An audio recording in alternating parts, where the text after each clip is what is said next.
last on Sledgehammer. Hammer, you can't defuse that bomb. Trust me, I know what I'm doing.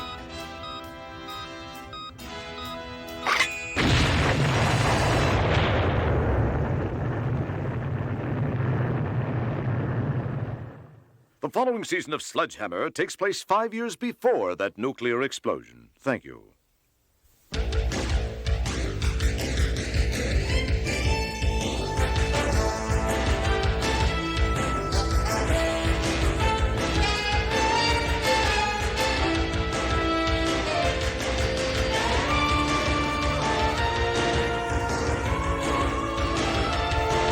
Trust me, I know what I'm doing.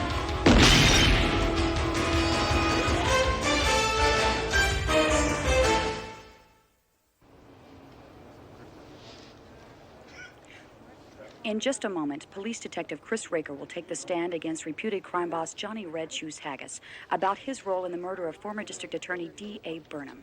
This is Amy Porter reporting live. Now, right this minute. Do you promise to tell the whole truth and nothing but the truth, so help you God? I do.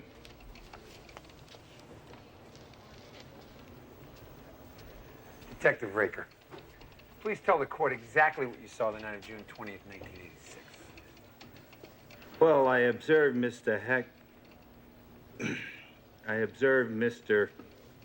Johnny Red Shoes Haggis.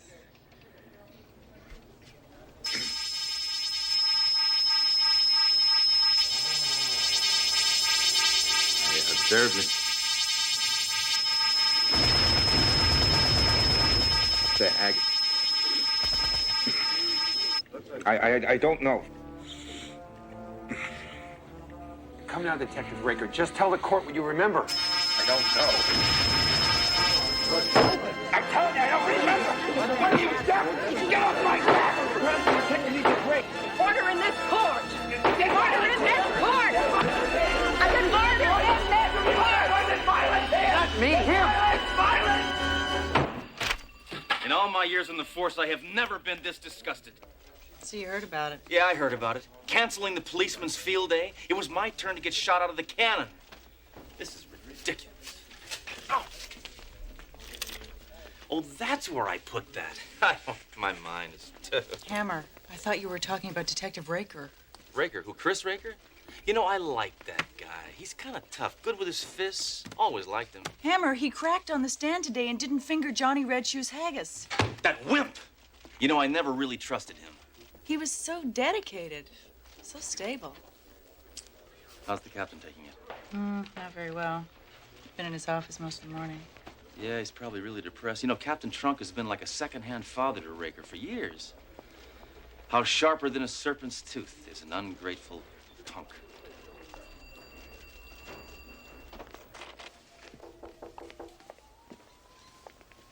Sorry for interrupting, Captain. Just wanted to cheer you up, sir. That's impossible. This is the worst day of my life. Now, you see, right there, you're wrong. You've said many times that the worst day of your life was the day I joined the force. Now you feel better? Yes. Captain, I'm sure there's a reasonable explanation for Chris Raker's sudden breakdown. Oh, it's obvious what happened. He was pretending. Johnny Red Shoes Haggis paid him off. I hear you can make a lot of money in acting. Raker would never shell out. He had integrity, you understand? And the mere fact that you would even suggest that he was... Go ahead. Let it out. You'll feel better, Captain. Never. You know, Captain, I thought he sounded real. All that ranting about violence. Well, that's difficult to fake. No, believe me, Raker is a faker. All cops face violence. The ones who can't deal with it crack. The ones who can, teach. Just talk to him. You want to talk to him? Why don't you dial him direct? 555 Weasel. Here, I'll ring him up. Hammer. Hammer, give it a rest. I've already tried. The man's not at home. Oh, typical. The line went dead. Dang deregulation. Ah! Hammer. Get down.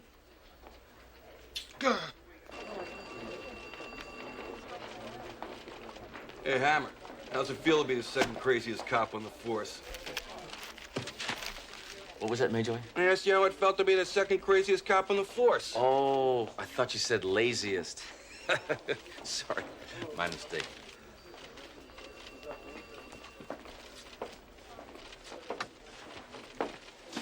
You don't believe Raker really lost it, do you? Not a chance in the world.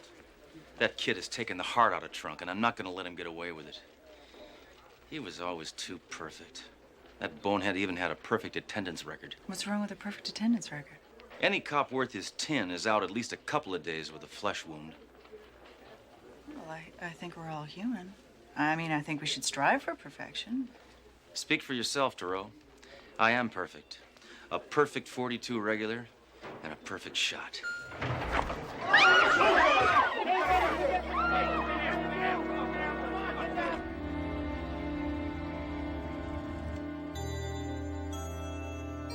I started VVC after the network forced me out of programming. They said my ideas were too high concept. You tell me, what's wrong with an alien puppet living with a suburban family? Okay, it's stupid.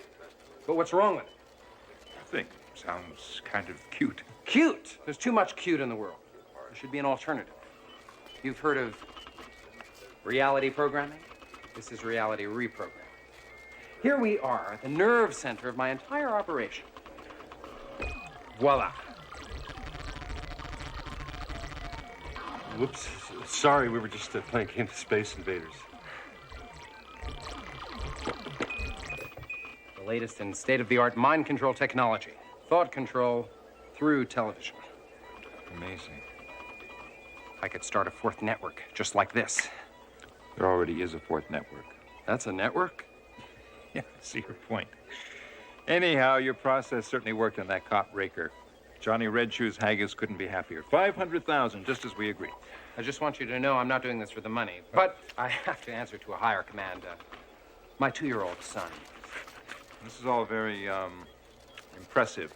Mr. Smartikoff, I'll be leaving. But this is only the beginning. I've devoted my whole life to TV. Man has only begun to scratch the tip of the iceberg of the video age. Look, I'm really not into television. I only watch PBS and Nightline. But someday you'll really be into television because it will rule your life. Man will never have to leave his couch. Brother, you will even travel to foreign lands by TV. Actually, I enjoy flying. Ultimately, man and TV will combine to form a newer, higher being. Yes, a super race. Smarter, brighter, new and improved. And it will all start here and with those who watch it. Yes, the rulers of tomorrow sit in front of the TV today. Oh, another new sweater? Come on, Theo.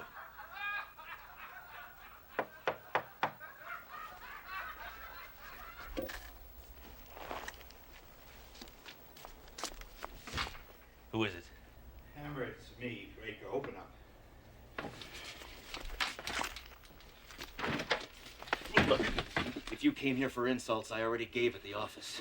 Hammer, I have to talk to somebody. Yeah, well, don't confess. Let me beat it out of you. I hate cops who take bribes. I didn't take a bribe.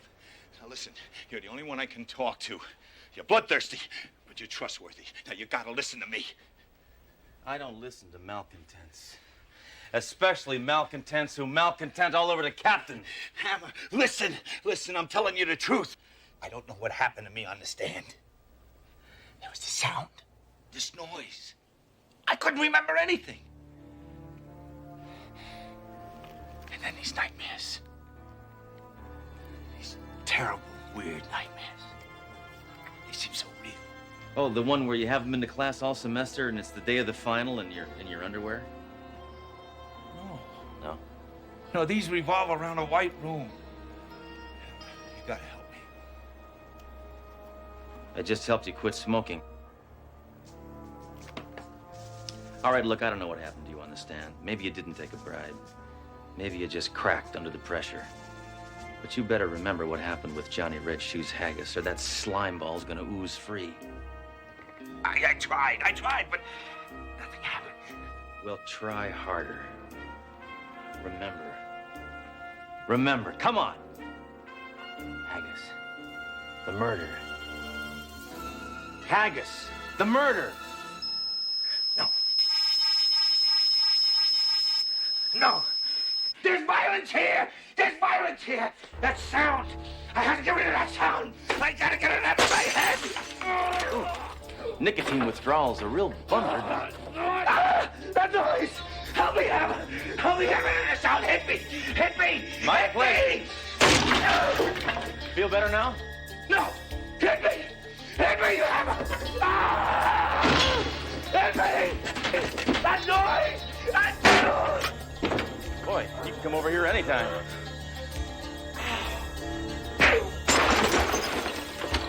You just bought the farm, Fink.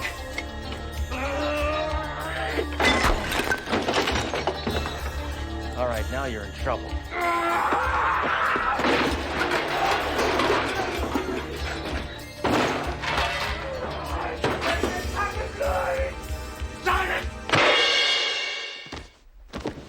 I love it when company drops by.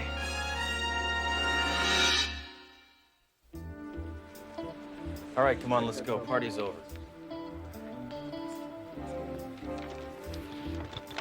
Okay, people, let's clear.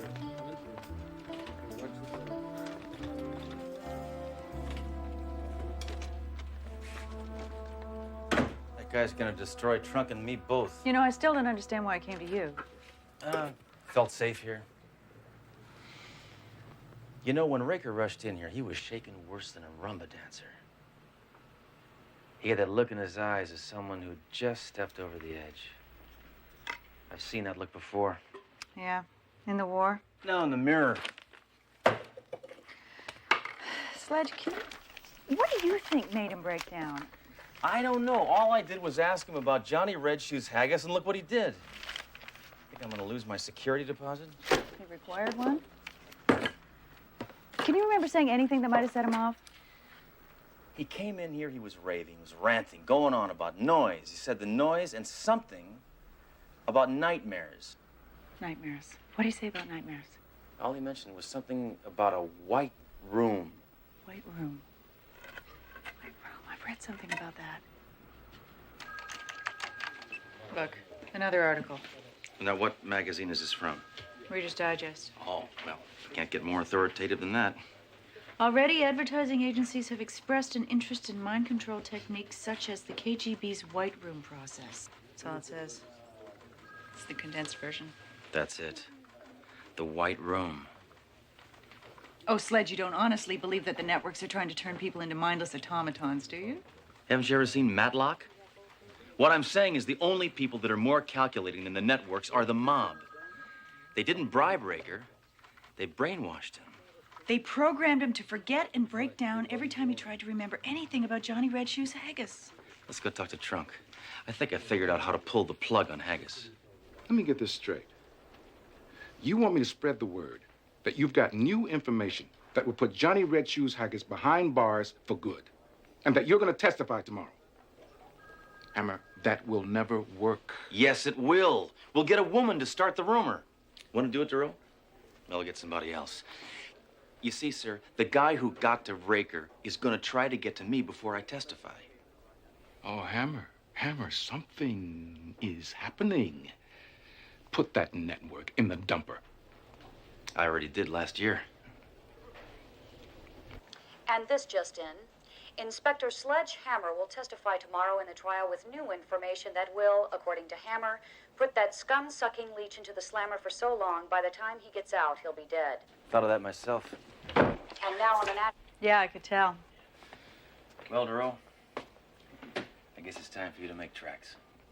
We don't know what's going to happen here tonight. I think I should stay and back you up. I don't need a backup. I got all the backup I need.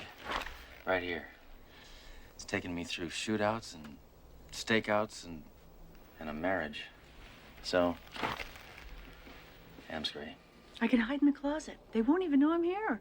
Look, the mob has probably been watching this apartment all evening, and they're not going to make a move till you leave. So, beat it. I can take care of myself. Always have. Always will. You know, it's okay to let people care about you. It's not a slight against your masculinity. It's human. Duro, I think I hear your mother calling. You know, beneath that loner exterior and twisted mind lurks a heart with real emotion. It's really okay to let it out every once in a while. One more insult like that, and you're going out of here on a stretcher like Raker. You win. You know, once I'd like to come over here when it wasn't a crisis. I mean, you could just invite me over here and we could just talk. Is that too much to ask? I don't know. Depends. Just call before you come over. Why? Think you might make me dinner? No, I want to disarm all the booby traps.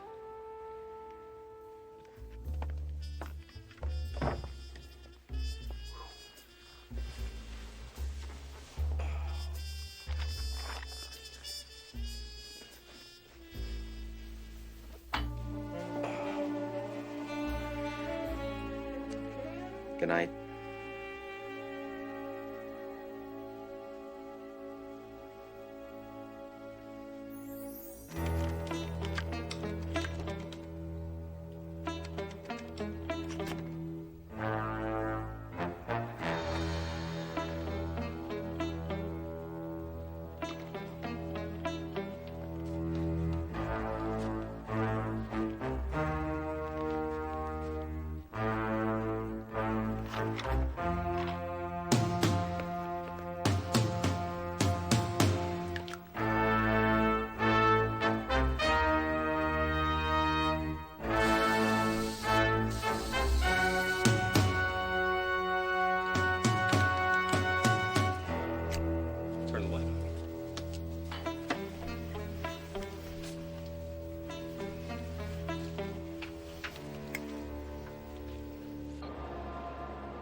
Shouldn't something be happening? Smartikoff?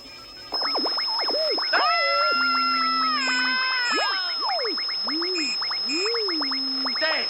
Yes! No cartoon first. Look, Johnny Haggis wants results. I don't know what he knows, but I want him not to know it. You know? I know. Look, if we can't brainwash him, let's brain wax him. Go to level 3. Dishwashing liquid, toilet paper, TV dinners, soap, trash bag, deodorant, breakfast cereal, tires, toilet paper, TV dinners. Finally. Jello. Let's get down to business. Take notes. Inspector Hammer, tomorrow, whenever anyone asks you anything about Johnny Red Shoes Haggis, you will forget everything. Is that understood? You put him to sleep, you idiot! Wake him up. Yes, sir. Go to level 4. Wake up, Hammer. Come on, wake up. Mom, I'll take out the garbage in a minute. Come on, wake up. Mom.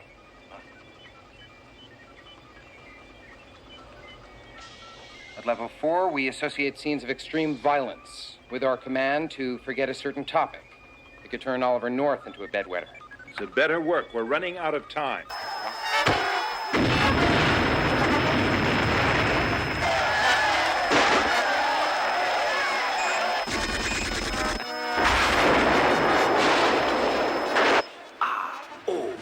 This is impossible. This man is experiencing every form of violence known to man, and he's loving it.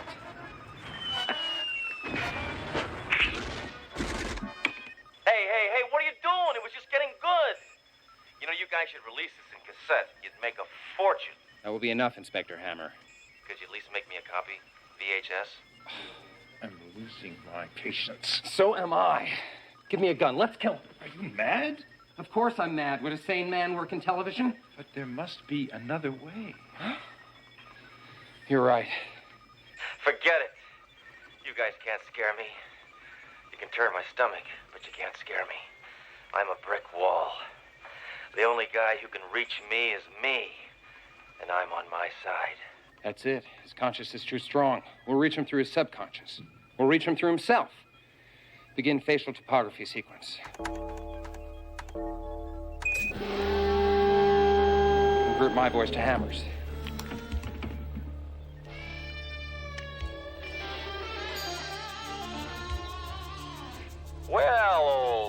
Sledgeroo, this is a fine mess you've gotten us into. Us? What is this, some kind of joke? Oh, no joke. I am you. You will do what I say. You're selling encyclopedias. I'm not buying any. Why am I talking to you? You're not real. I am real. Yeah, can you do this?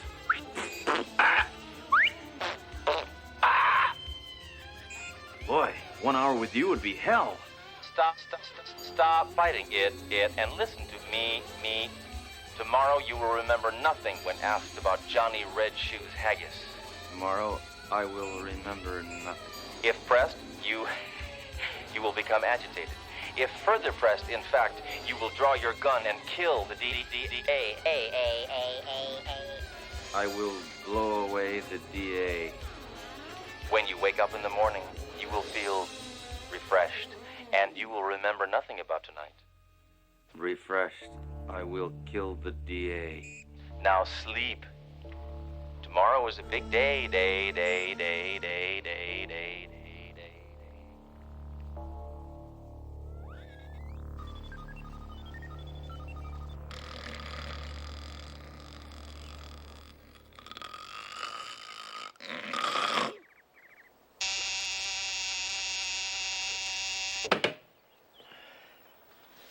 Wow.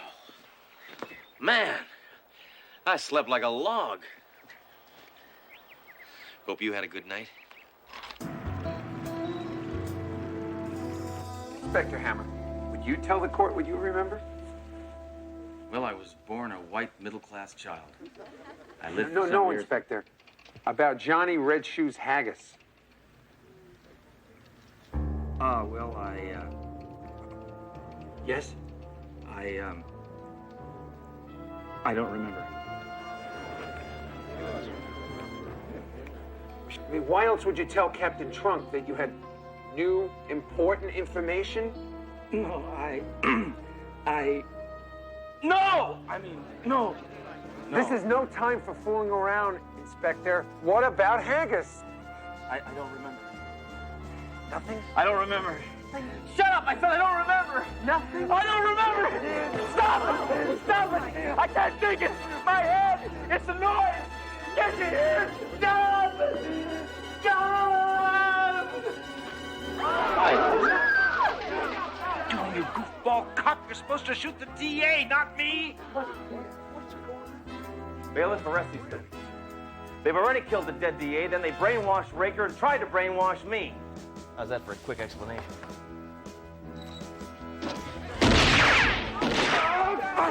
Do you have any comments, Mr. Haggis? I'm paying you nothing! Nothing, you hear me? Nothing, you get nothing! Nothing, you hear me? Nothing, you get nothing! Well, it looks like justice was done. It sure was. Those were the ugliest shoes I've ever seen. I mean, what happened? Didn't they try to brainwash you? That's right, Captain, they did. They tried to play on my subconscious, but they forgot one important thing. What's that? I don't have a subconscious.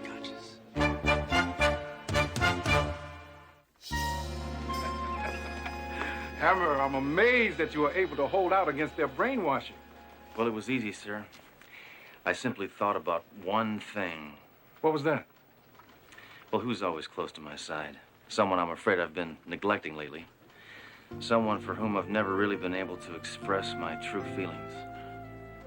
Someone who's beautiful, sleek, attractive. I think it's obvious who I'm talking about, sir. Oh, Sledge, stop. My gun. Hammer, you are a truly sensitive guy. Thank you, sir. I never thought you noticed that.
Trust me, I know what I'm doing.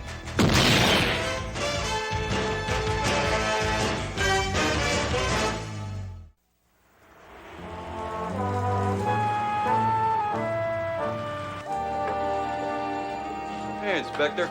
You enjoy your day off? Yeah, nothing like a relaxing day of fishing. Fishing poles are for geeks, Major. Hey, put a cork in it, will you, loser? Inspector, what's going on? An illegal chokehold, Major. Nah, what's the charge against this guy? Oh, that. How you doing, Jerome? Oh, hi, Sledge. How's your day off? We had a very good time. We? Who'd you go with? My best friend. You know, those experts are right about fish. Yeah, how's that? They're full of lead. What are you, tapping into the computer dating service again, Jerome? No. No, these are crimes that occurred over the last 10 years. By cross-referencing these crimes with recent crimes, a computer can catch similar MOs and give us fresh leads. That's poppycock. Cops catch crooks, not wimpy computers. Poppycock. It's poppycock. I never say that. Hammer! You know that man you just dragged in? Yeah. You can't arrest someone just because you were getting bad vibes. Captain, I cannot believe that I'm hearing you say this. You, of all people, should know that it's intuition, instinct, hunches that crack cases. That man was crouching in a shooting position. Hammer, the man was watering his lawn. Well, every system breaks down now and then. If that would have been a flamethrower, you'd be thanking me right now. Sledge, that's my point. If you use standard police procedure, situations like this wouldn't happen. Well, would you call getting a gut feeling about somebody and then blowing them away good police work? No, I'd call that the process of elimination. Hammer! Ooh, your temples are really throbbing. Don't care what you do. I do care. Just get out to the university, please. I'm already taking an adult education class in philosophy. Really? Who? Kierkegaard? Spinoza? Jack Webb. Hammer, security police has just found a co-ed's dead body. Get going. Well, I guess we're really not in that much of a hurry, right? I mean, she's not going anywhere. Sledge, we should Dead. go. Please. I'm a fool for that. Just go. Just, please, go.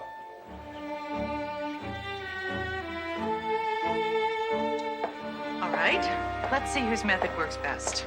Standard police procedure or your jungle tactics? Don't knock the jungle. Any place that gave the world malaria can't be all bad. Oh, please, let's not argue. I just don't think I could take another one of your nihilistic tirades today. Now, stop putting yourself down. You can handle a lot more than you give yourself credit for. All right, stop gawking. Come on. Just one of your friends brutally murdered. Coming to you guys. Heads up. Heads up.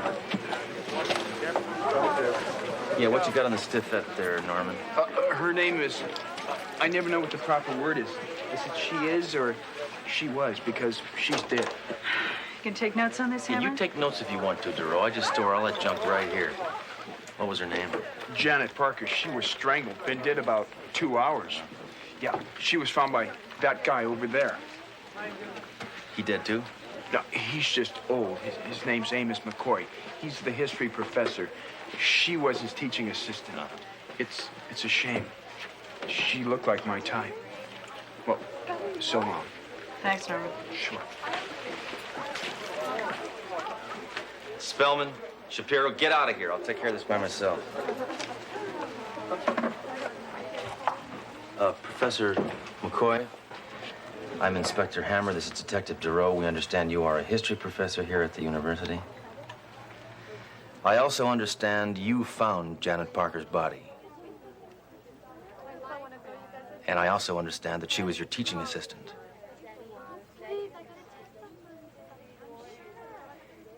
I know all this stuff already. This guy's no help. I'm gonna go question one of the bangles over here. Professor, would you mind telling me how you happened to be here? Janet missed 2 of my classes. She'd never do that without a good excuse. I guess death is one of the best.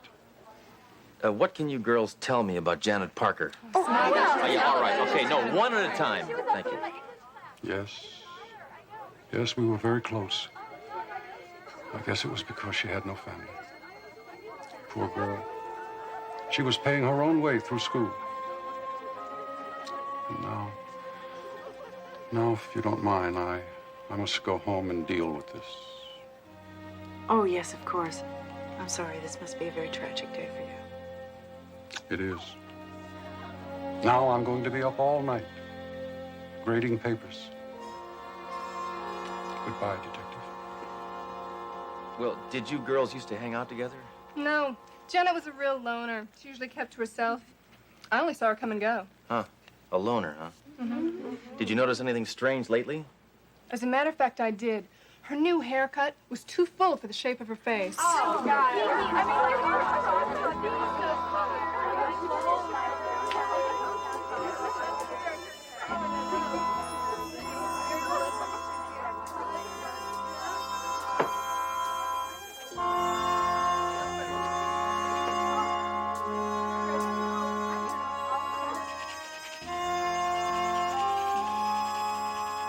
Okay, let's just go over what we have so far. She was a loner. Yeah, she didn't talk to anybody except her boyfriend. What was his name? He's a quarterback on the football team. Yeah, what's his name? What a doll. What was his name? Teddy Overman. Now we're getting somewhere. Hey, Duro, I think I got... Duro. Hey, this is no time to be doodling. Did you find anything? Only the name of the murderer. You mean possible suspect? Yeah, okay, possible, whatever. I got a criminal. What do you got? Oh, I got this number on this pad. I picked up stone. Yeah, great. Put the handcuffs on the notepad. You know, I also think whoever killed Janet wanted something. Look at this place. It was robbed. Wrong. All girls' rooms look like this. No, she had a boyfriend. He was a football player. Those goons are born killers. You take a 280-pound man and stick him in a 10-pound helmet, you got homicidal intent. And I'm gonna pick him up right now before he kills again. Sledge. Sledge. Did it ever occur to you might be jumping the gun? Yeah. This guy's about to be drafted from State U to State Penn. Blue 22, down. Stand. Eddie Overman. Hut. Police. Hut.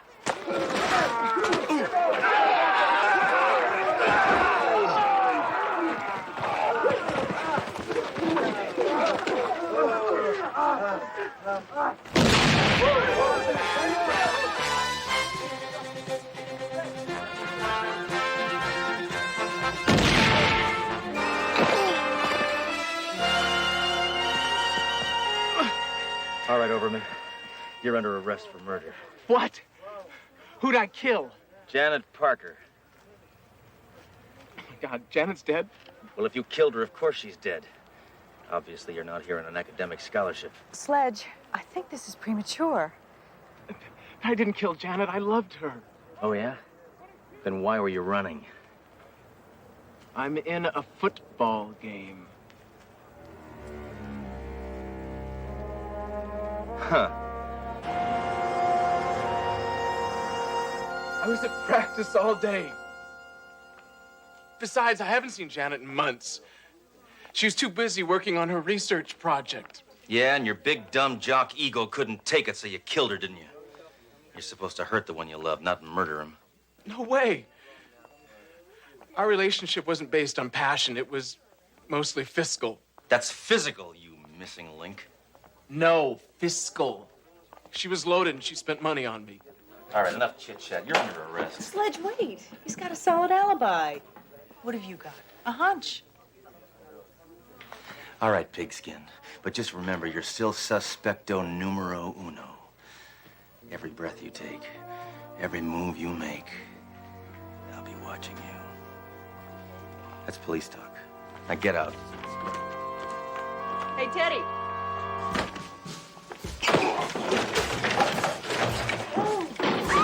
Nice move. Teddy was right. Look at her bank account. She deposited $20,000 the day before she died. So where does a teaching assistant get that kind of money? Wheel of Fortune? Maybe she has rich parents. Well, the professor said she didn't have any family. Hey, don't try to dazzle me with the facts, Thoreau. It was the boyfriend, and that's a cop talking. You lose. Hey, Detective, I almost forgot. The lab report on this stone. It's, it's worth $50,000. Oh, here it is. Yeah.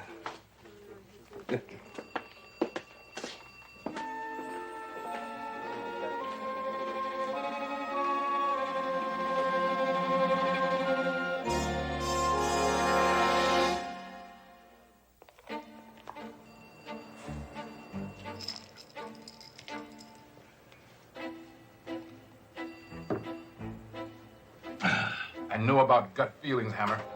I get a twinge in my stomach every time you come through that door. Well, whose fault is that, sir? You let me in. You could have resisted. Nobody's holding a gun to your head. Hammer, just tell me the status of the co-ed murder case. Well, the victim, of course, is still dead. But I think I got it wrapped up. The boyfriend killed her. It was a crime of passion. These kids nowadays, they just don't understand the give and take of a romantic relationship. If that's so, Hammer, and the case is closed, why is Doro in the outer office questioning a jeweler? What? Hey, Duro. Letting that killer jock waltz out of here was dumb. But bringing in this sleaze who bought Janet's jewels is the height of dumbness.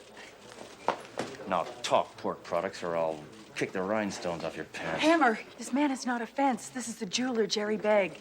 His number was written on the pad on Janet's desk. The young lady sold items of antique jewelry to me in a perfectly legal manner. Now release me at once. Oh! Antique jewelry, huh, Sparkles? Now I guess you're gonna tell us it's just all cut glass, not worth stealing. Oh, no. On the contrary, this stone alone is worth $50,000. A necklace made entirely like that would go for about $200,000. What do you think of that, Inspector Hammerhead? The name is Hammer. Tinkerbell. Mr. Begg, did you ever wonder where Janet got such expensive jewelry? Of course, I wondered. I mean, wouldn't you all? But you know, I've wanted to ask her. But the client-jeweler relationship is sacred. Rule 1 of my policy is never. Never to ask questions. What's rule 2?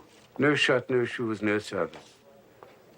Mr. Begg, thank you very much. You've been very helpful. Thank you, Miss Dora. It's been a pleasure. Well, by the way, if you should ever lighten up, I have some earrings that would accentuate those glorious lobes. Bye. Bye.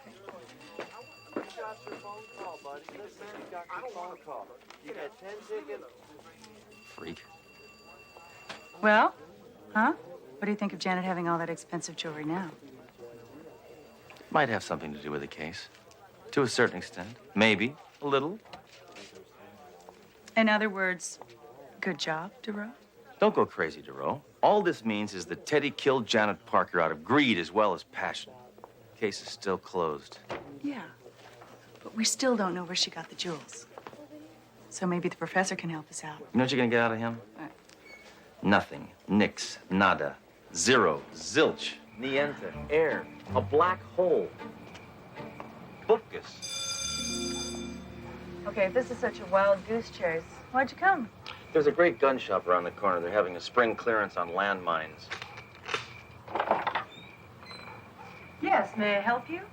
I'm Detective Duro. This is Inspector Hammer. I called earlier. Yes, of course. The professor's expecting you. Won't you come in? Thank you. Professor McCoy is in his... Dad, don't tell me. He's in his study. No. He felt a study was too mundane. He calls it a rumpus room. He's right in here.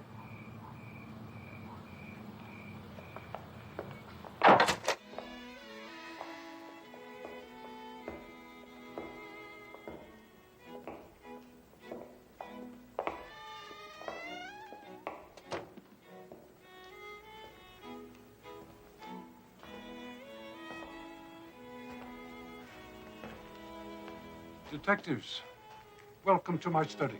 You mean Rumpus Room. That Frida. Always kidding the guest. She loves it. Oh, please, please. Please have a seat.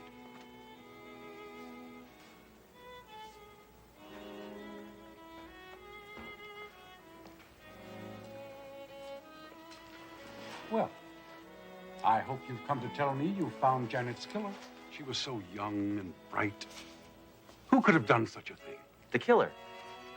How did I get to be a professor? Actually, we're here because we need more information. We? Far away. We discovered that Janet was selling some very expensive pieces of jewelry. So? So, don't you find it peculiar that a girl who's supposedly working her way through college would own such a cache? No, not really. College kids today, they have designer clothes, mutual funds, Beamers. Who knows where they get the money? No. Janet never mentioned anything about jewels. Maybe they were the family heirlooms, Look, we're getting nowhere with this. Come on, let's go. If I leave now, I can still see something bad on the 4th network. I understand Janet was working very hard on a research project. Do you have any idea what she was investigating? Yes. She was fascinated with the Third Reich, especially Hitler's top men. Himmler, Goering, von Feldheimer. Excuse me, Professor. Inspector Hammer has a phone call. I love getting called out of class. Von Feldheimer. Was he a lower echelon officer of the Luftwaffe? Major Johann von Feldheimer shot down more pilots than the famous American ace Stoddard. He was one of Hitler's favorites. Well, what do you think happened to him? Experts believe he is dead. Hammer here. Speak to me. Inspector Hammer, it's Teddy Overman. Officer Major told me I could reach you there. Look, I just found something in my locker that I forgot I had. Janet gave it to me a while ago for safekeeping. I think it's real important. Can you meet me in the locker room right away? Yeah, sure, I'll be right there. Hey, Frida, you look like you'd know. Where's the men's locker room? Yes, Janet had great potential. She was a brilliant researcher, and she looked dynamite in tight jeans. It's Teddy Overman. He says he's got important evidence. He's just trying to dig himself out. I'm going over. I'm coming with you. Professor, thank you for your time. Oh, you're quite welcome. I hope you bring this terrible person to justice. Thanks, Bones. I mean, McCoy. Teddy? Teddy! Teddy! Hey! Dang it! If that loony maid hadn't given us the wrong directions, we'd have been here sooner. Now he's probably out there strangling another co-ed. Dang it! Hammer, I can guarantee you he's not out there. Yeah, how's that? He's in here. There's a note. I'm sorry I murdered Janet. As you can see, I killed myself. Guiltfully yours, Teddy. I guess remorse finally got the best of him. This case is closed, Darrell. I win. You were too tentative. You see a guy you know is guilty, and you throw him in the slammer. Now, that's good police work. Hammer, think about it. Who gave us the wrong directions? Who knew we were coming here? Now it's obvious. I never knew you were a poor loser, Darrell. I'm going back to the precinct to file my report.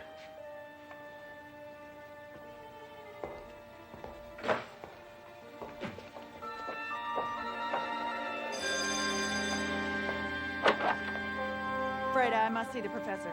I'm sorry, the professor cannot be disturbed. The professor is disturbed.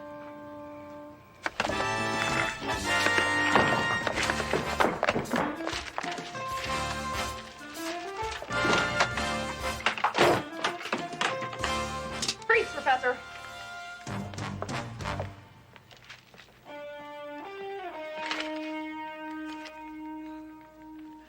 Or should I say Major von Feldheimer? I guess you were pretty chummy with Hitler, huh? This is very incriminating evidence. Ja. And now I know how Gary Hart felt. Oh, speaking with an accent now? No, this is no accent. Before, that was an accent.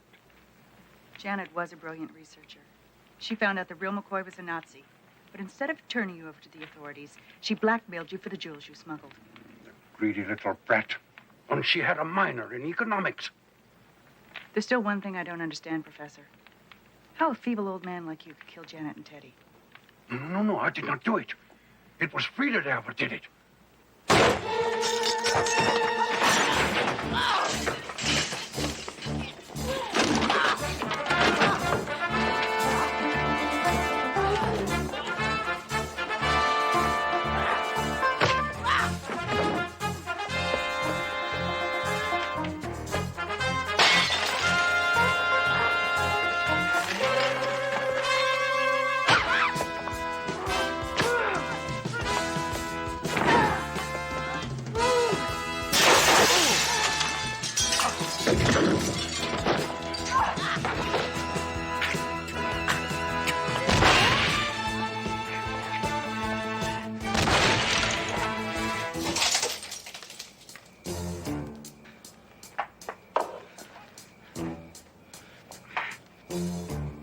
This one's for you, bud.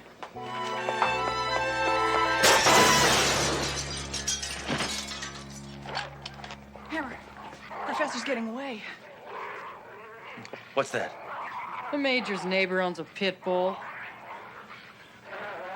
Well, let's let him chew for a while. Dogs need exercise or they get testy. Hammer, that's a man out there. All right. Sit!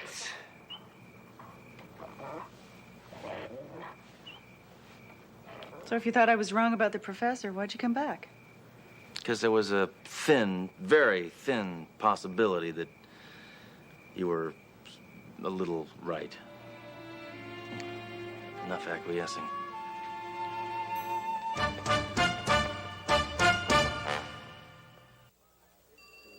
Fine, by the book police work, Doro. You should be very proud of yourself. Janet Parker bled von Feldheimer dry. And with his Nazi spoils gone, he had to kill her to protect his secret. These Nazis are such extremists. Why didn't he just flunk her? Actually, sir, you know, Hammer does deserve some of this credit. No, I mean, it was a combination of gut instinct and standard procedure that cracked the case. Well, I have to admit it, some of Sledge's methods are valid. Well, I have to admit I was on the scent from the beginning, sir. That's because I'm a cop. A special breed of cat.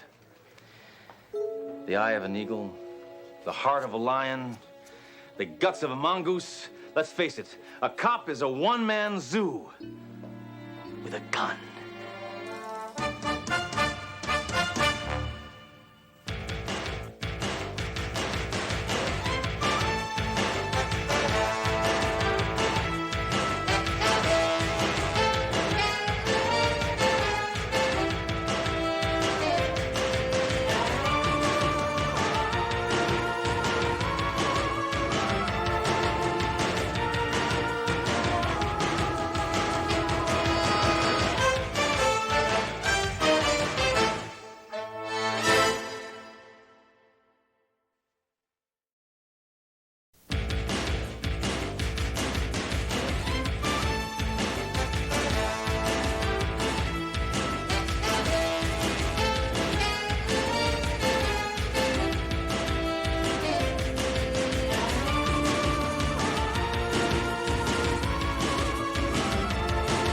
Trust me, I know what I'm doing.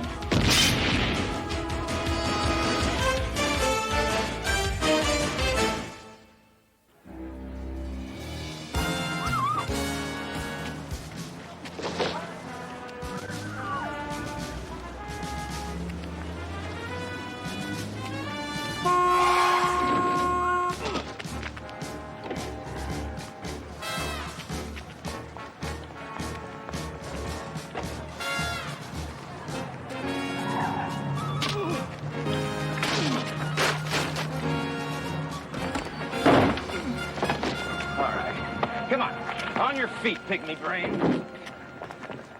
You almost blew it, Grandma. Didn't expect him to knock me down. Guess I'm starting to show my age. Just settle down, mutant. Stealing purses from little old ladies ought to get you the chair. Get in the room.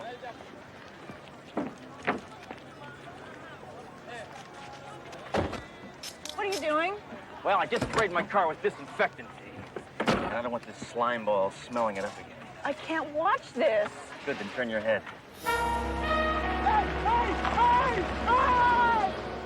Assault. Battery. Mayhem. Brutality. The criminal element is totally out of control, sir. These charges are against you. You, nobody else. Couldn't you just... You were 2 blocks away from the station house. Did you have to drag the men all over the freeway system? I wanted to give him time to reflect. Captain, I have to apologize. I tried to stop Sledge, but... Don't try to shift the blame, Doro. The commissioner has asked me to take your badges. You're on 6 months suspension, both of you. Oh, don't drag her into this. It wasn't her fault. Besides, she's just a girl. 6 months? How about 12 months? Why don't you make me a guard on death row? Get out. No money for 6 months. I'm already behind in my car payments. My gun is gonna rust. You know, all I did last night was fall asleep in front of the TV. It was pathetic. Yeah, what were you watching? I don't know. All I remember is somebody saying, "Hi, Rick," and then the next thing I heard was, "Play it again, Sam," or something. Oh, we parked the car in a police zone. I better move it. Oh, you don't think just because you're on suspension, the trunk would give you a ticket, do you? Move the car.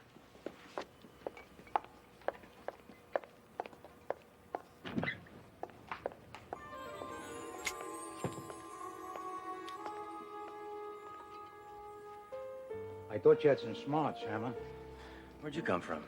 The little lady that just ankled out of here with the gray gams, she yours? Gams? Yeah, gams, you know. Pins, legs, smooth, long, classy looking. She's like a breath of fresh air in this stagnant world of ours. I know who you are. The weatherman on TV. There's a lot of gin joints in this crazy world, but there's only one reason I picked this hole. Happy hour? Oh, cut out the comedy. I'm here because you need some advice. Today, I think they call it career counseling. Yeah, you're right. I haven't fired my gun in a couple of hours. I think I do need some help. Hey, a bartender, bring my friend a drink, huh? Do what? I said bring my friend a drink, okay? Yeah, sure. I'll bring him on. Hey, Dro, come on over here. Meet the local weatherman. I don't see anyone. That's Duro. I'm afraid she's a cop with a skirt. What next? Lady wrestlers? Sledge? Who are you talking to? The dame's right. It's the rules. Only you can see me.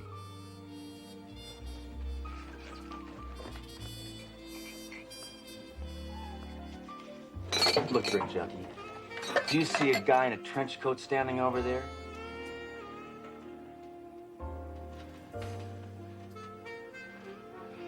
Only a girl. It's a guy. Sure, it's a guy. I see him. Anything you say. Duro, I'm afraid you're really stressed out. I think you should sleep through suspension. What do you mean I'm stressed? You're talking to an empty bar stool. We're both uptight. Let's get out of here.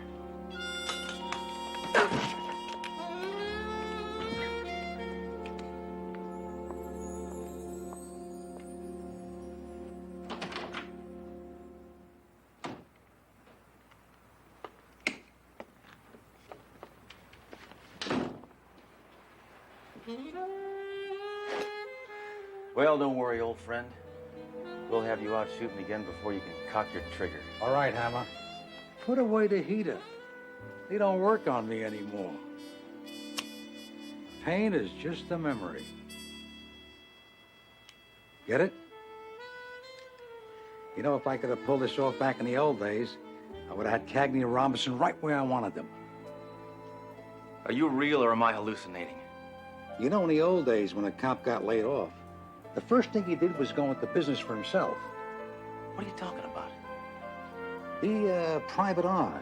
You know, Richard Diamond, Sam Spade, Philip Marlowe. We all did it. And you got all the qualifications. What do you think? Want to go into business? You may be overqualified.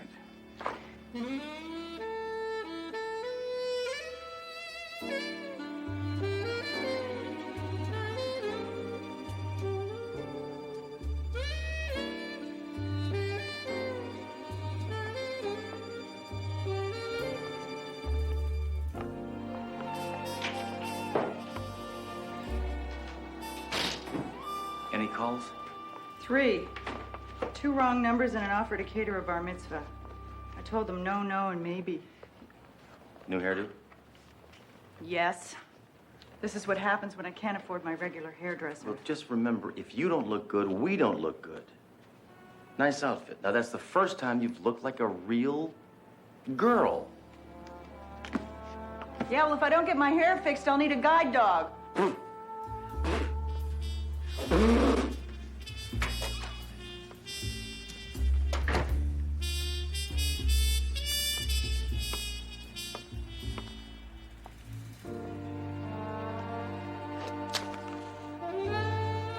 Not bad.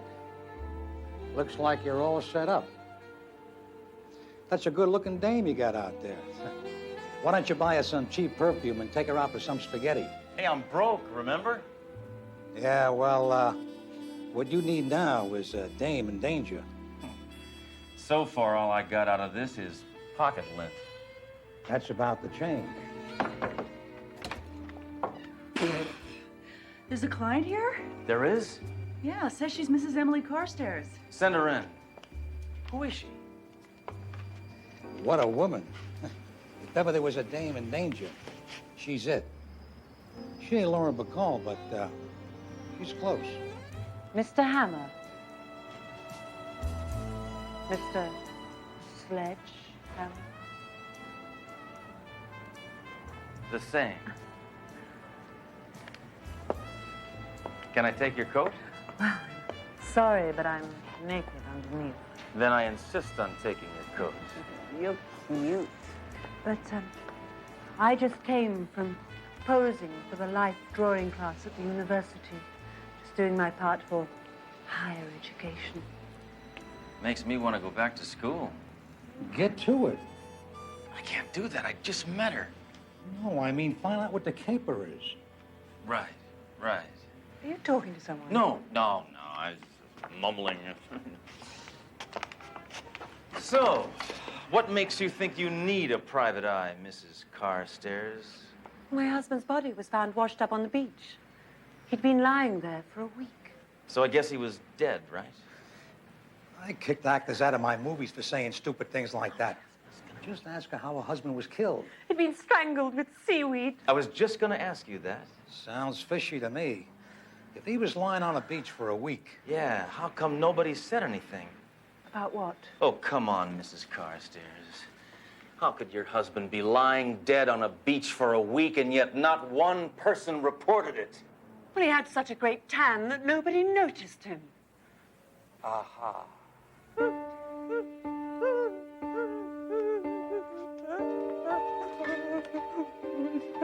I'm sorry. This is very difficult for me. You see, ever since my husband died, a man has been calling me demanding money. He says that if I don't pay him $100,000, he'll kill me. I need your help, Mr. Hammer. Ask her who the bum is. Any idea who the bum is? No.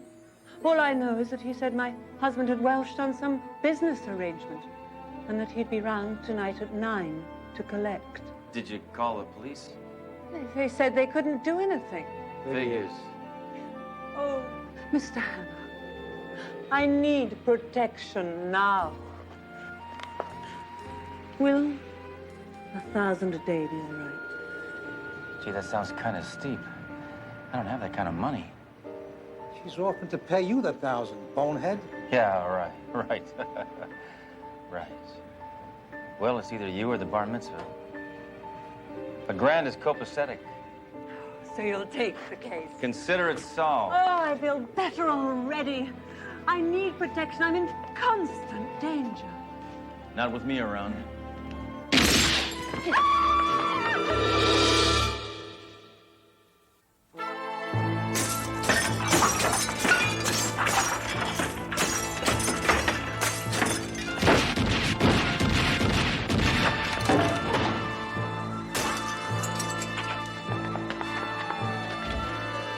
Sledge, you hit the ERA sign across the street. Good. Then I didn't waste any bullets. We gotta get over to your place. I'm going with you. Girl Friday's staying in the office. Yeah. You stay here, Duro. I can take care of this. Go into the other room and fix your hair. I don't want you bumping into things.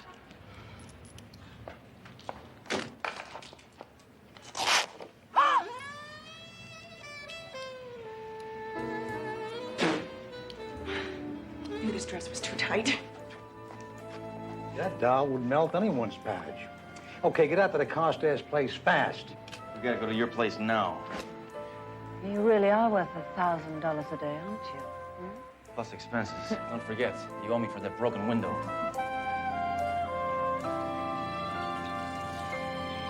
I get the feeling the only thing you've ever done for a living is inherit. Take it easy. She's only a flake off the upper crust. Quite a place you got here. Oh, this is only my guest house. My main house is being repaired. Oh, what happened?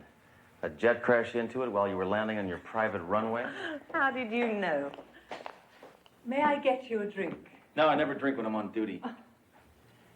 But then I'm on suspension. Well, do help yourself. The bar's over there. I'm just going to sip into something more cliche.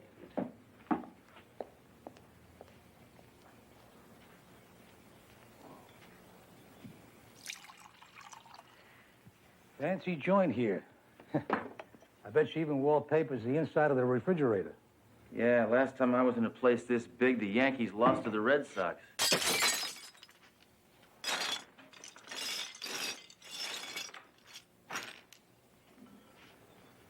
How do people afford places like this? She picked it up cheap from Jim and Tabby Baker. Somebody's coming.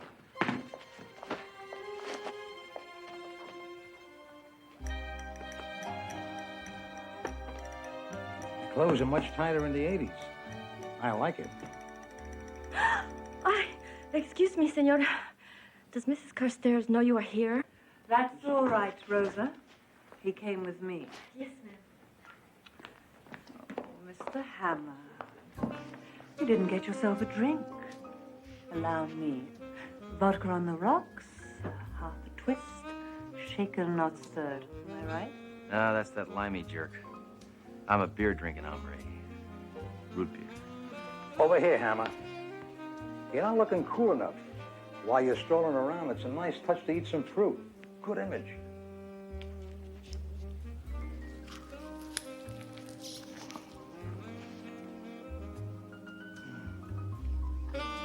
Here we are.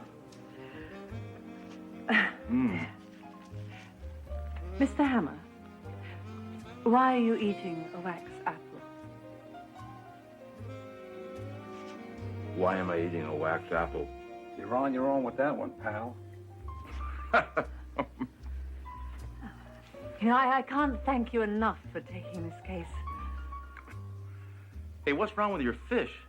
Oh, well, Henry had them gold-plated. It was a nice idea, but they sank. You may have been in Who's Who, but obviously you didn't know what's what. And now he's dead. Yeah, what do I do now? I just hang out and wait for him to show up?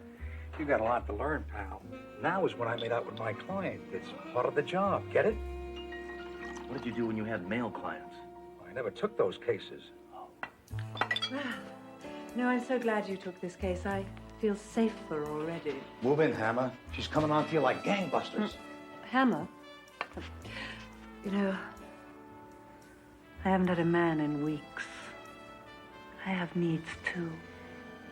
Sledge. Not while I'm on duty.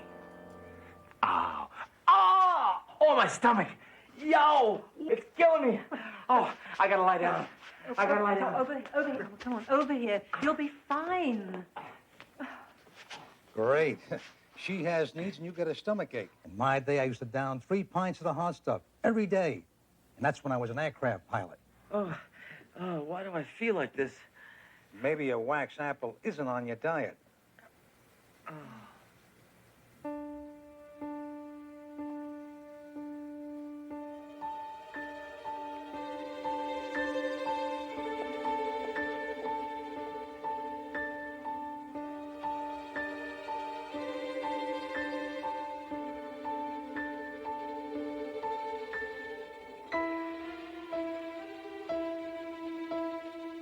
Hammer. Hammer, get up. The creep's here.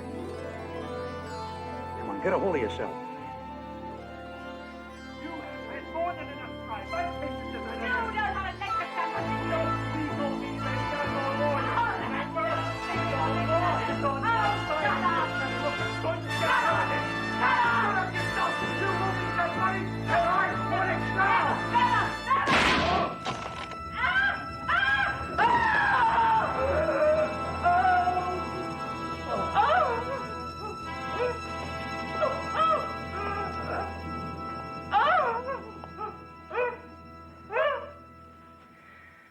Dead. I had to do it. He was going to kill me. You know this man? It's my attorney. They're grating. Where'd you get the gun? It's my husband's. Well, if you had a gun, why did you hire me? Didn't know if I could kill anyone. Now you know. Hold it, Hammer. Make sure she knows you don't give refunds.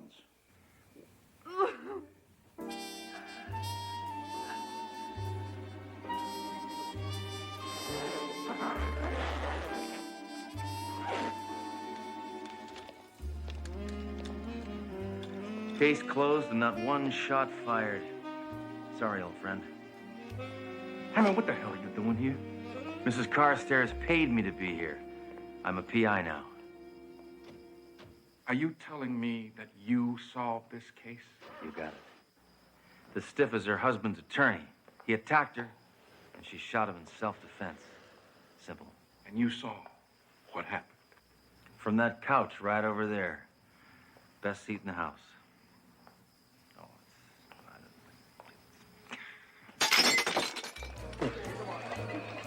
I'm very proud of you, Sledge. Yeah, I'm proud of me, too. I usually am. Sledge.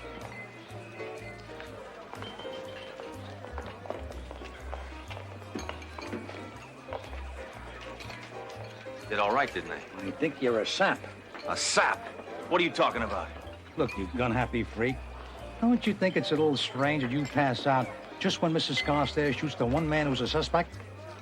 Happens every week on moonlighting. Cut out the baloney. You've got to get back to the Carstairs house and slap her around a little bit. That sounds good to me. Find out what really happened. What about her? We'll be back before she can comb her hair.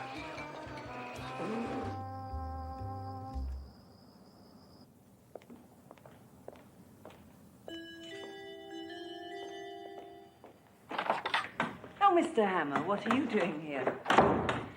Just came to solve the real mystery. What are you talking about? Now I want you to listen and listen good, because I'm only going to say this once. This is how I see it. You killed your husband while you were in cahoots with your attorney. The two of you planned to split the money. You made a date to meet him, and then you arranged to have me see you kill him. Nice alibi. Ex-cop sees poor widow kill mean man who was trying to take her money. Not a dry tear in the house. Nice wrap-up, kid. You've forgotten one thing, Mr. Hammer. Oh, yeah? If that were all true, then who shot at me in the office?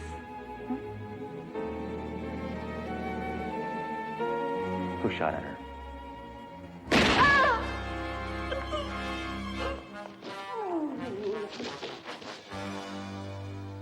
Whoever shot at her is going into reruns.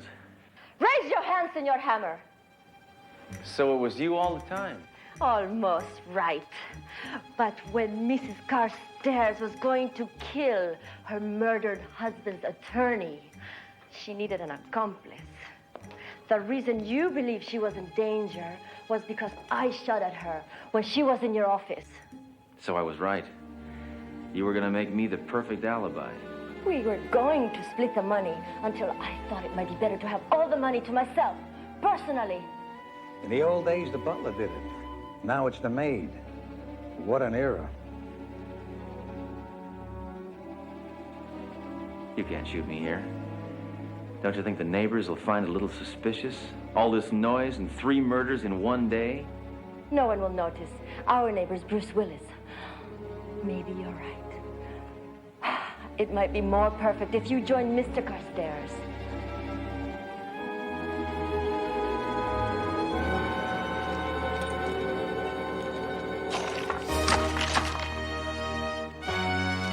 Adios, Senor Hammer.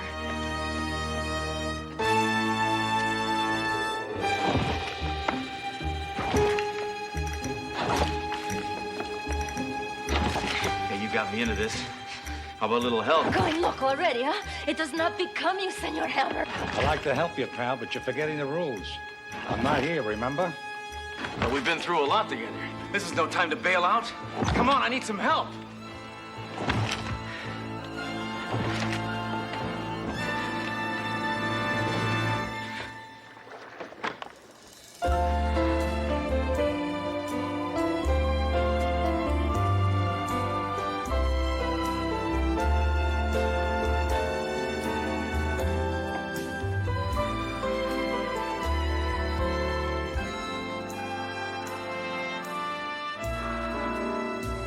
What happened to the rules? Rules are made to be broken. But don't you think you ought to tie her up or something? Are you kidding? She's not going anywhere. After that kiss, she may never move again. Here's looking at you, kid. Hey, that's my line.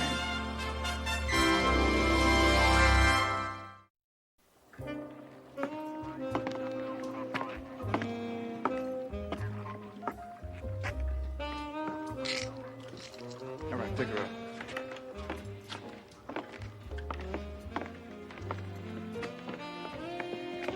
That maid could have used me for fish bait. Weren't you a little late? Stuck at the beauty parlor.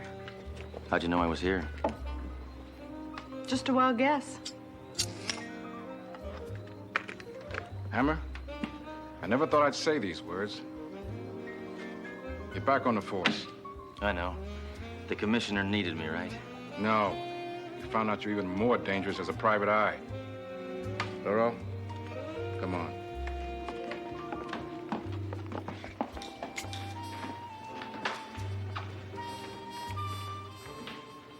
Thanks. What was your name again? Spade, Marlowe, Diamond. What's the difference? Will I ever see you again? If you ever need me, just whistle. You know how to whistle, don't you? Just pucker up your lips and blow. I think this is the beginning of a beautiful friendship.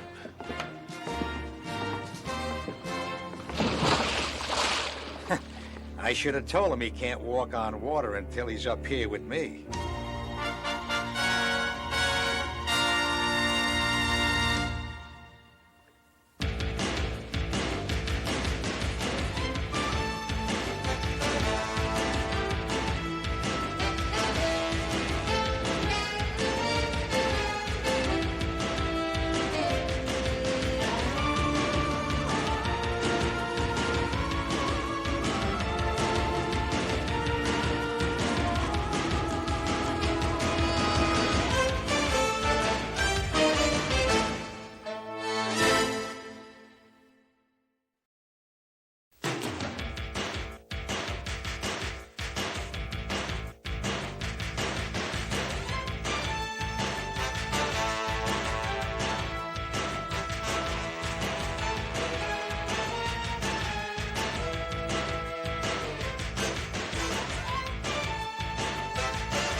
Trust me, I know what I'm doing.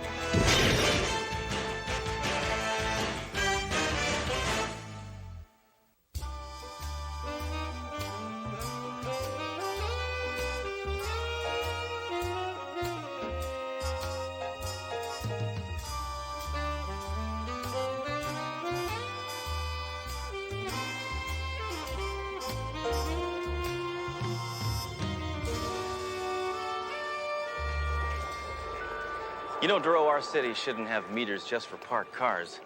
We ought to have them for people loitering on the sidewalk, too. People meters, Hammer? What a ridiculous concept. You're the one always saying I ought to be open to new ideas, Duro. Speaking of new ideas, ever tried one of these? They're pretty good. New from Japan. You want one? My treat. No, thanks. No, I think you just killed my appetite. Oh!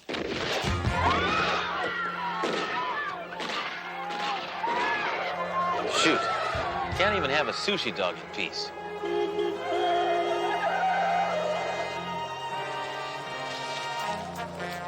You ready to kill something bigger than Duro's appetite? Who are you talking to? Nobody.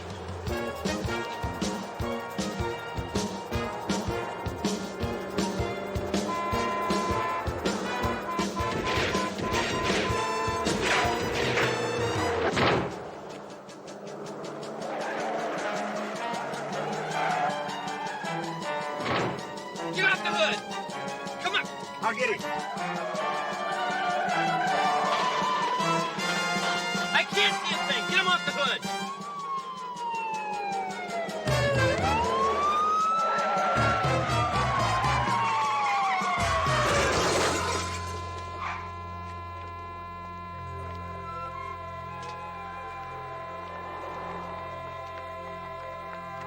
Sledge, I can't believe that sheer will kept you holding on to that car.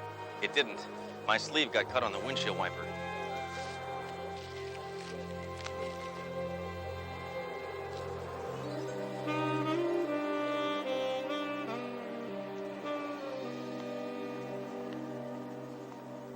Captain, I'd like to state my feeling that Sledge's actions today were well-intentioned. Hammer, well-intentioned? It's like saying Gary Hart is unphotogenic. But he's not unphotogenic. Oh, I see. You're being sarcastic. All right, listen up, folks.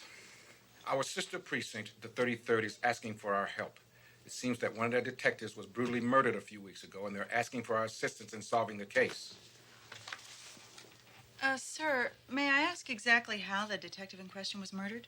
Well, it says there that Detective Ginsburg was stabbed 17 times in the back. Maybe it was a suicide. I mean, he may have been kind of limber and able to...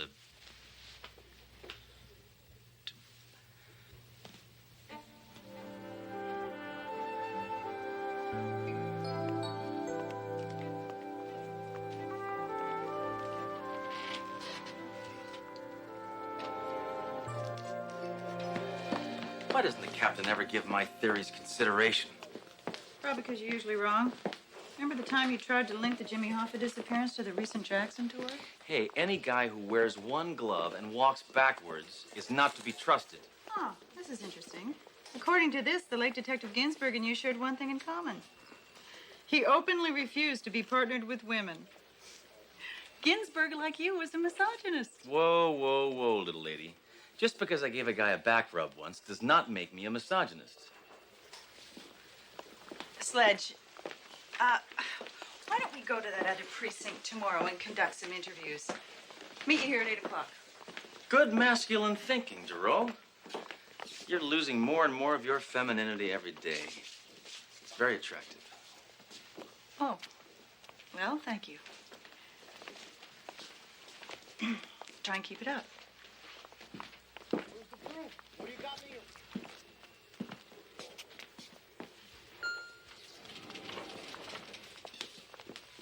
Inspector Hammer, I'm Officer Elizabeth Jenkins. You ran into me earlier today. Oh, yeah, right. How's your partner?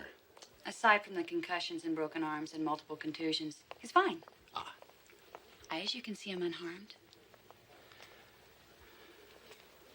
Oh, this is my partner, Dory Duro.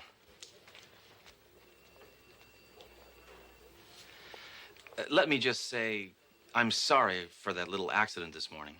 Oh, no apologies are necessary, Inspector. Your actions were completely justified.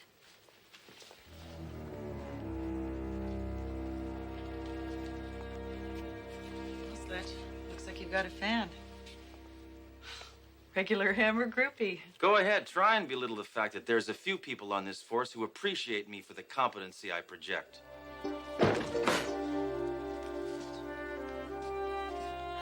Shut up.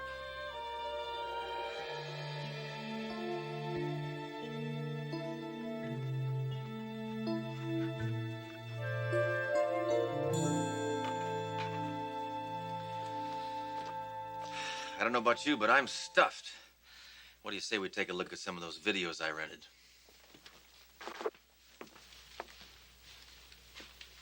On Golden Gun, Peggy Sue got murdered. The Way We Wounded. Home video target range. What'll they think of next?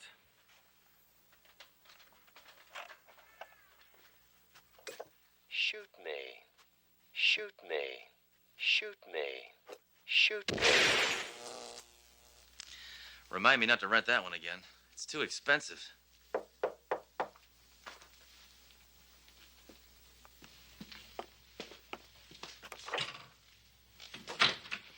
Thanks for answering the door so promptly. It was chilly outside. Listen up, lady. I don't mean to sound rude, but just who in the hell are you? I'm crushed, Inspector. How many times do we have to meet? Elizabeth Jenkins. You know, Officer Jenkins. Oh, yeah, right. I didn't recognize you without the Billy Club. Well, just what do you think you're doing here? Isn't it obvious? I'm getting ready to cook you dinner. All right, female. Cop or no cop, the playtime is over. I don't much fancy having a strange woman in my kitchen cooking dinner for me. If I did, I'd still be married. Oh, give it up, Sledge. Don't fight it. You felt the same thing I did the first time we met. What? You mean whiplash? I mean the excitement, the electricity, the sudden impact. You know what I'm talking about? Sorry, lady, I tend not to feel a lot from the neck up. Oh, Sledge. When I was transferred here over a few weeks ago, I thought for certain there wouldn't be a real man here on the force. That is, of course, before I saw you in action. Hey, Jenkins, everybody likes a compliment once in a while, but you've taken things way too far. The last person who invaded my privacy here got pistol whipped. Dang fool should have left the second I agreed to buy those encyclopedias. Baby, you can pistol whip me anytime. What is the matter with you, Jenkins? Cops are supposed to use excessive force, not request it. I want you out of here pronto. I gotta get up early tomorrow morning and meet my partner. Your partner?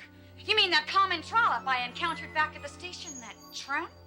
Now that does it. Nobody berates my partner except me. And the only reason I give her such a hard time is to keep her at a distance. Vulnerability in law enforcement can be fatal. I'm willing to risk it. Can't you get the message? I'm not in the mood. I'm throwing you out of here. No, please, baby, please, let me stay. I want to stay. I promise to be good or bad or whatever you want me to be. I love you. Love me. Now you've gone and done it. You just broke a family heirloom. That lamp had great sentimental value. It accidentally electrocuted my grandfather. I'm so sorry. Punish me. Listen, woman, you want me to call the police over here? But we are the police. Don't confuse me. You know, that's really not such a bad idea. I really do think the police should join this little party. Help! Help! Inspector Hammer's taking advantage of me! Help! What are you doing, Jenkins? Trying to make my bad reputation worse? Ow! Ow!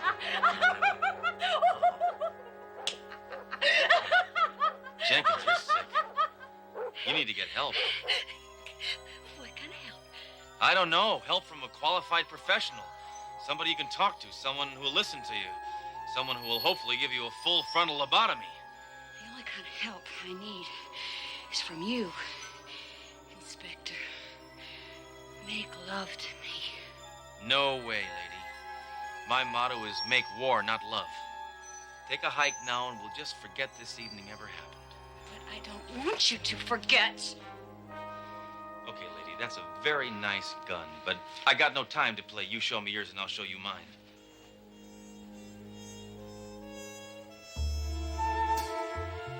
All right, I admit it. Beautiful. Thanks. Not you, the gun. That .38 is a gorgeous weapon. Don't you understand? I come here to pledge my undying allegiance. I would have blindly obeyed any command you gave me. Stop quoting Oliver North and give me that gun. I'm warning you. Don't try to take it away from me. I'll shoot. Promises, promises.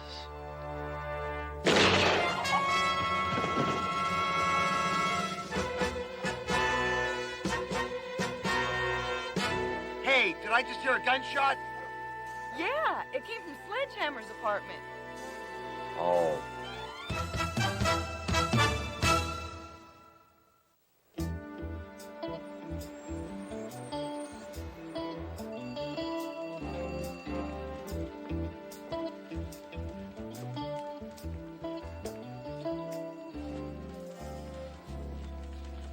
Doro? What are you doing here this early? Supposed to meet Sledge at 8. It's 5 after 9. He's over an hour late. I know, it's odd. He's consistently a half hour late. He's very punctual about that. I'm worried something happened to him. Why?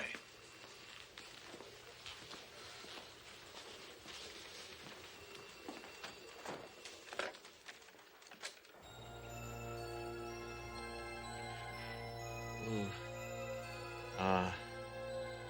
Rosebud. Hello. Oh, excuse me, I must have the wrong number. Are you looking for Inspector Sledgehammer? Yes. Who's this? Officer Elizabeth Jenkins. I believe I met you yesterday at the station. Oh, I see.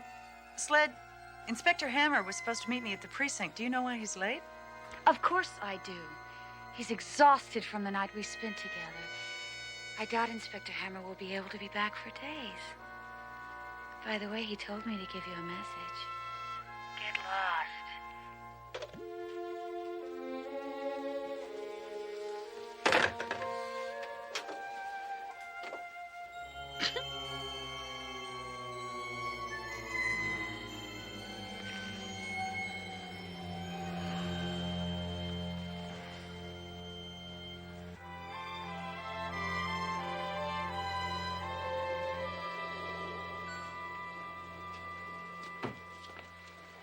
Mayjoy, you wouldn't believe what happened to me last night. Oh, I'd believe it. And it makes me sick to my stomach, you degenerate.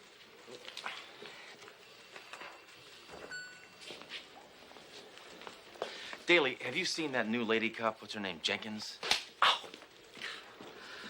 Dang! When it rains, it pours. Enough persecution.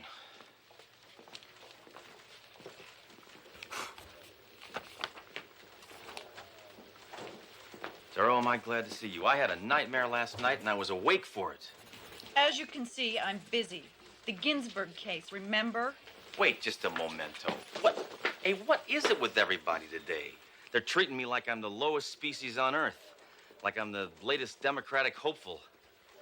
Sledge, everyone's heard about what you supposedly did last night. They think it's horrible. I find it surprising and sad.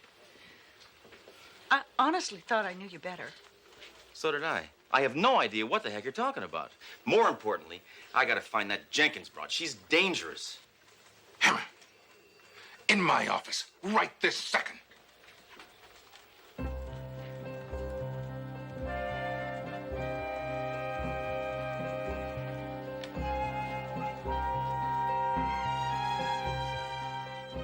That's her, the devil woman. Dive for cover. Hammer, who said that weapon? Your career as a cop just ended today. I said put it away.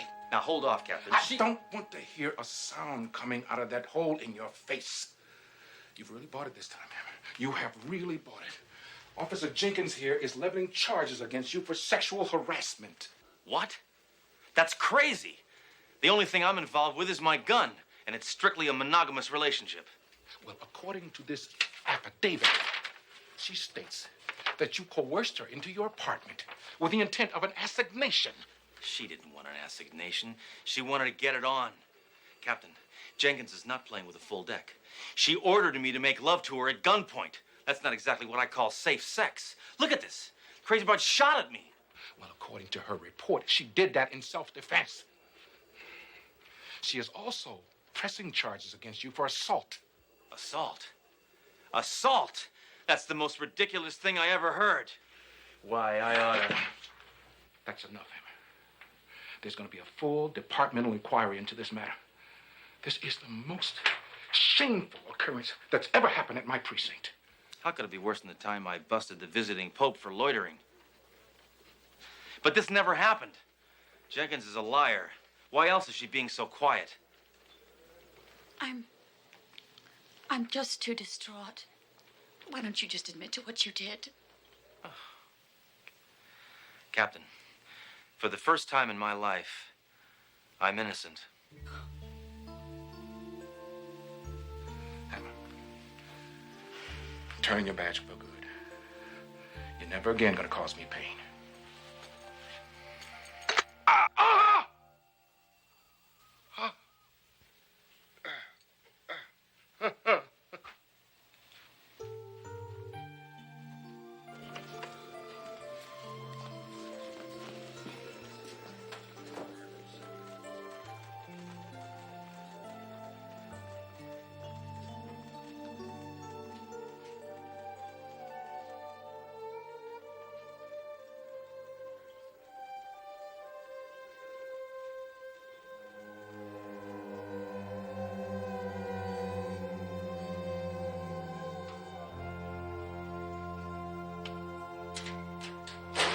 You know, when someone stands to make an accusation, then the accuser should be able to stand a little scrutiny. So what are you trying to say? I've worked for Sledge Hammer a long time. Granted, Sledge is irresponsible, undependable, egotistical, insensitive, chauvinistic, sadistic, and cruel, but other than that, he's a terrific guy. And I think your grievances against him are bogus. Listen, doll. My 3 weeks at this precinct have been an ordeal, and don't you try to make it any worse. Never should have transferred from the 3030, and you stay the hell away from my locker. You got that?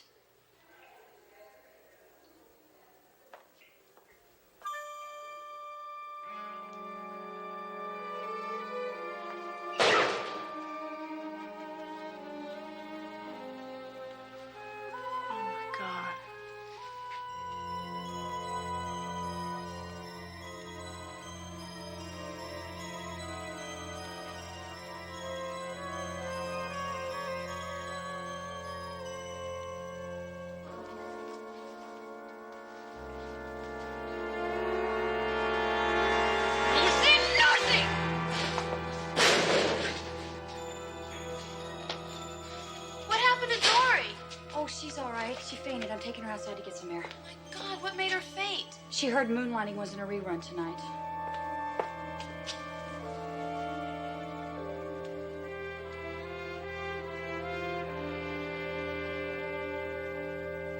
Arrête ta mère dans l'escalier. Arrête de mer de l'escalier.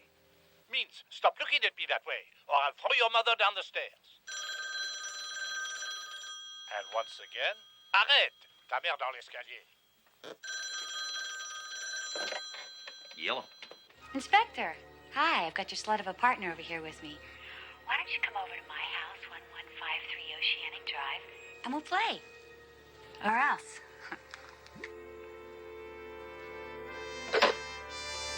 All right, amigo. It's what you just brought that breaking up is hard to do.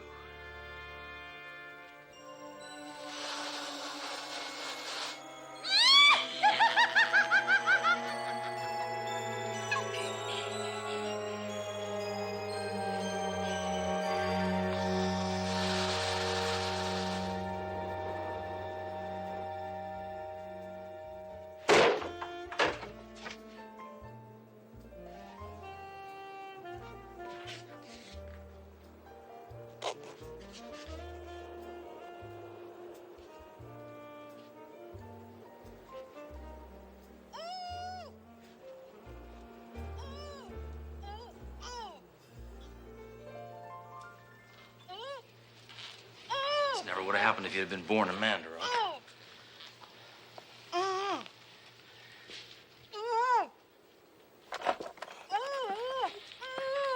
Just hold your horses, Jerome. Hey, you start nagging and I'll leave that thing in your mouth all year.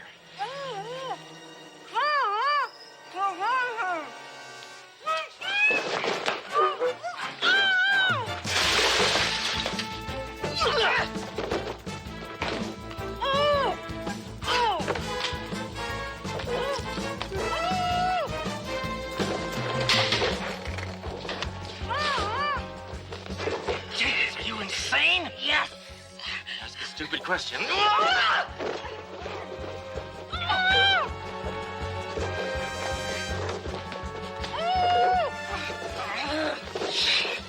Jenkins, you need to see a special kind of psychiatrist. What kind? The kind that's licensed to kill their patients. Oh!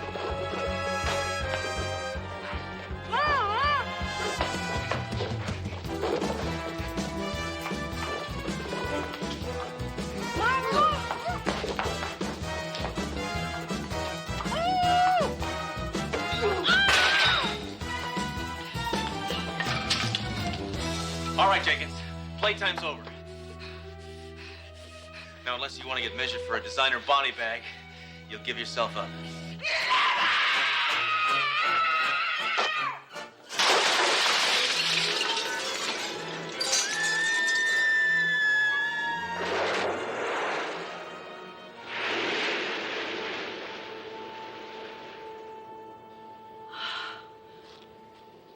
Sledge. Thank God this is finally over. It may not be over. Why do you say that? Jenkins may have a twin sister.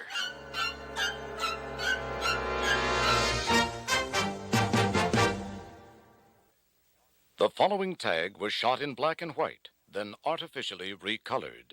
We promise you will not be able to see the difference.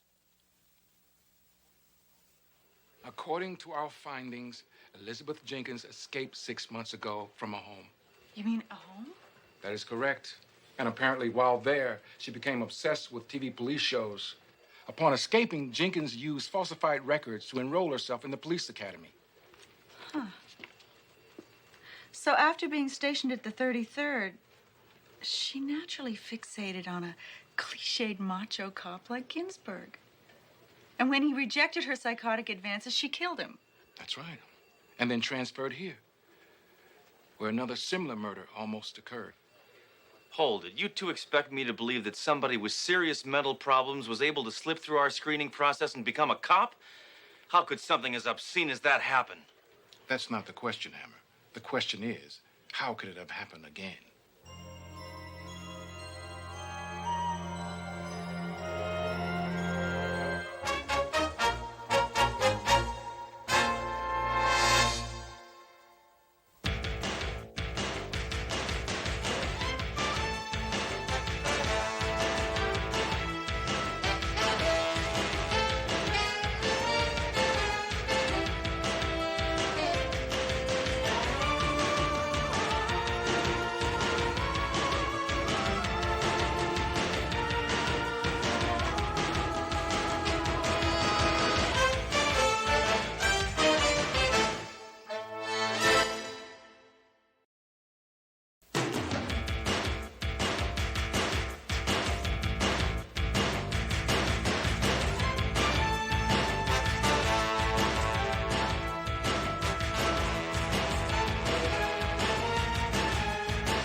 Trust me, I know what I'm doing.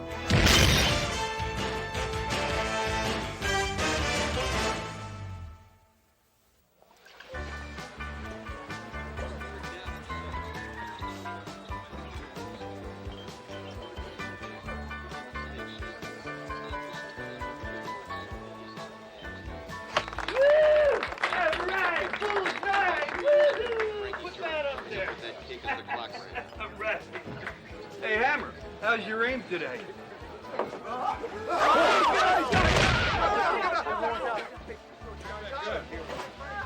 Worth 50 points. Penalty marker goes down. Pass interference against Chris Brown of Notre Dame. Yeah, or a root beer for the little lady, and for me, I'll have a root beer and make the mugs frosty. Right up. Allen Pink at 5 yards deep. He's going to run it out. He's up to the 5. Now he throws back the other way to 84. Did I ever tell you I used to play football? No, you never did. Of course, I played like a real man, without a helmet. Why doesn't that surprise me? Howdy, folks. Cowboy Cody here, and I'd like to drive this brand spanking new little filly right into your driveway. Oh, no, not him again. I hate that buzzard. Turn the channel. Come on, Hammer, we're watching a game. Yeah? Well, I wish that Bonanza reject would drop dead.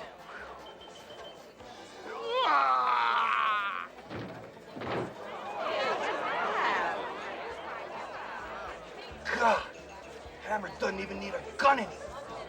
Yeah. He can kill with his thoughts. I couldn't have.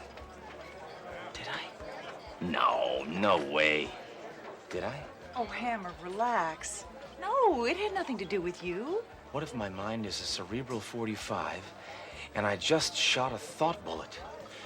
What if I accidentally kill somebody that really means something to me? Somebody like J. Edgar Hoover. But he's already dead. Maybe I did it. Hammer, absolutely not. Come on, Cowboy Cody's death is a coincidence. Look, his lot is 10 minutes from here. Let's go find out what happened. I gotta think. Happy thoughts. Happy thoughts. Happy.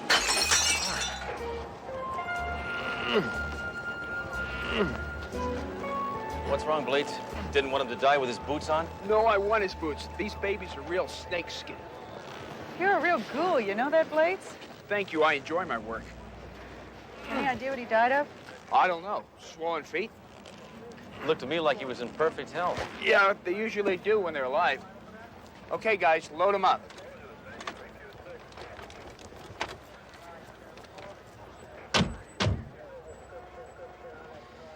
I sure hope this wasn't my fault, Duro. Because a mind is a terrible thing to waste somebody with. He wasn't even a criminal. All he did was sell cheaply built lemons to unsuspecting people at loan shark interest rates. That's not against the law. Doro! Where's Hammer? Why, do you miss him? Yeah, I miss him about as much as I miss having my arm cut off with a chainsaw. It's just that with Hammer, I like to know where and how far away he is at all times. The hearse carrying Cowboy Cody is slowly making its way down Boot Hill Boulevard. Maybe I should have sent something. Well, then again, maybe I sent Cowboy Cody. It's a somber occasion, and in keeping with Cowboy Cody's wishes, his family requests that in lieu of flowers, you buy one of his cars. So come on down to the funeral. There'll be free black balloons and rides on sad ponies for the kiddies. And in other news, a zany pit bull named Scooter has attacked his owner, Father O'Clark. Speak to me. Duro, I'm telling you I'm not coming in today. I'm too dangerous. Well, Sledge, you've always been too dangerous. But I'm a menace to the public at large. Well, you've always been a large menace. But I might have snuffed out an innocent life with a wish. And maybe I have a couple of wishes left.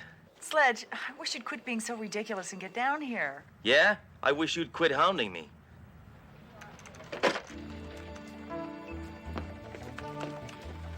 Okay, Duro, I'm here. Happy? Right, Sledge. I just want to prove to you that Cowboy Cody's death wasn't your fault. Big-time car dealers die all the time. Of course.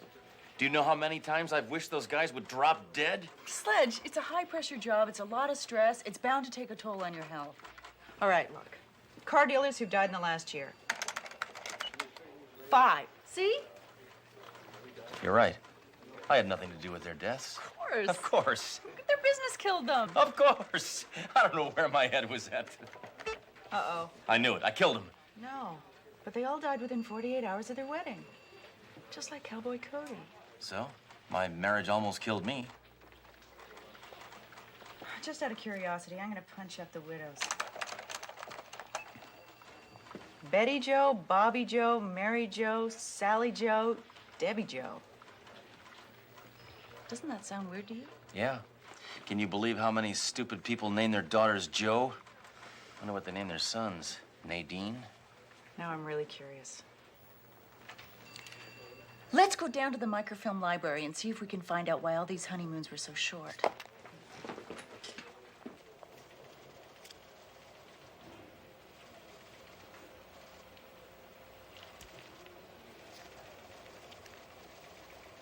Oh, fudge.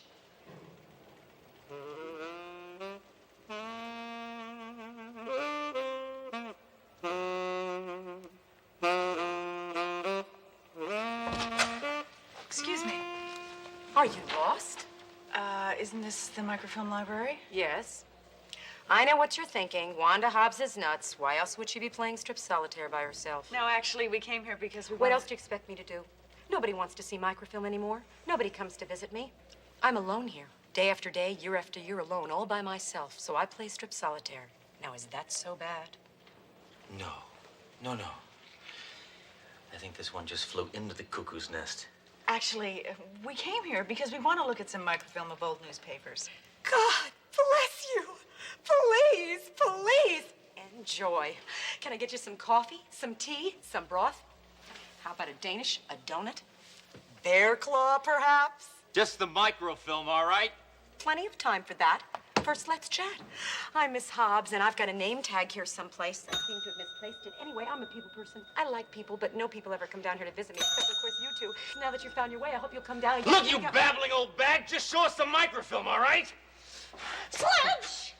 That's okay. As a people person, I'm aware that not all people are nice. Some are jerks. But I can tell that you are one of the nice ones. Okay, here we go. There's another one, Sledge. Look. And another one. Can we get blow-ups of these? Blow-ups? My, oh my, this is turning out to be a busy, busy day. Mr. and Mrs. Wranglin Rick, Orlando, Florida. Surfin' Sam, Newport Beach. Madman Mike, Bangor, Maine. Mr. Dan the Blubber Man, Houston. Crazy Phil from Salt Lake City. And our very own Cowboy Cody. Looks to me like it's the same woman. But did you happen to notice that it's the same woman? Oh, of course you did. But did you happen to notice it's different photographers? Hammer, nobody really cares. Least of all me. All right, Captain, what do we do now? Well, since this is an interstate crime, it is a matter for the FBI. There's no guarantee they'll solve the case. Look, Cowboy Cody was killed in my city by the most despicable, devious vermin that exists. A wife. And I'm gonna stop her before she marries again. You mean kills? There's no difference.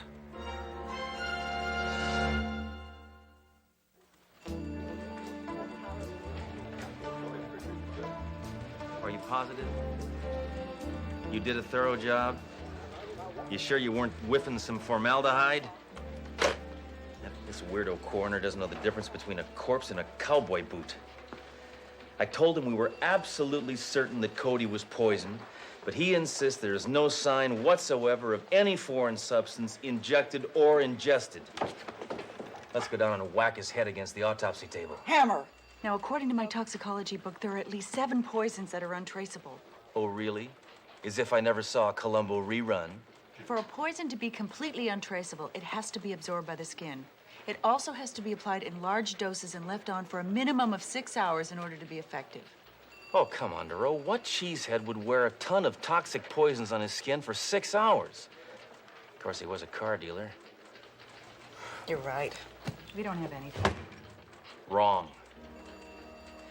We've got 6 rich, dead, obnoxious car dealers, all killed by the same man-eating woman. So what do we do?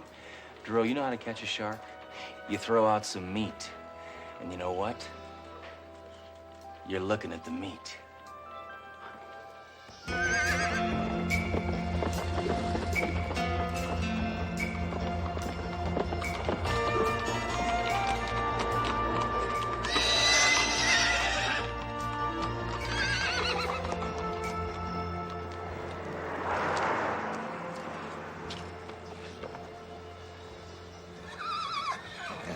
G'day. Howdy, sir. See anything you like? Sure do, mate. I like everything. Name's Crocodile Bruce. I'm the biggest car dealer in the entire outback, down under, over easy. And I'm looking to add this lot to me herd. You mean you're gonna buy the whole dealership? That I do, mate. You take cash.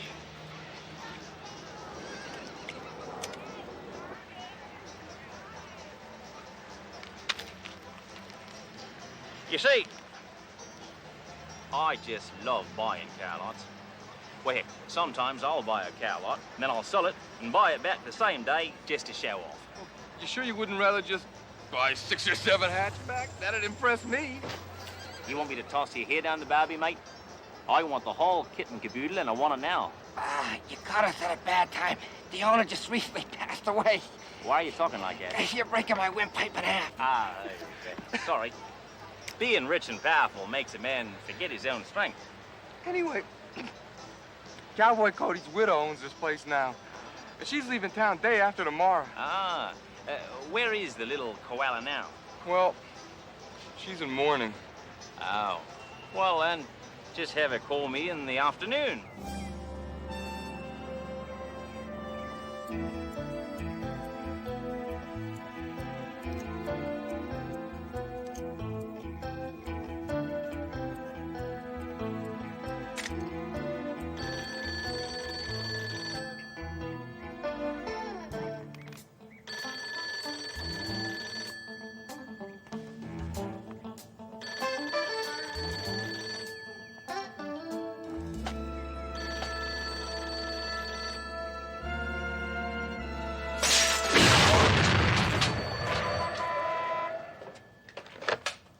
Yellow. Hi. Is this Crocodile Bruce? Who? Oh. G'day, mate. This here's the croc. This is Mrs. Cody. I understand that you're interested in acquiring one of my assets. Well, I don't know about that. I do want to buy your car lot. Well, there's a slight chance that I could be seduced into selling. Yo. Listen, little Shelley. I just hate doing business over the phone, especially when it's about to melt. So, what say we meet somewhere face to face? Or closer. How about 8 p.m. in the lounge of the Anastasia Hotel? Is it a date, Crocodile? Oh, may I call you Crocodile? You can call me anything you like. Just don't call me Waltzing Matilda.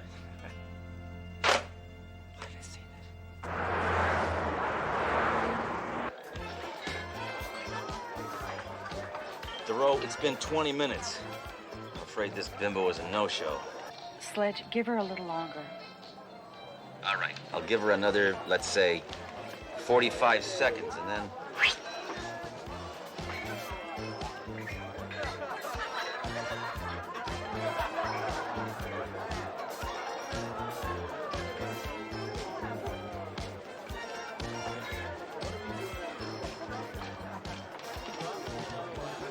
Crocodile Bruce, I presume. Sorry. Just blowing a little water up my nose. No big deal. G'day. Sit down. Take a load off. I like your hat. My dad gave it to me when I was just a baby. Took me 30 years to grow into it. Can I get you a drink? Yes, please, champagne. Mate, your best champagne and 2 frosty mugs. I didn't get your name. I didn't throw it. Can't believe she said that. You know, Croc, I keep pretty close tabs on the retail auto business. And I don't believe I've ever heard of you. Well, I guess you just got small ears. You see, I'm what's known as a flamboyant zillionaire. Kind of like, you ever had a Howard Hughes? Certainly. You ever had a J. Paul Gibby? Of course. All right. What about Carl Lafont? Sorry, no. Well, I'm just like him, only a couple of $zillion richer. How's he on the phone, mate? He's looking at you. Hey, what are you lot looking at?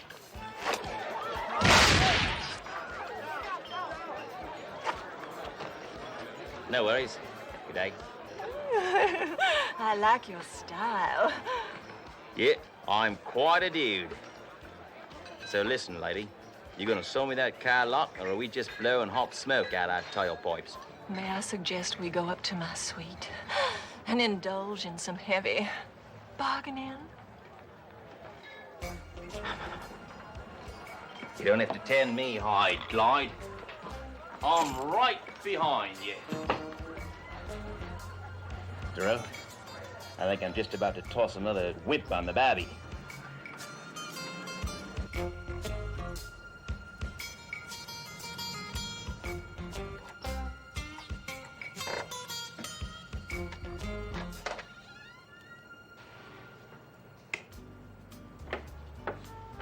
Well, Tom me kangaroo down.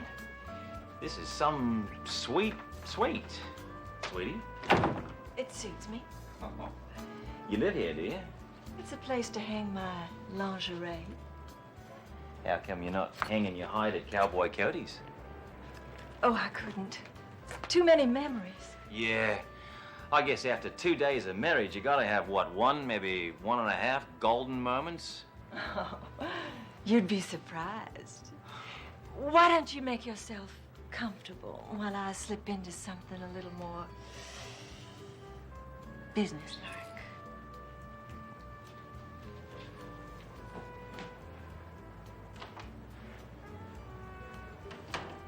Duro, she's got a tiny car lot on her coffee table. I think this woman's running a couple of quarts low. Now all I gotta do is get her to marry me and then kill me before tomorrow and we're home free. Wallaby, wallaby, wallaby. Dress for success, I say. Boy, those things are amazing. Thank you. Yeah, these little cars, they're so lifelike. Vroom, vroom, vroom, vroom, Put vroom. that down. You're adding mileage. It's all right. You'll sit back the odometer anyway. This model is the apex of my dream. The ultimate car dealership. Not acres and acres of cars, but miles and miles.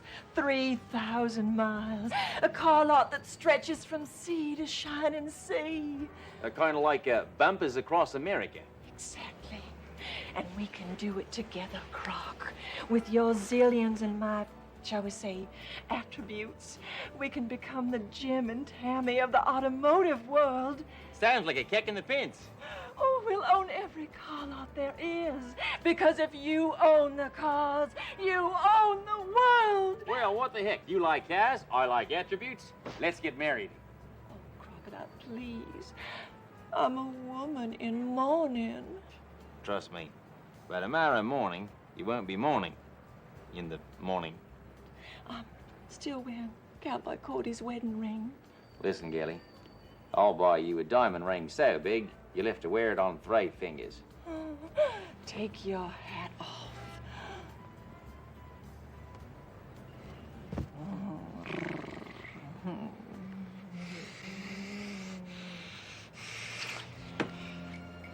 What's wrong? You're wrong. But I thought we were going like 2 dingoes in a flat rock. The only thing that's going is you. And I mean out that door now! I haven't felt this bed since me boomerang wouldn't come back. I'm telling you, Duro, it was not my fault. Maybe you're a lousy kisser. Hey, I know how to kiss. I even use my lips. Now, I think this woman wants nothing to do with men for a long, long time. Wrong again, Hammer. Look who just got married. That's incredible. What is this woman insane? She turned me down for him? Look at his nose.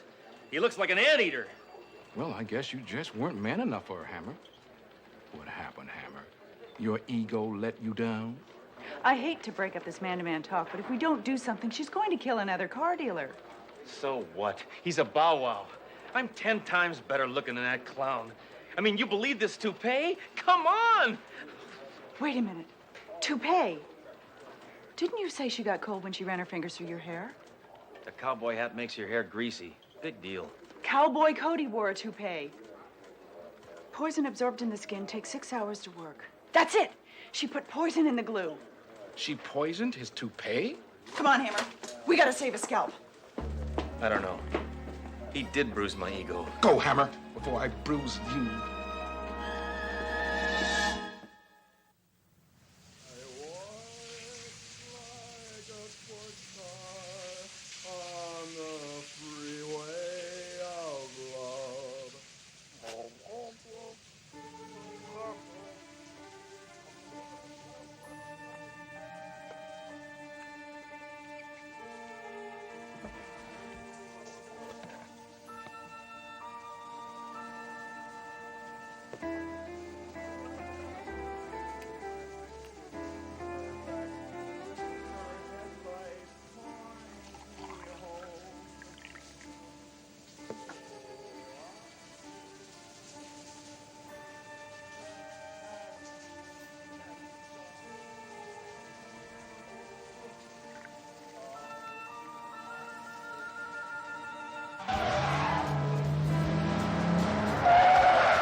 Isn't that sweet? My ex-wife wouldn't even touch my rug. Oh, I adore toupees. I just love what they do to a man. Well, let me just put that rascal on. Oh, no, my sweet, my love, my life. Allow me. Trust me, I know what I'm doing.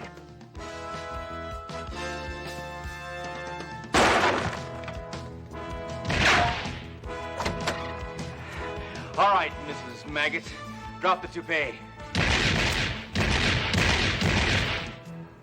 Who the blazes are you? Cops, police, flatfoots, John Law, the heat, the man, the fuzz. I think you made your point.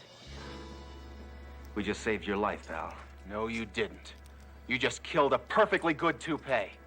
You're gonna get life for this. I'm not worried. I'm sure the jury will be very sympathetic. Oh, yeah? How do you figure? Is it really a crime to rid the world of car dealers?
Trust me, I know what I'm doing.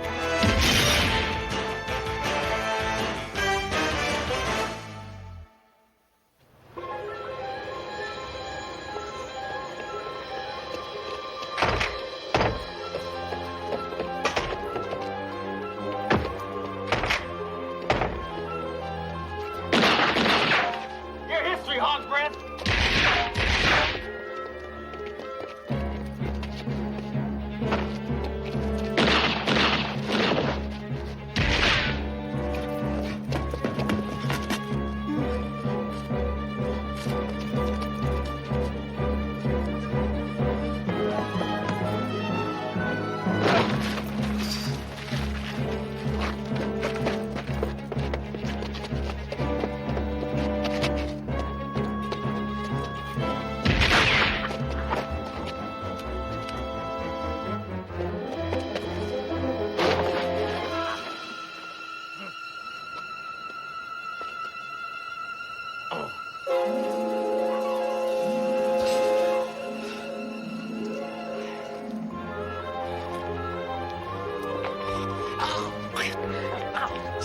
yourself hanging around, copper? Ah! Couldn't you worn a tennis shoe?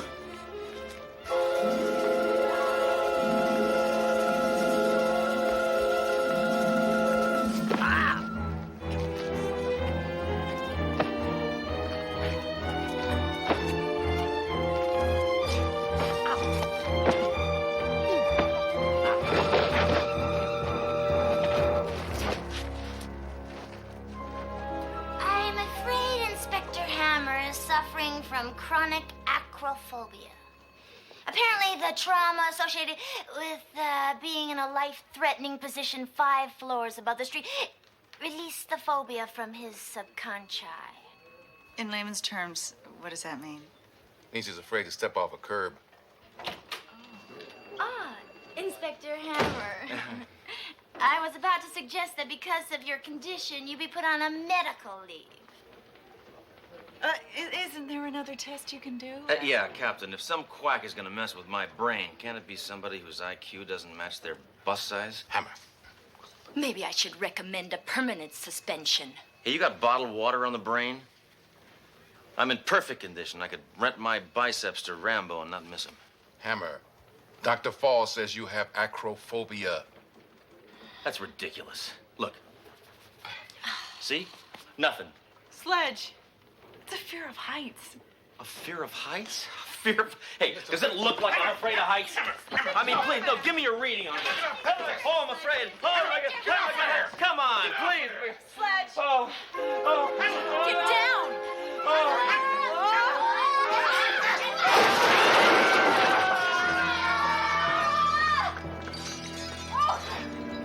Hammer, guess what?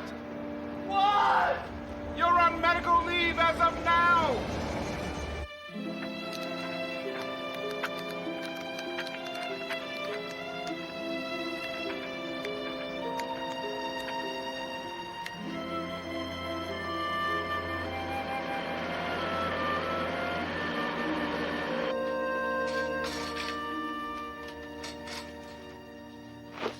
All right, old friend.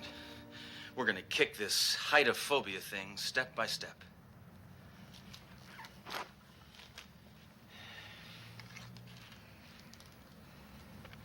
I step up. I step down.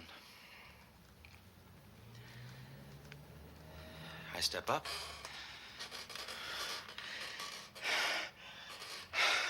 I fall down.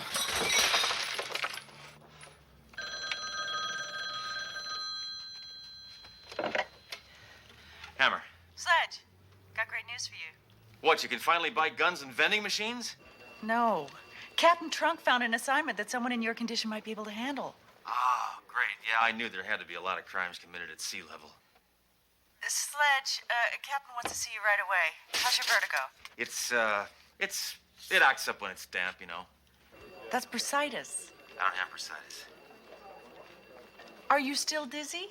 What, are you kidding? I'm fine. I'm perfectly fine.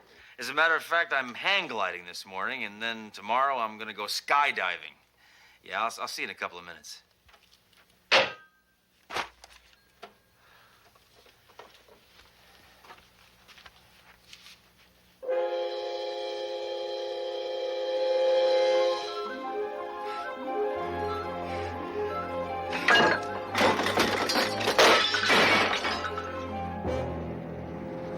Look, I tell you, I'm fine. I'm completely back to normal.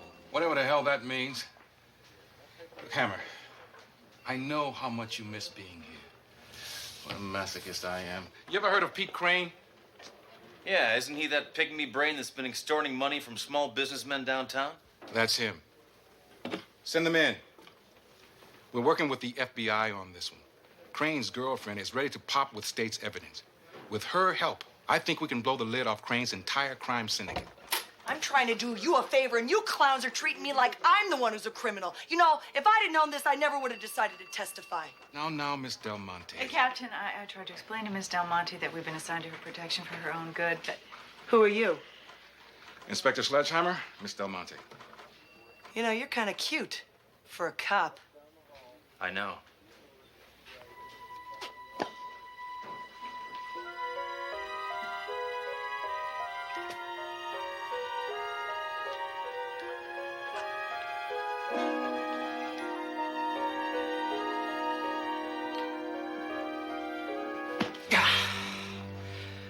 Nice to meet you. How'd you wind up being the girlfriend of that maggot Crane, huh? I was his secretary. He wanted someone who could type fast and run slow. Hammer, I want you to stick with Miss Del Monte every minute. I understand, sir. Have you showered yet? Come on, let's split out of here, Charlie. I'm gonna hit the dress sales, and it'll be nice to have a gentleman's opinion. You are a gentleman, aren't you? Look, Captain, I want to get back in the action, but I'm not interested in babysitting for some gun moll. All right, well, that's just fine, because I can take care of myself. You see, I'm locked and loaded, and I'm ready to rock and roll.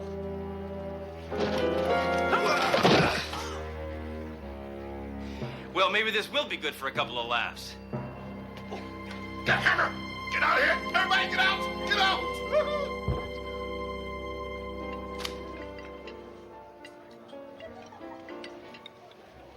I'd never met a woman who carried an Uzi in her purse before. Pete gave it to me on our first anniversary. It's a hell of a lot better than a rape whistle. Oh, how'd you get involved with a sack of slime like Pete Crane? He could steal me anything I wanted. Yeah, but didn't it bother you going out with somebody who steals and robs and has no scruples? Nah, I used to date a congressman. Oh. So, you married? No, my wife is gone. Oh, gee, I'm sorry. When did she die? No, she's gone. She just took my things and left. Pete did the same thing to me, too. Said I was too expensive. So he ditched you, huh? He ditched you for somebody cheaper.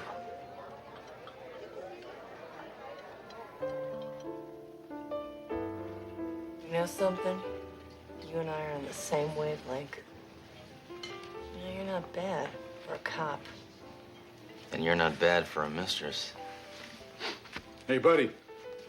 Can I borrow your sugar? Yeah, sure. Here, take it. Not that one. This one. Hey, back off, Ragweed. You're talking to a lady. Oh, you... Nice technique. Tai Chi and karate? Yeah, you study with Master Chang, too? Yeah. Till he became road manager for Motley Crue. Yeah. My shoulder. That's a nasty bruise. Want me to finish him off? Oh, no. So my top will cover it. There's something about you I like. What is it? I'm violent. That's it. Always a firm foundation to build a relationship on.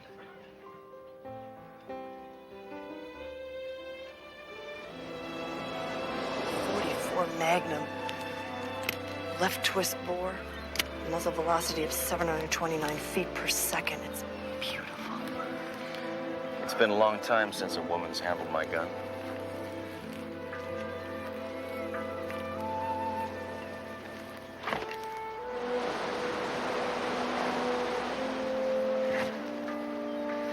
Look, when this is all over, can I see you again? Oh, Sledge, I don't know. Hey, why don't you join the force? That way we get to see more of each other and you can get paid honest money for roughing people up. Oh, Sledge, Well, think about it, will you? Will you think about it? Oh, look. There's my hideaway. What, the lighthouse? Oh, I love it there. It's the only place where I really feel at peace.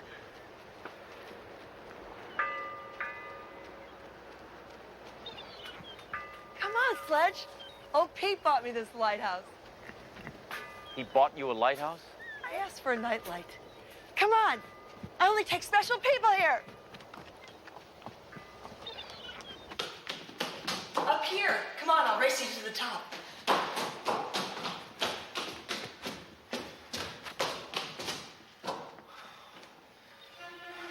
on, Sledge. I can't. Somebody turned the stairs to jello. Sledge, stop him! Stop him! Please! No! Go! My vision's as bad as those people that colorize black and white films. Please! Help me! No! Please! Oh,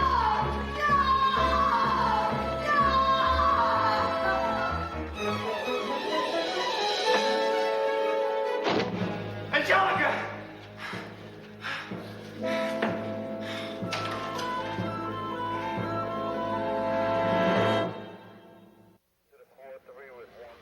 You all right?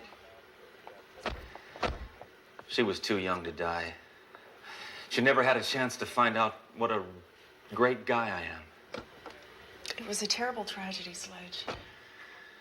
I was really falling for her. And I know she could have fallen for me. I know it. But she did. We had so much in common. We even hated some of the same people. Did you know that she carried a bigger gun than I did? Sledge, I don't know. It looks like somebody dragged her to the top of this lighthouse and threw her in the ocean. We went together like a headache and a pill. Not a clue up there. Whoever did this made a clean break. I don't want to hear that. That scum sucker killed a woman I could have had a future with. There's got to be a clue up there.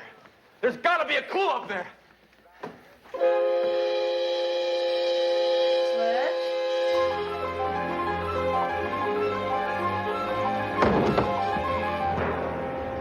Because of Inspector Sledgehammer's fear of heights, there was no way he was going to make it up those stairs and save Angelica Del Monte. Did the woman survive the fall? No, she is deceased. How do you spell deceased? Just right. Dead. Stop it! Both of you! Don't you realize you're talking about somebody who meant a lot to me? Look, it's not my fault I couldn't go up those stairs. I can't go up anything anymore. I stand on a chair to change a light bulb, but I get a nosebleed. Hammer, get it together! It is together! All right, take a note. Inspector Sledgehammer, as of now, is back on medical leave. Why? Why? Hammer, I want you to go home and get some rest. I don't want you to come back here until you overcome your vertigo. But that may be never. I wonder why Angelica didn't scream when they threw her out of that lighthouse. She was one tough woman, Sledge. We liked all the same things. Guns. Guns. She even threw a brick at Gloria Steinem. Let me see that. It would have been too awful if they had found the body. Yeah. They would have had to bury her in an envelope. Way to go. Wait! Sledge! He didn't mean it. He's your friend.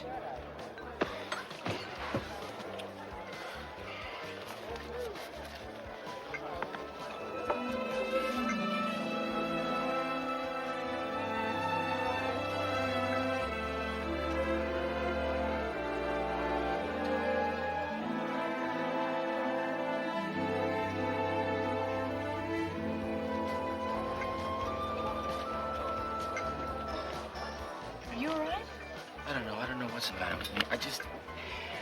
Everywhere I look, I see your face in drinks, in lights, in mirrors.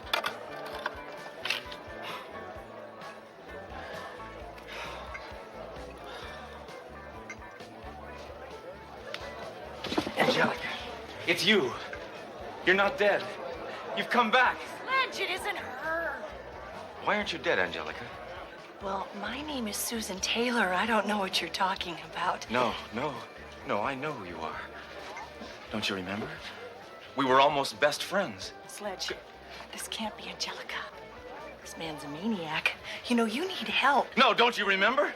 Don't you remember the good times we had? The fights, the guns? Sledge, give it a break. Trust me. I know what I'm doing. Look at this face. Look, everybody. Doesn't this look like the woman I let get killed at the lighthouse? I know it's you. I know it is. You've come back to me. No, you're mistaken. You've come back. Sir, I am not this Angelica. All right, do me a favor. Come back to my apartment with me. I want to try an experiment. Oh, last time I heard that line was from a shoe salesman. No, you've got to come back. You've got to. You've got to go with me. Sledge, you're stressed out. Guys, grab him. No, I know it's her. I know it's her. It's her. Okay, fine. We'll go back to your apartment. Just as long as you promise to then leave me alone.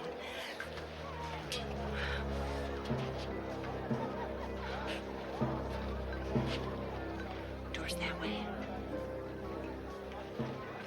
Sledge. Trust me. Sledge! Hurry. It takes a while to change your hair color. I'm dying as fast as I can. Come on. This can't mean as much to you as it does to me.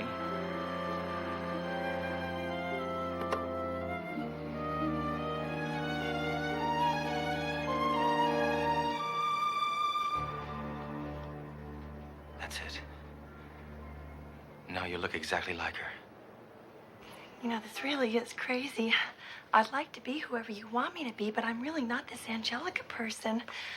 I'm Susan Taylor from Salina, Kansas. No, don't say that. Say tough words like maim, kill, destroy. You're crazy. Why would I say that? Come on. Come on, try it. Scumsucker, slimeball, try it, try it. I can't. I'm from Kansas. You're right. You're not her. You never were her. You could never be her. Okay. I'll take you home. Thank you. I'm really sorry, Inspector.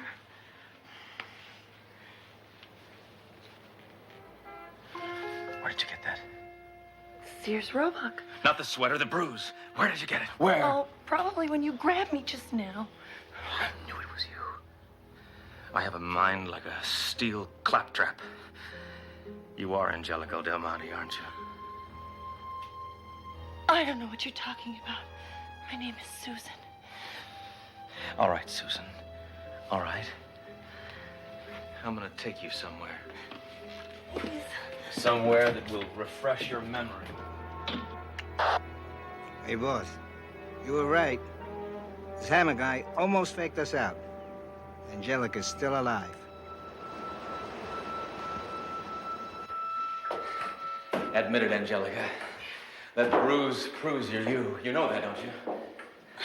Will you please stop saying that? The chances of two different people having the same bruise are 27,000 to 12. That's that'd be 1 in 16. That's 12 into 27. That goes 60. That'd be well, they're slim. They're very, very slim, Angelica.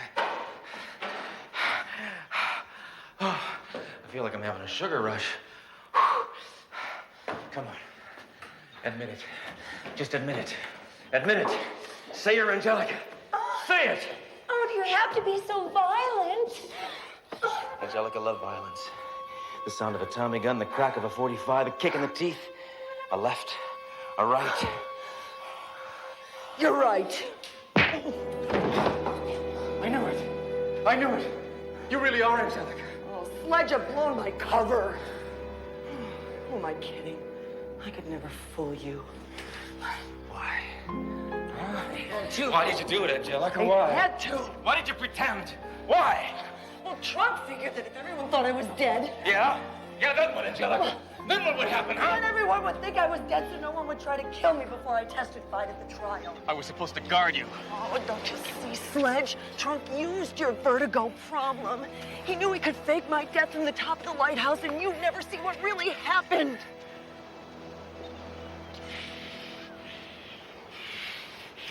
So you're not dead? Then who fell from the tower? It was a mannequin. And a guy, FBI guy working for Trump. He threw it down while I hid. So, when I ran out to the car to call headquarters, you and that FBI creep escaped. Oh. Sledge, I wanted to tell you when I saw you at the bar, but I couldn't.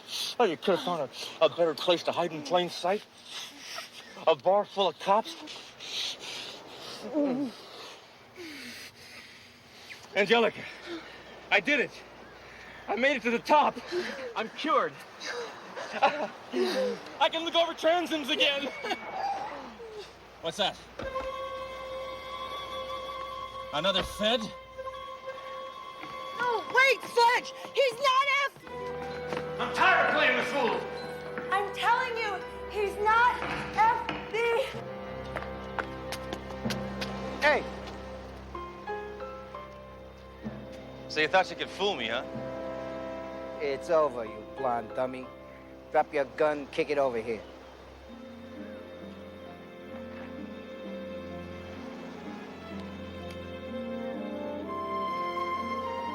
said kick it over here. Forget it, slimeball. I never kick a friend when he's down. Angelica!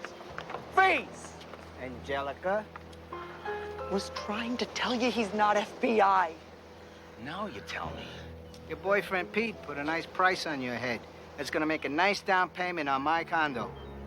I have a message for you. Pete says goodbye. No way, scumsucker. You're gonna have to shoot me first. Okay.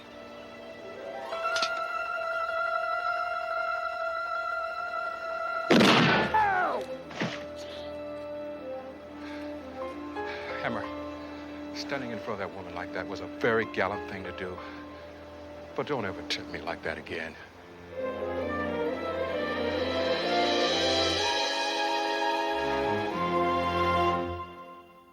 Thanks to Angelica's testimony, Crane has been sentenced to 50 years in prison. Well, I guess it's safe to say that relationship's over. Nope. Apparently, after the sentencing, they made up. I mean, they settled their differences. And when he's done serving his time, they're gonna get married. By the time that happens, we'll be throwing rice at their wheelchairs. Well, you know what they say. True love knows no bounds. I'm sorry, Sledge. Well, it could be worse. I mean, you're feeling better. No more vertigo, right? No, I haven't had a drop. And I'm not getting dizzy anymore either. Watch. See, look. Hammer, get off Oh, Hammer, get off that deck! Get off my deck! Get off my deck! I'm fine. No, see, I'm fine. Look, I'm fine. Oh. Oh, my God! Yeah. This is terrible. I know. When did they remove that flagpole?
Trust me, I know what I'm doing.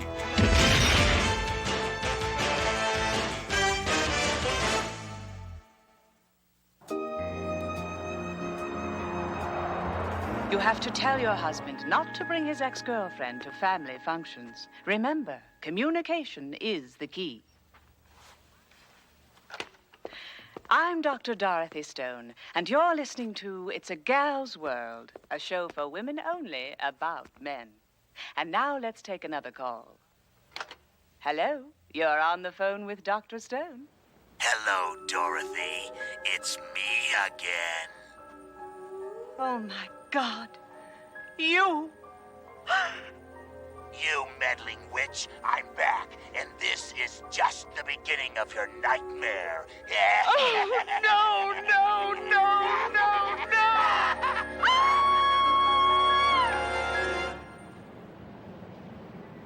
You must do something to stop this madman. As I've said before, Dr. Stone, my hands are tied.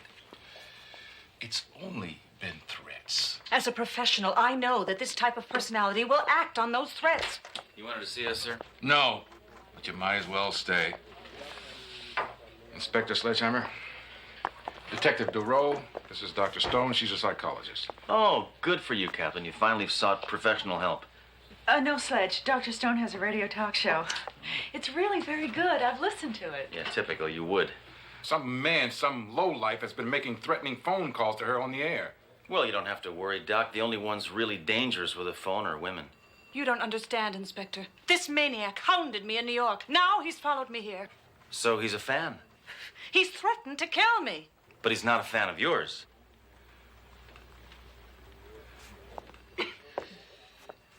I had a pervert call me once. No, how'd you get him to stop? Change your number? No, I stopped dating him. You know, this man is merely a nuisance to you right now, but as a doctor, you must know, these people usually aren't violent. Normally, that's true. But this man's voice has all the characteristics of a classic sociopath. He's relentless, aggressive, and violent. Hey, I never called that show. This is just like New York. The police there were powerless. They even tried a wiretap, but he never stays on the line long enough to be traced. Yeah, but this ain't New York. This is my city. And the only person who harasses people here is me. Is this man going to put me in more danger? Probably. Hammer, I want you to handle this by the book. You understand? Now, why don't you and Doro play the tapes of known crank callers who have recently relocated here? I'm sorry, Dr. Stone. That is the very best that I can do at this time. Typical. I didn't expect that you police would be able to find this man. Now all we have to do is find the door. Oh.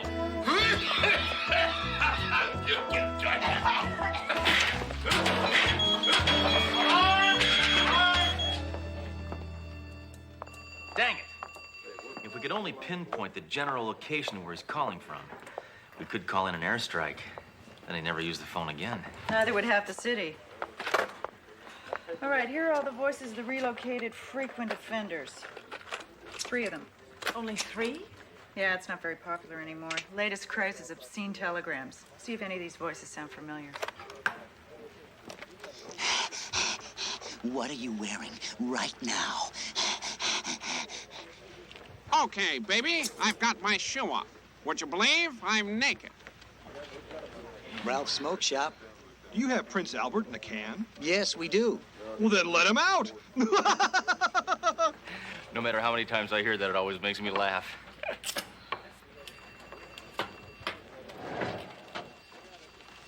I'm sorry, Doctor. It's obvious that your caller hasn't been apprehended.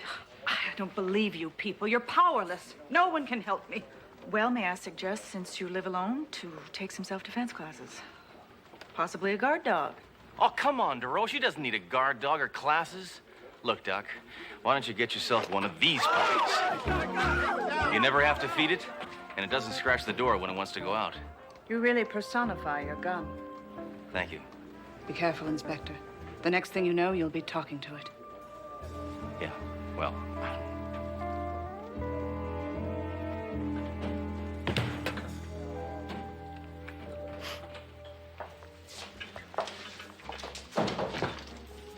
You know, what did that shrink mean, that I personify my gun? Well, you treat your gun like a living, breathing thing. That's not personification, Duro. It's love. Ginger ale for the lady, black coffee for you. Hey, what is with this sissy umbrella? Sorry, Inspector. We ran out of the little American flags you like. We had an Ollie North happy hour. Good afternoon, ladies. This is Dr. Dorothy Stone, welcoming you to It's a Gal's World. Hey, don't touch that dial! You leave that woman's show on. Not for me, I don't care. I don't want... If she wants to listen to it, she's got some problems that she wants to solve. And no, I don't care about this bunk. Hello, you're not alone. You're on the phone with Dr. Stone. What machismo? Some crackpot's trying to kill her, and all she cares about is helping people. She must have been a Miss America contestant. You really want to protect her, don't you, Sledge? Duro, I'm for anybody who can help you broads get over your problems. That way you can concentrate on what's really important. Serving men. Let's take the call on line 2. What's up, Doc? Stop this. Please, stop these calls. So you tried to fink on me again, huh, Dorothy? Going to the police? You need some discipline. I hate tattletales. Stop calling me. Leave me alone. Do you really think the cops can help you? Those pigs can't do a thing. They're just namby-pamby milk suckers. No one out there can help you. Ciao for now. I'm tired of that cretin polluting the airwaves. Sledge! Do me a favor. Don't shoot the radio. You're right.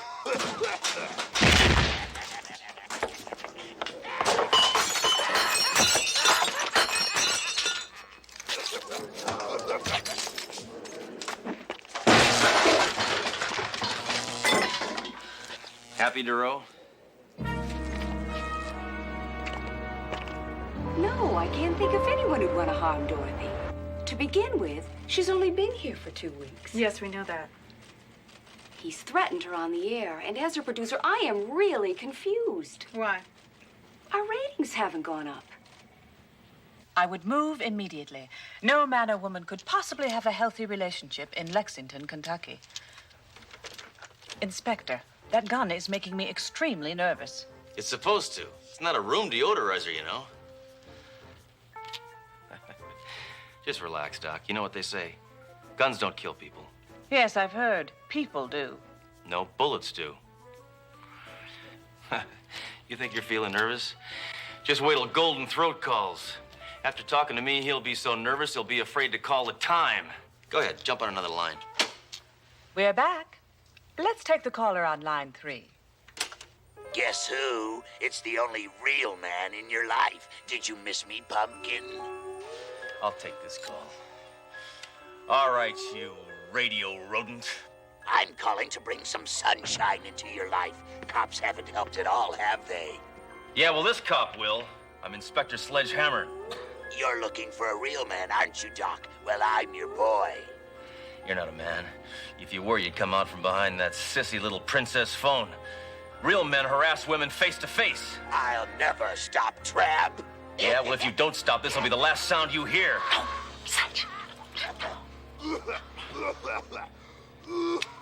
We'll be right back after this word from our sponsor. I don't know about this, Sledge. Oh, rest easy, Duro. This dirty mouth breather isn't going to bother the doctor anymore. I scared him away for good. The doctor is in no danger.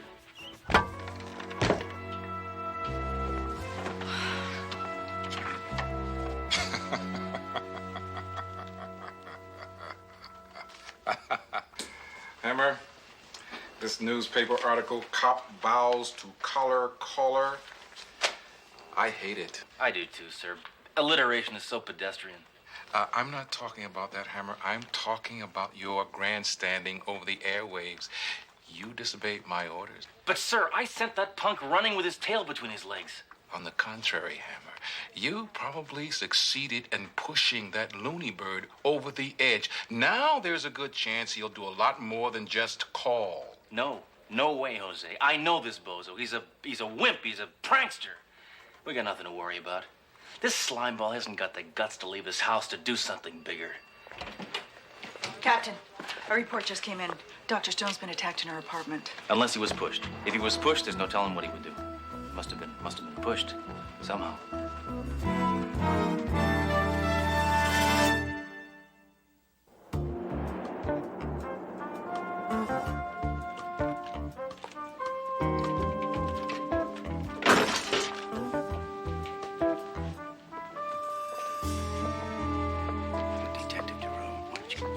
Hey, Joy. What, are you dusting for prints? Oh, no. Just eating a powdered donut. Uh-huh. Got some information from the doctor. Uh-huh. She said the guy jumped out at her, but she didn't get a good look at him. Uh-huh. She probably couldn't see through all the smoke. Uh-huh. I've seen less than a hickory pit barbecue. Uh-huh. She could have her own brand of sausage. Uh-huh. So, Mayjoy, you find anything out? Uh-huh. She doesn't see anything wrong with me and Mrs. Mayjoy taking separate vacations. Uh-huh. All right, Dr. Stone, you feel free to call me if you need any more help. Okay? That'll be all, Charlie. Dr. Stone? Thank God you're here. Who? You, Inspector. Oh. I so rarely hear that. Dr. Stone, you told one of our officers that you saw the man who attacked you? Well, yes, I sort of saw him. I heard that hideous laugh. I turned, and the next thing I knew, I came to and called the police. Uh-huh.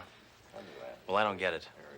A guy threatens to kill you, then he gets a chance, and all he does is laugh at you. If he'd have been serious, right now you'd be a stiff.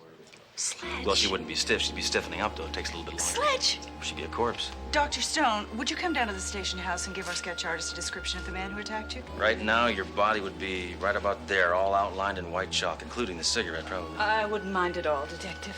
Yep. Pretty soon we'd have to call your next of kin. Hello? She's dead. That's what we'd have to say, because you'd be dead, of course.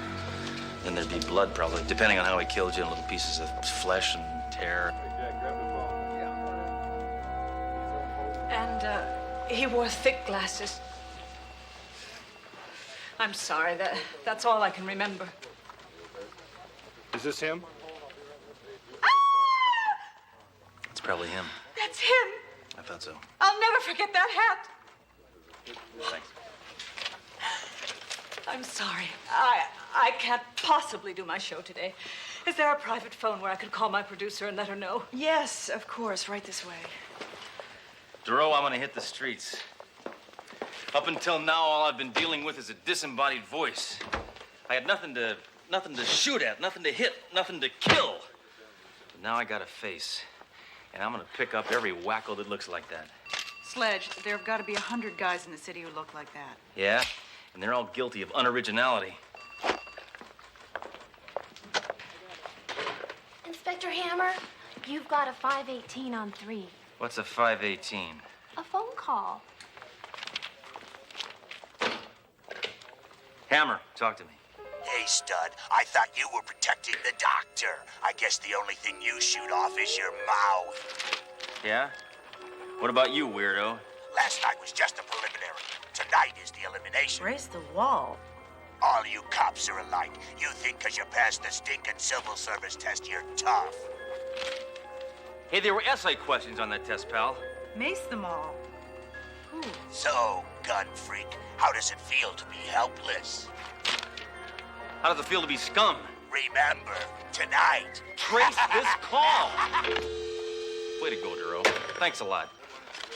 Well, your writing is terrible. Well, it was like shorthand. I can't. Well, you'll never guess who just called. Not again. Not here. She got it the first time. I didn't even have to give her a hint. Well, what did he say? The usual. He's gonna kill you tonight. Sledge. That's what he told me. Oh, my God. Yeah, just take it easy, Doc. I'm not gonna let anything happen to you. But he said tonight. Look, it's obvious the guy's gonna come back. This clown is just dying to get caught, and I'm the clown who's dying to catch him. So I'm gonna spend the night in your apartment. You'll stay with Ro at her place. Sledge, I got a better idea. Why don't we both stay at your apartment? That's not a better idea. Sending her to Alaska is a better idea. But your apartment will be perfect. With all those booby traps, it's like a bunker. Nope. N-O-P-E. Never. Inspector, I would feel much safer at your apartment.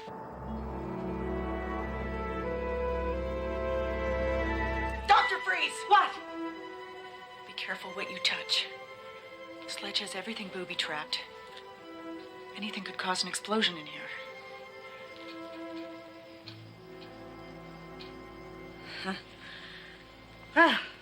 One's environment is a direct reflection of one's personality. From the looks of this place, the inspector is a textbook case. Yeah. Well, as Sledge always says, man's home is his ammo dump. Excuse me. The inspector's a very manly man, isn't he? Yes. He's a unique individual. Well, you two seem to have a good relationship. On the surface. Sledge is a stubborn, narrow-minded, opinionated, sexist reactionary. Does he know you feel this way? Oh, that's the way he feels about himself. I think he's an okay guy.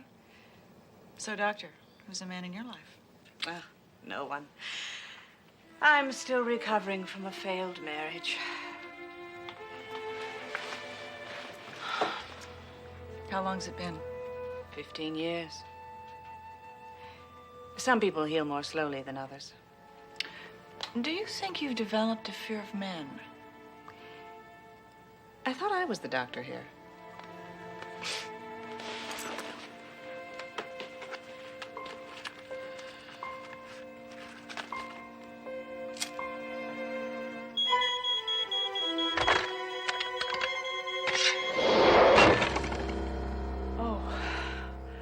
I forgot to tell you, Sledge doesn't approve of smoking. No tofu, no bean curd. These single women don't eat right.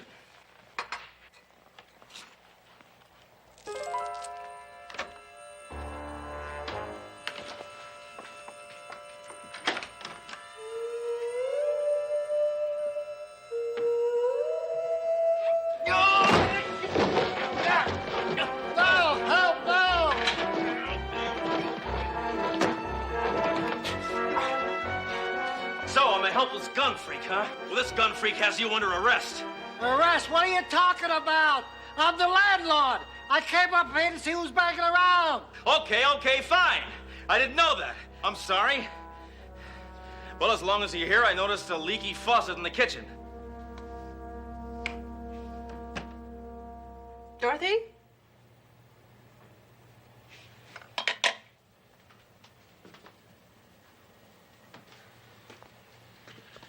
Dorothy? Thought I heard the door. Guess you can't hear anything. Guess who, Dreambug? Dorothy, get out! It's him!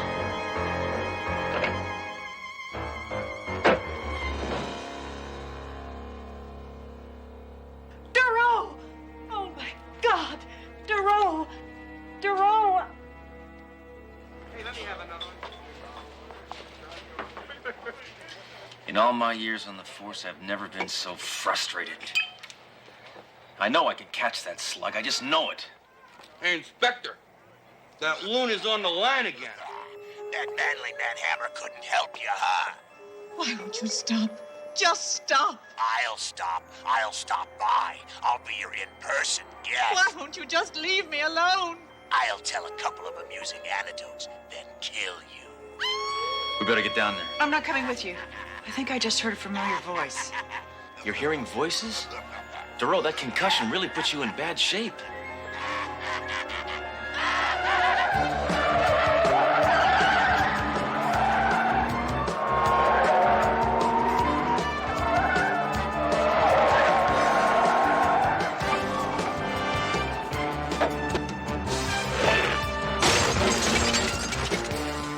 Look, whoever you are, you win. I'm leaving town. What more do you want? A lot more. I won't live till I see you dead. What? Oh, my God. He's here. Help me. Oh, my God. Come on, Stone, come on. You can do it. Fight back. Scratch it. You're a woman. Nag him. Use sarcasm. Kill him.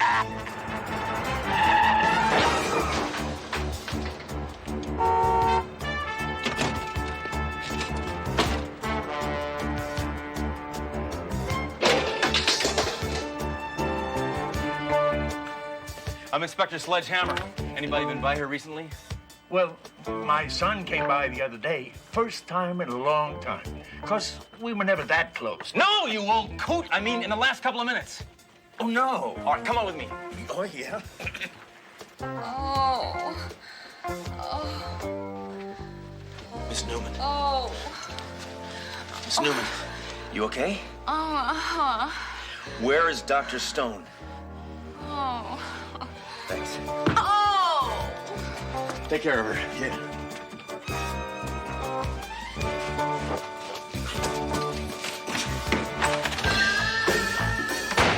Dang rock and roll.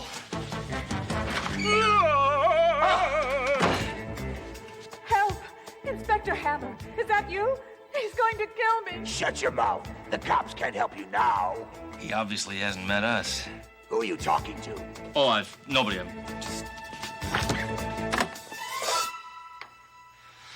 Dr. Stone, you okay? Yes, but be careful. Here I am, big boy. Come and get me. Boy, I'd like to pound your face. If I could see you. Well, here I am. Inspector, look out!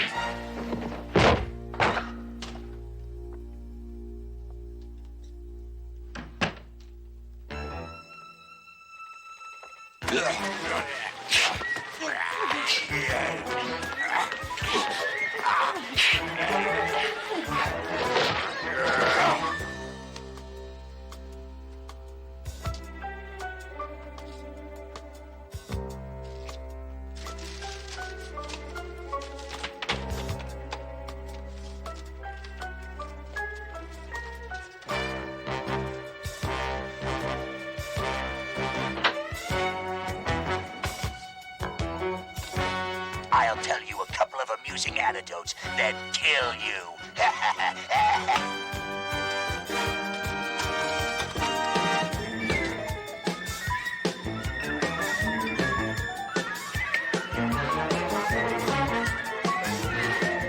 I've been waiting a long time to do this, mutant. Oh, yeah? What's that? This!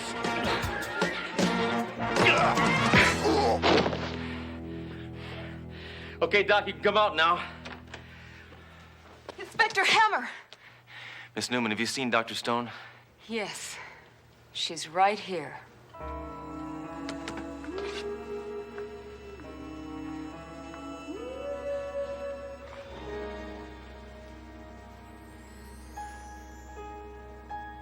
Of course. An accredited psychologist masquerading as a man, making threatening phone calls to herself, and then sending the police on a wild goose chase. I should have known. You've had a case like this before? No, I saw it on an episode of Barnaby Jones.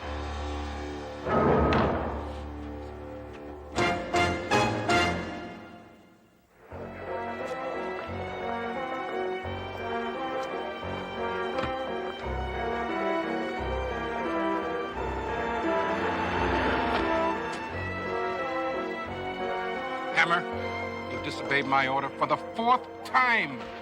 Yeah, but once again, I came through.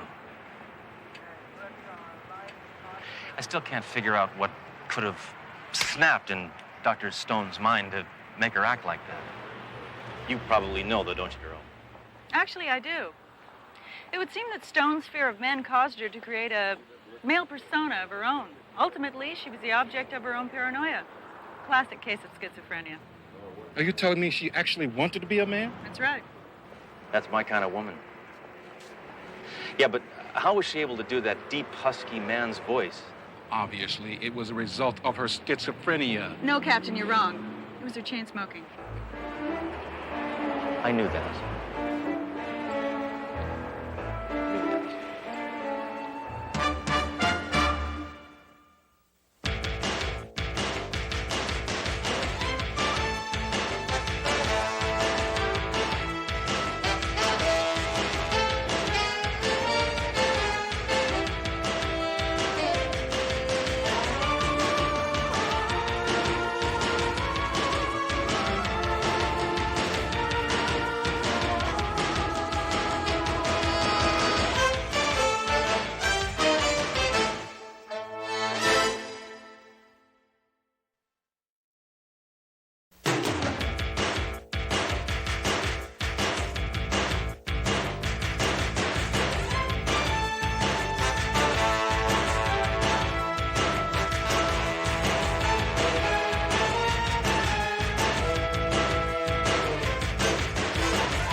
Trust me, I know what I'm doing.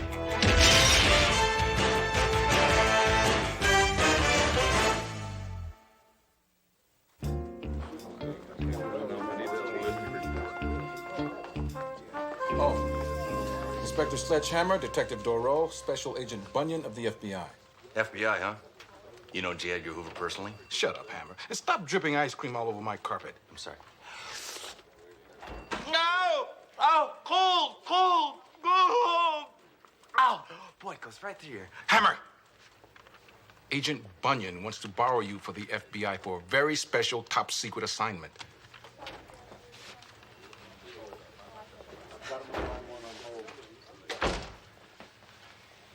Have you ever heard of Clive Winston? Makes cigarettes, doesn't he? Hammer, shut up. He was the biggest crime boss in the country in the late 60s. Well, then his brother makes cigarettes. Hammer, shut up. One of them makes cigarettes. Hasn't he been in jail for the last 20 years? Our sources indicate he's planning a prison break. Inspector Hammer, we'd like you to go undercover at Chadney Federal Prison. Get close to Winston, become friends, and break out with him. Hopefully, he'll lead you to his accomplices, men we've been trying to convict for years. And you chose me because I can make friends with anybody, right? No. No? We chose you because Chadney is full of the toughest, most violent men in the country. So, Hammer, you should feel right at home. Also, we didn't want to risk the life of one of our own men. Hey, I eat Risk for breakfast. When do we go? Tomorrow at 8 a.m., you'll enter Chadney with the identity of Nick LeBeau, alias Nick the Dart, a legendary hitman who's killed so many people even our computer quit counting. But nobody knows what he looks like. I arrested him, and I don't even know what he looks like. Me posing as a vicious hitman? It'll be kind of a stretch, but I'll try. At least I have the right tools. Hammer, you can't take your gun into prison. One more thing. This has to be kept top secret. Only the people in this room will know about it. You'll be on your own, Inspector. Good luck. Oh, sticky, sticky. But here. What a sissy hitman. This guy never once used a heat-seeking missile. Sledge, I want you to be careful in prison. It's very dangerous. And, well, I just want to say it's going to be difficult for everyone. I know, the separation is tough. Why, Sledge? I know this sounds hokey, DeRoe, but I'm not sure I can make it in there alone. You can. You can. I want you to know that I'm going to be here when you get out. No, not you. I'm talking about my amigo here. Oh. No, but I'll miss you too, DeRoe. Gee, thanks. Really? And just to show you how much you mean to me, I'm going to let you take care of my gun while I'm gone.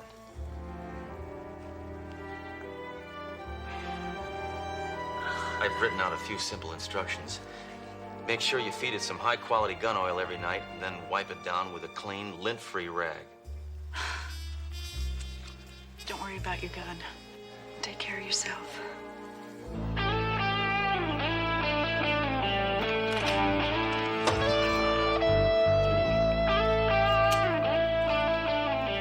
What we have here is a failure.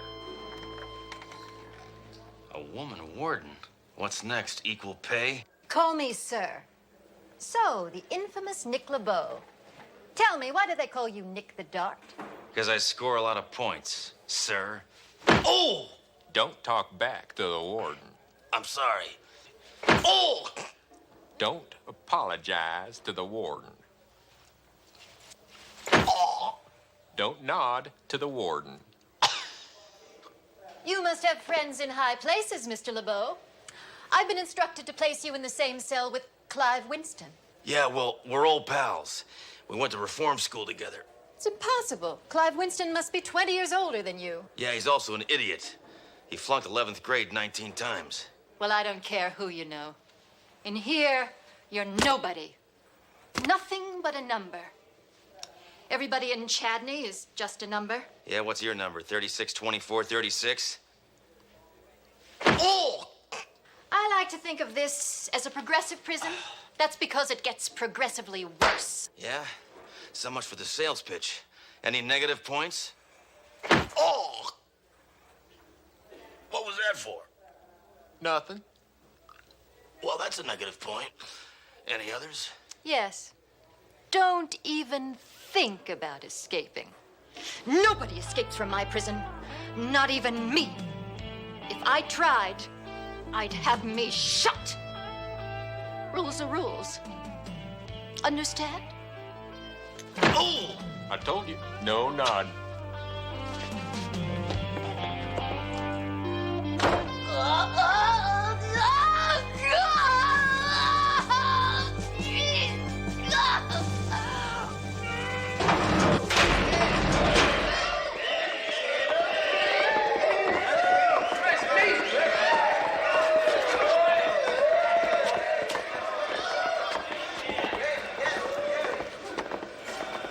Open 67.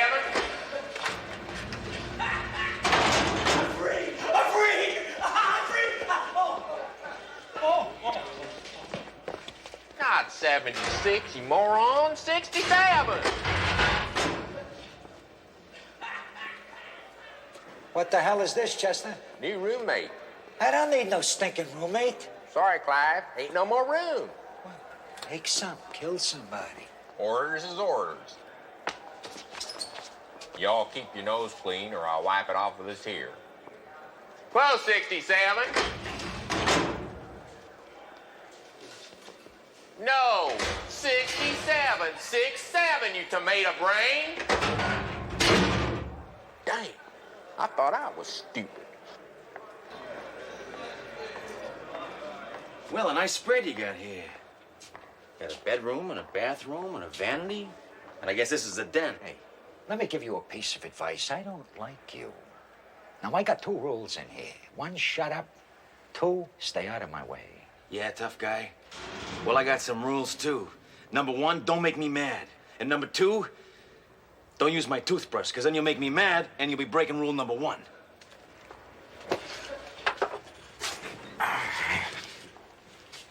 So which bunk is mine? I'll take the top one. I choose the top one. Want to give me a boost up? Shut up, huh? I think I can make it. Oh! Ah, make it. Whoa! Thanks. Man, guy could go stir crazy here. Name's Nick LeBeau. Friends call me Nick the Dad. Don't worry, I'm like a cat. Always land on my feet. Nick the Dad, huh? I heard you. Yeah, all bad, I hope. Yeah, I heard you hit a lot of people, that's it. Yeah, I hit a few people. I hit a lot of people. I even killed some of them. As a matter of fact, a couple of times I was contracted for your organization. Whoop! Hey, I didn't say I liked you. I said I heard you. You understand? Now put a pillow in that mouth, all right? I'm trying to read here. Yeah. Well, they can put me in a cage. But they can't tame this animal. Yada, yada, yada, Warden! Hey, knock it off, Jabron, will you? Take this, you lousy screw! What are you gonna do about it, huh? Come and show me how tough you are. Huh? I'll take it all! Hey, yeah! I'll take it all! Get off, dummy! Trust me, I know what I'm doing. Surprise! Help! Come on!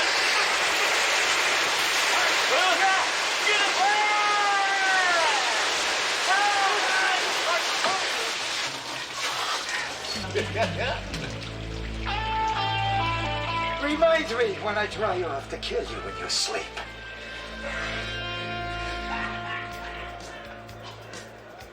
Henry! Henry! Hannah, come on, you can do it. I know you can. Henry! Anki! Looks like we need a little motivation here. Maybe this will help.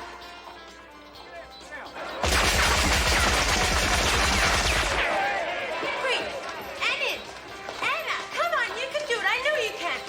Hey, Roomie. Kick. Fancy meeting you here, huh? Get lost, creep. This place is disgusting. You're disgusting. This isn't a prison, it's a summer camp. How can they expect to reform us slugs when they coddle us like this, huh?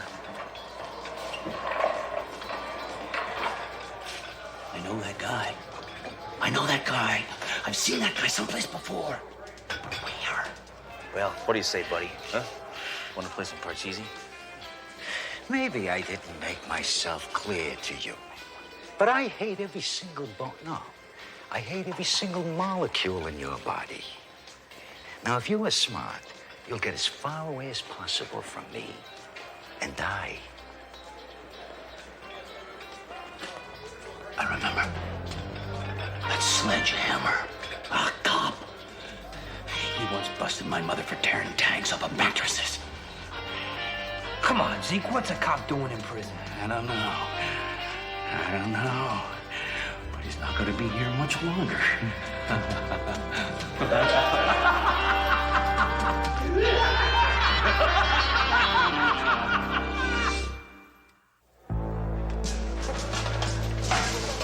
That smells good. What is it? Cream lard on toast.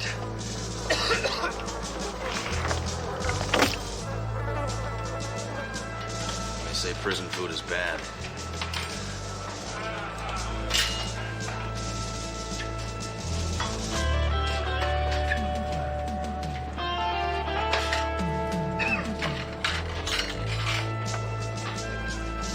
You're through.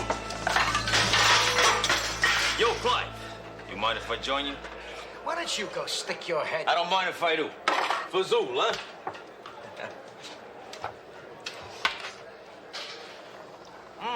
This lard melts in your mouth, doesn't it? This is delicious. Look, you blonde-headed baboon, if you don't leave me alone, when I get out of here, I'm gonna hire you to kill yourself.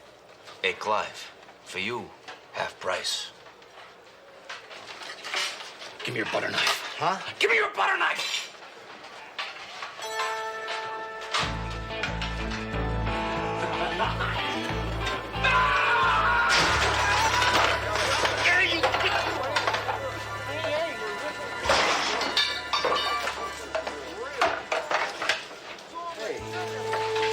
Hey, buddy. You just saved my life here. It's nothing any other good hitman wouldn't do. So I'm driving down the freeway. It's 3 o'clock in the morning now. I hear thump, thump, thump. I pull over, whip open the trunk, and this guy ain't dead yet. So I grab this tire iron. Boom, boom. Give him a couple of whacks, nothing. Finally, 10, 15 whacks. Boom, boom, boom, boom. He stops stumping, and he buys the farm. I tell you, it makes me laugh to think about it now. Hey, you think that's bad? I'm trying to get some information out of this guy, right? And this guy is not talking, okay? So I'm on the 20th story. And I figure, well, it might help his memory a little bit if I throw him off, right?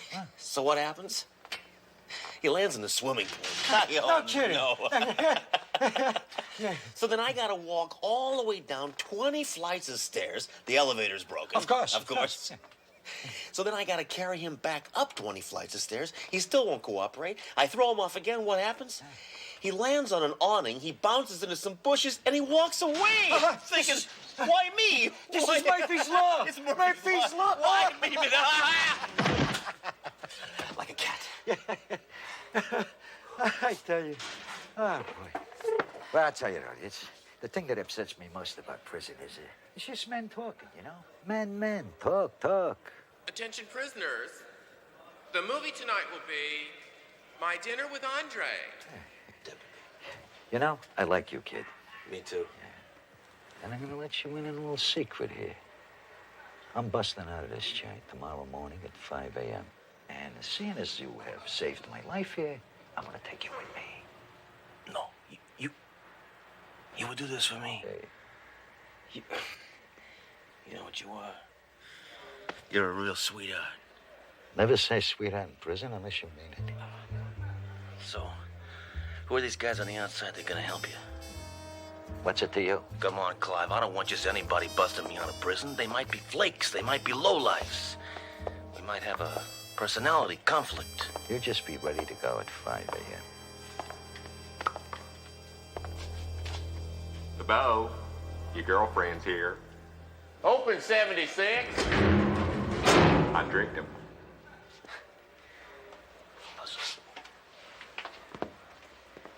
Close 76.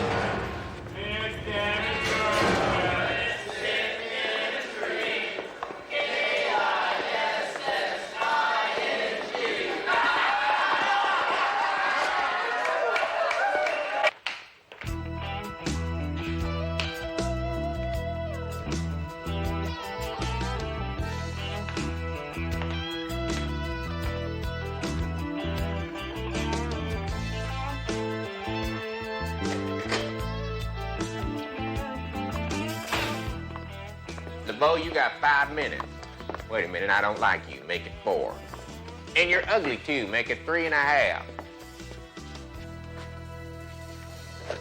I'm sorry, this number is no longer in service. DeRoe, what are you doing here? Hitmen don't have girlfriends. If they did, they'd kill them. I came to get a status report. Also, I brought you something. How is my amigo? Fine. Does he miss me? Probably crying bullets, huh? No, it seems happy. Oh, good.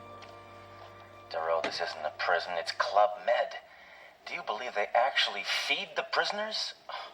How are you getting along with Winston? Great. I like the guy. He's brutal, he's violent, he's unfeeling. I think he'd make a great cop. When's he gonna make his break?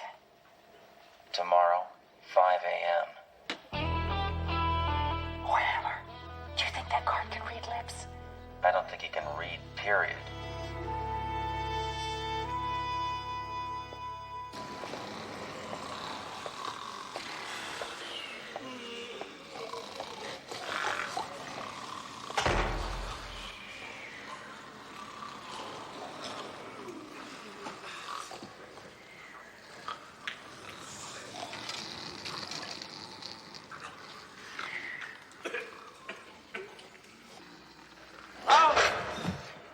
Nick, what are you doing there?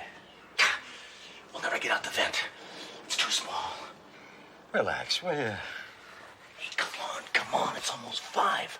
I thought you said we were breaking out this morning. Yeah, but relax. Well, shouldn't we be doing something? Like sawing the bars or maybe carving a gun out of soap? Kid, give me a break. I'm trying to sleep. Yeah. Come on, Clive. We can't just walk out of here.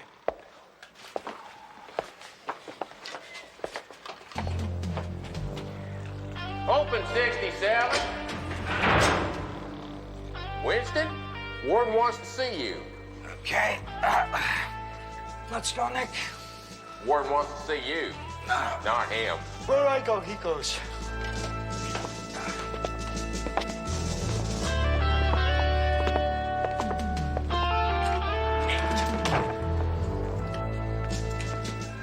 Hi, Warden. What's the problem? Oh! What was that for? Talking. I didn't talk, he did. My mistake. It's come to my attention that you two are planning to break out of here this morning. Us? No. That just must be a prison rumor. You know how convicts are. Just like old ladies. You're lying. It's true, isn't it, Clive? I'm afraid so, yes. You picked a great time to tell the truth. The deal was for 1. 2's a bigger risk for me. It's gonna cost you extra. Well, 50,000 ought to be worth the risk. Take plastic. If only Papillon would have had a gold card. You see, you make a woman a warden and a breakout is cakewalk. The Mercedes is gassed up and waiting. Thanks, Warden. Money talks, money walks. So, just exactly where are we, huh? I want a deserted country road. But exactly, where are we going? To a deserted farmhouse.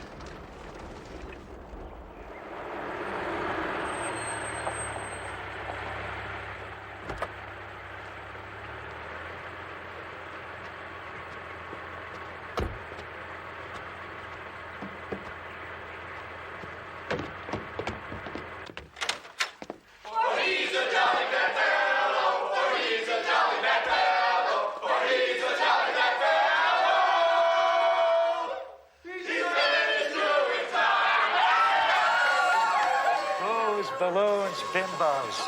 It's almost worth doing 20 years for, Nick. Come on, let me introduce you to some of my partners in crime here. Yeah, sure, but can I make a phone call first? To who? My girlfriend. I want to let her know I'm out, and I want to invite her to the party. Well, sure. We can't have too many bimbos, can we? Never. Phone's right over here. Come on, over here. Hey. Grandma, how you doing?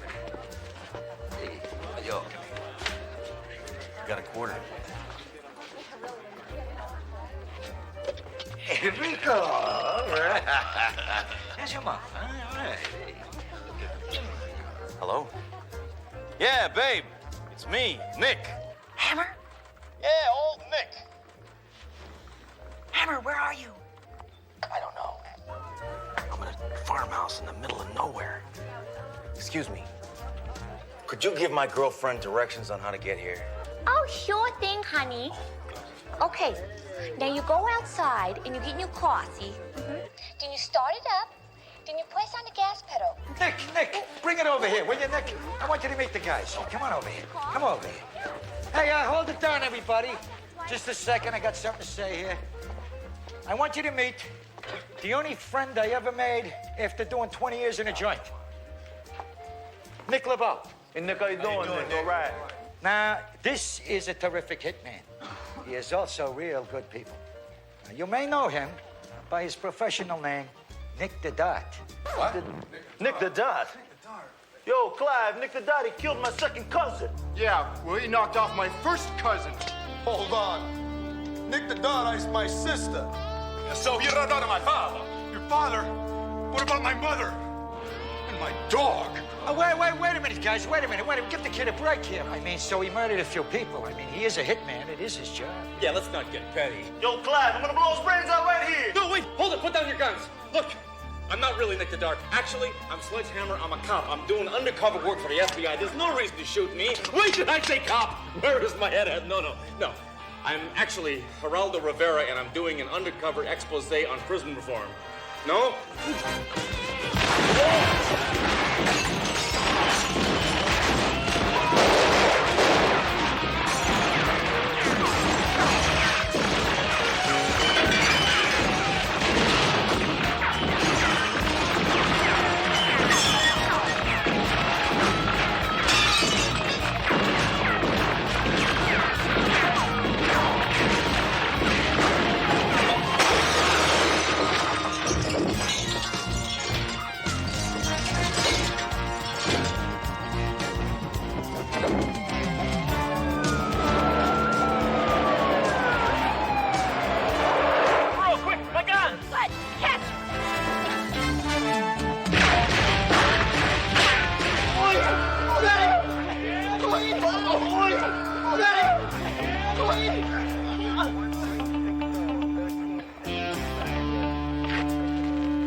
Happiness is a warm gun. Good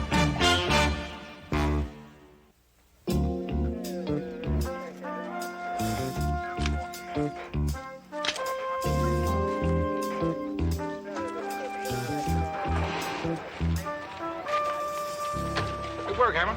Yeah. We're gonna have to pick up Warden Keene and that guard Chester, too. They were both in on the break. Yeah, we heard about the bribe. They're already in custody. Well, I'm just glad to be on the outside. Being in prison was like being in a daycare center. What's this for? I'm sorry, Hammer, but you're still considered an escaped convict. Oh, yeah? By who? By me.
Trust me, I know what I'm doing.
listen up. These red pens indicate the trail of the hooded hood.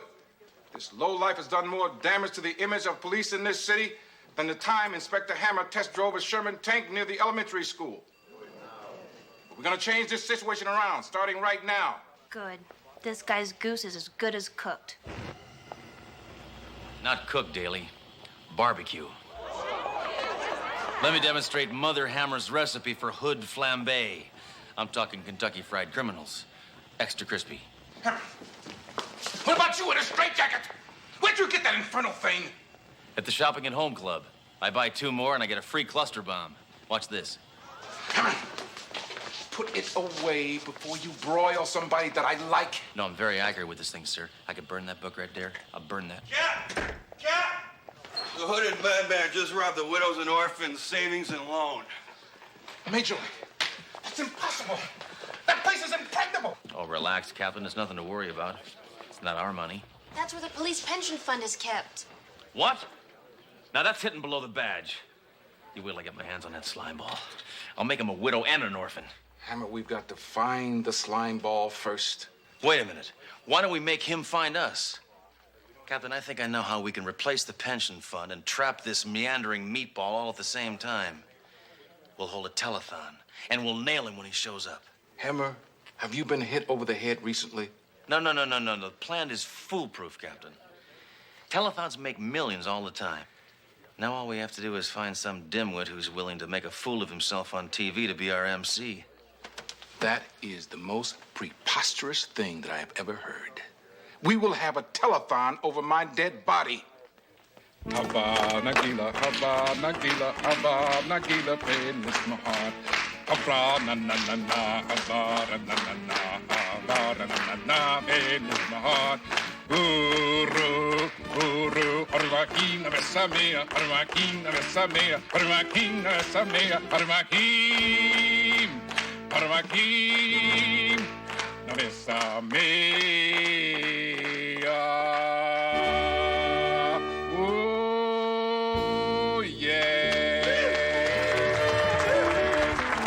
Thank you, Fred, for your kind applause. And now that we approach our 11th hour, Officer Daly, what is our total? $287,003. Thank you, my friends. That's great. That means in another, 2,000 years, we should be almost halfway home. Here's Officer Fletcher Mayjoy with one of my favorites, the mating calls of the great yellow-bellied sapsucker. Thanks, Captain.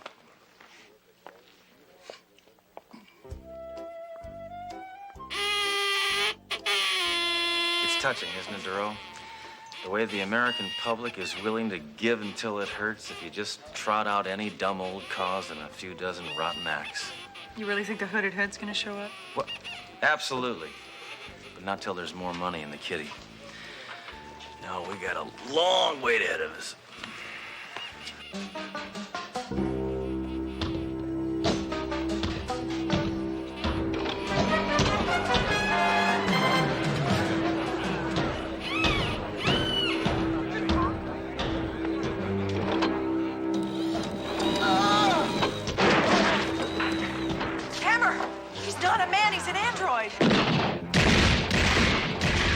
I don't need a gun. I need a can opener.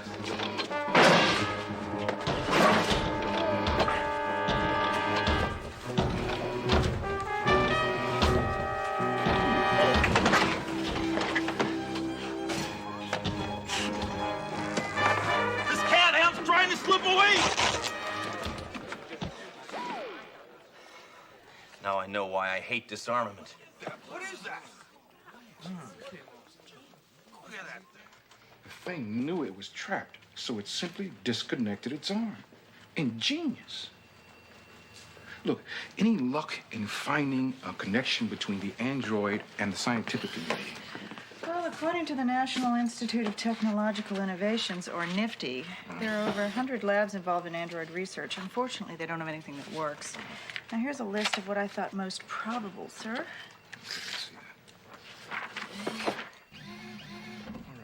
Right? Okay, why don't you, just see what you...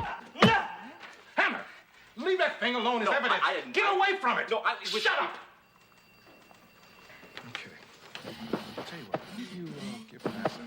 Oh, good thinking, sir. Yes, I'll get a hold of the government and cut through all the red tape. Who should I talk to over there? Check out Foreman. He's a friend of mine.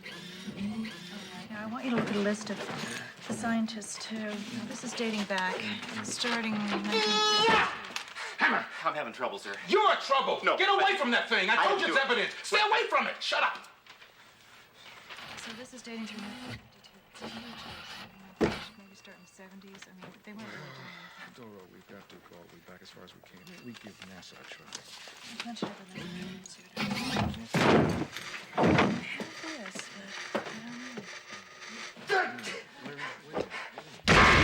Hammer! What the hell are you doing? Well, this thing is... Just finding the clue we've been looking for all along, sir. Androids are us. Better check it out.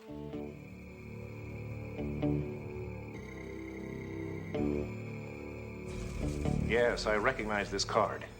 I was going to notify the police as soon as I heard about the robberies, but it all happened so fast. Right. Read him his rights, Duro, while I beat him up. This is the man behind the one-man tidal wave of crime. maybe it isn't.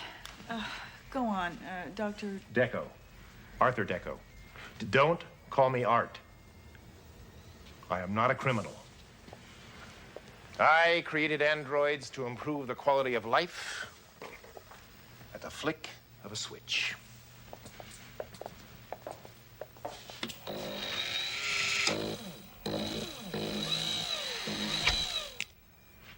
This one performs a humanitarian purpose. Miss Duro, would you please turn on the TV?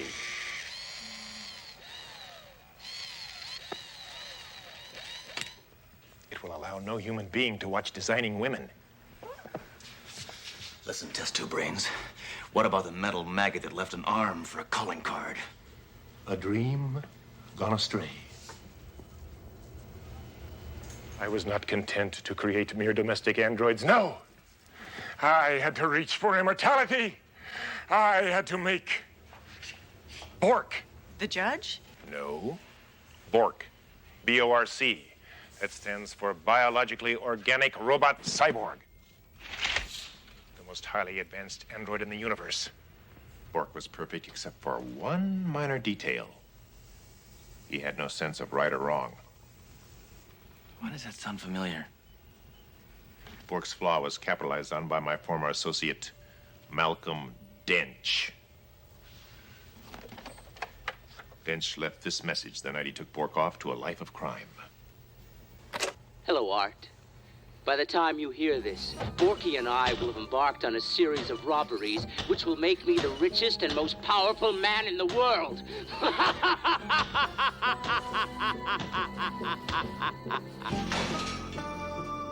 How's he gonna become Bill Cosby?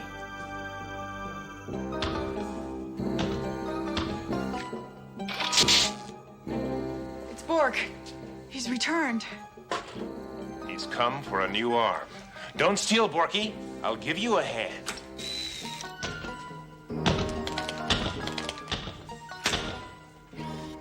Dench disrupted the discipline frequency. Forget it. The steel-plated sleaze is mine. Sledge.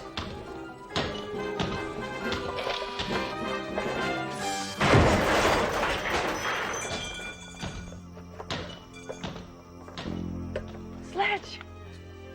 Sledge. Doctor, he's dead.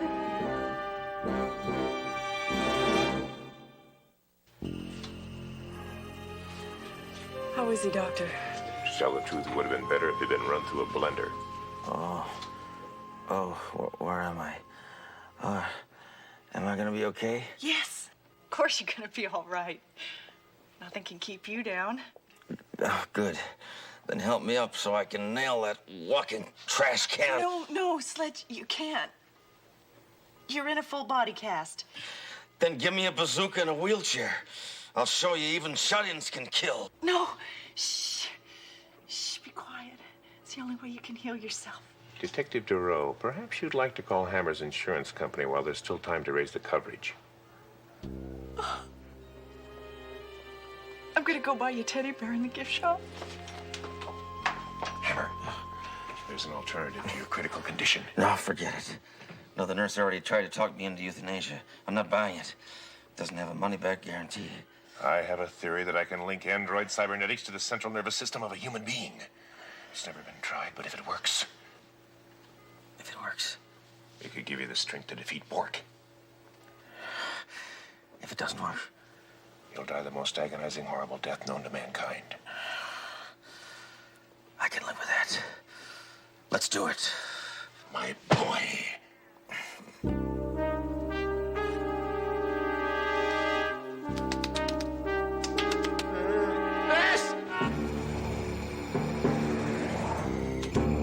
You wanted to see me, Cap? Captain? Thoreau, this android crime wave goes on and on and on. There's not a damn thing I can do about it. I feel like a failure, Thoreau. Don't, Captain. We'll catch this creature, I'm sure of it. Well, it better be soon, Thoreau. You know, maybe it's the insane quality of this whole thing, but I actually feel myself missing Hammer. Really? Yeah, I mean, if he walked through that door right now, I'd be glad to see him. What am I saying?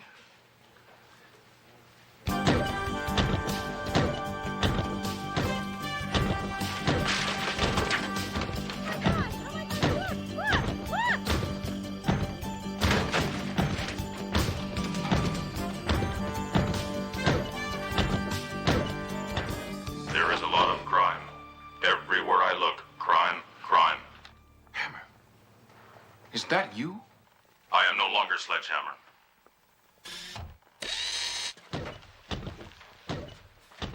What have they done to you? I am now Hammeroid. Thoreau, would you like a seat?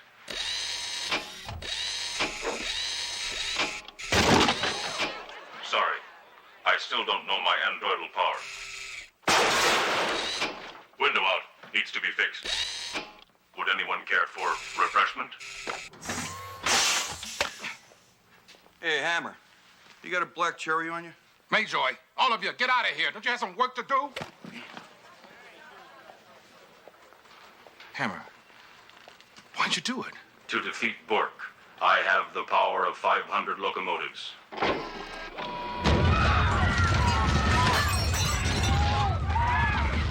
Guaranteed 6.2 on the Richter scale every time.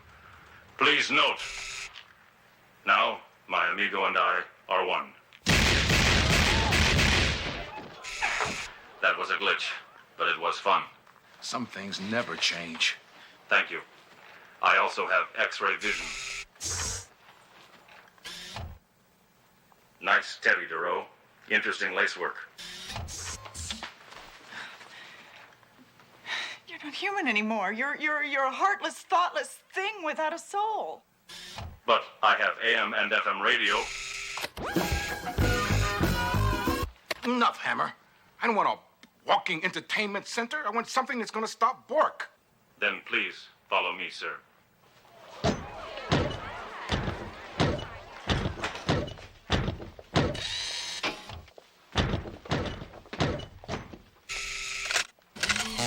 What a rush. Computing, computing.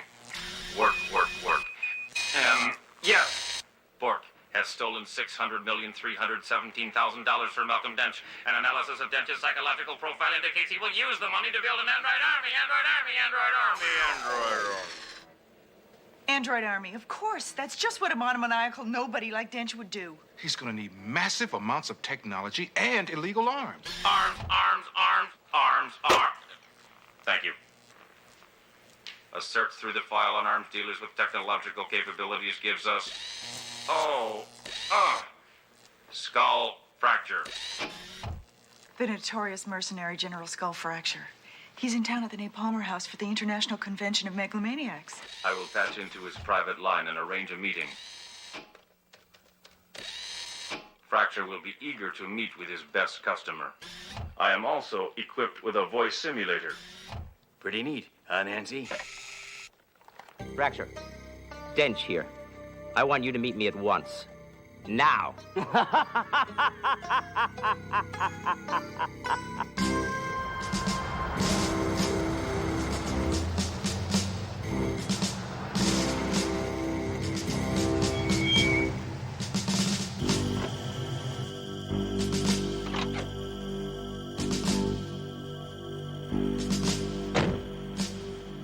fracture.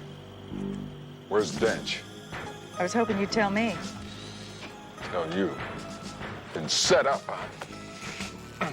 Drop your gun, or there will be trouble. Who are you? What are you? I will ask the questions. You will answer. Otherwise, I will be forced to compress you into a tight-tack. Sledge, what are you doing to him? Trust me, I am cognizant of what I am doing. I am regressing his mind to age 3. Now, where is Dench? I want a cookie. Thoreau, do you have such an item? No. I want a cookie. I want a cookie. Thoreau, see if you have anything that is cookie-like in appearance. Got a compact. Adequate. Now, there is your cookie. Now, where is Dench? Coconut. More cookie.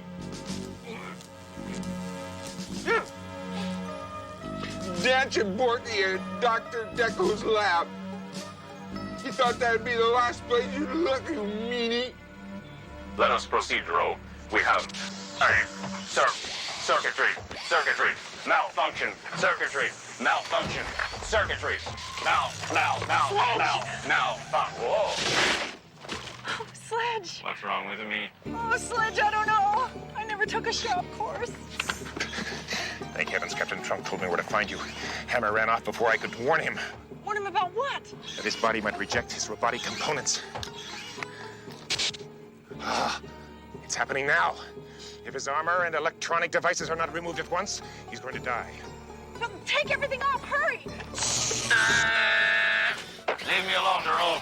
Bork and Dench are still out there, and I want them.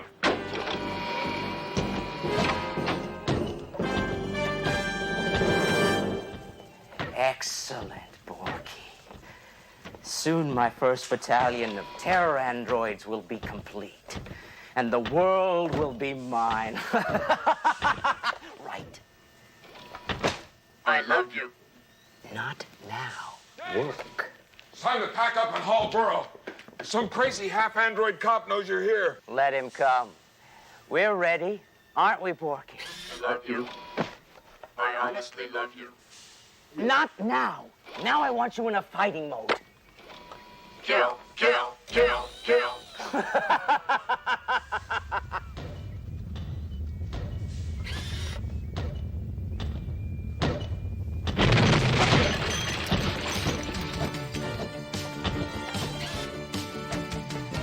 Hold it. You are both under arrest.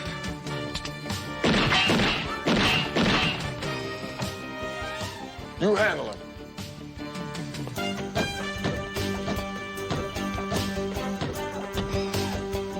Party is terminated. Stench. That's Dench. Whatever. Bork, seize him.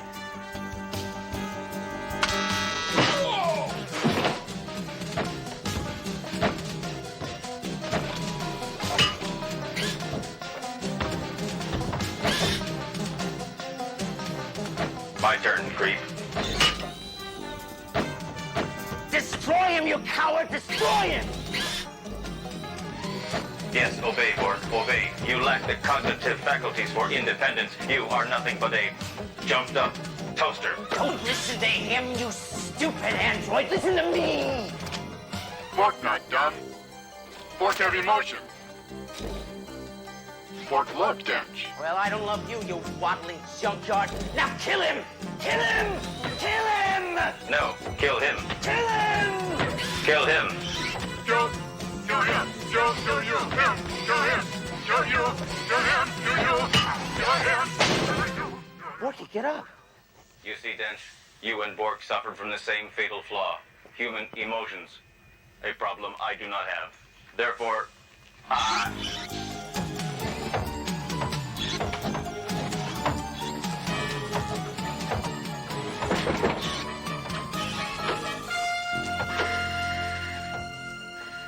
Freeze, Dench, it's over. Sledge! Look, he's rejecting his robotic self and trying to change back into a human being. I'm sorry, Detective. He's scrap iron. No, it's not possible. I mean, I never. Well, we never. He's dead. Farewell, Sledge. Farewell, my lovely. Dory. Sledge, you're alive. Captain, he's alive. Terrific.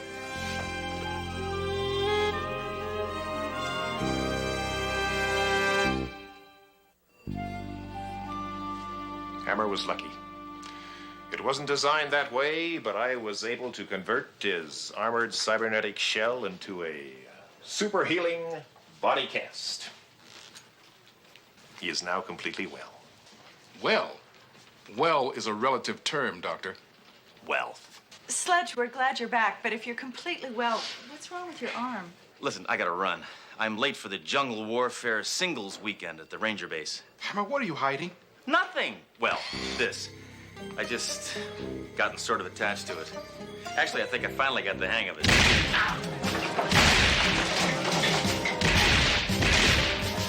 Sledge! Stop! You're scaring him. I'm only human.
Trust me, I know what I'm doing.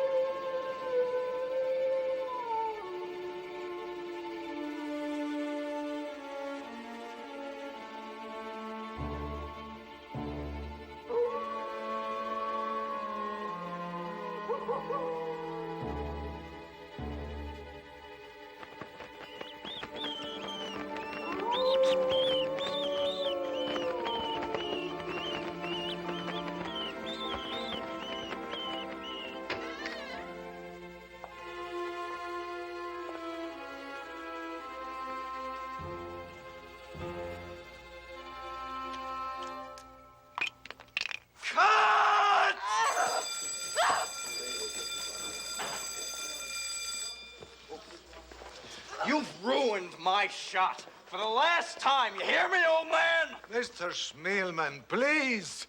I'm simply not comfortable working with these special makeups. In the old days, I always played the vampire without fangs. Oh, yeah? Well, now you could play it without a job. You're fired. Zev! Get over here! Throw this senile old loser off my set. I want him out of my sight, now! I'm so sorry, Mr. Legarsky. Why don't you just come along with me? Unhand me, sir. Vincent Legarsky always makes his exits alone.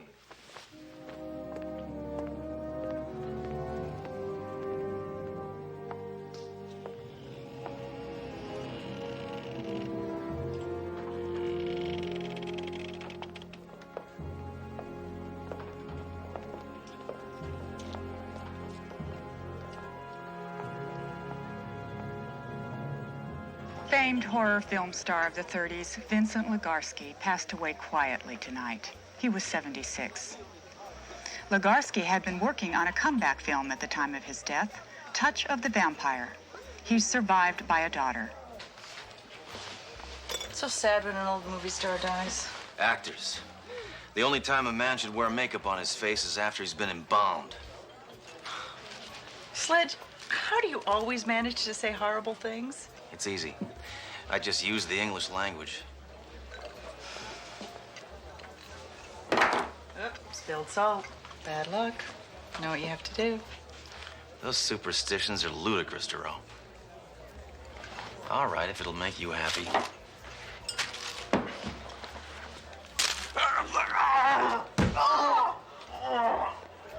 Must have heard some bad news. Wow.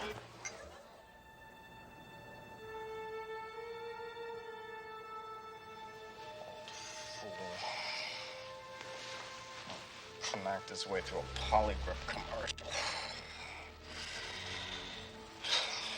Vampire without teeth. Method crap.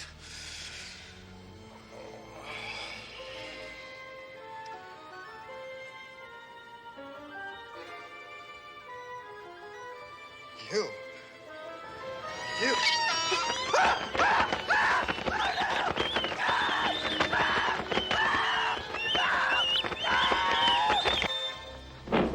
You see, just like I said, every last drop of blood's been drained from the victim's body.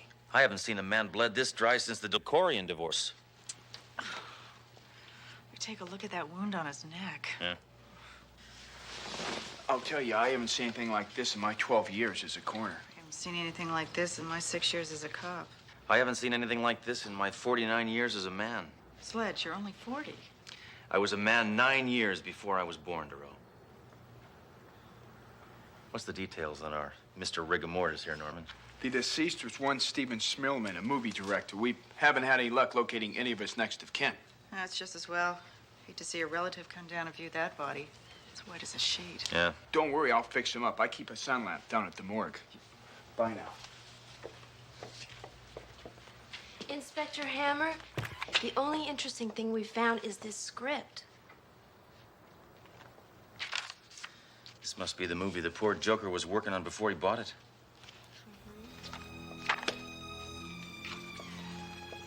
That's the movie Vincent Legarsky was working on when he died. Sledge, I think we should go to the studio that's making this movie.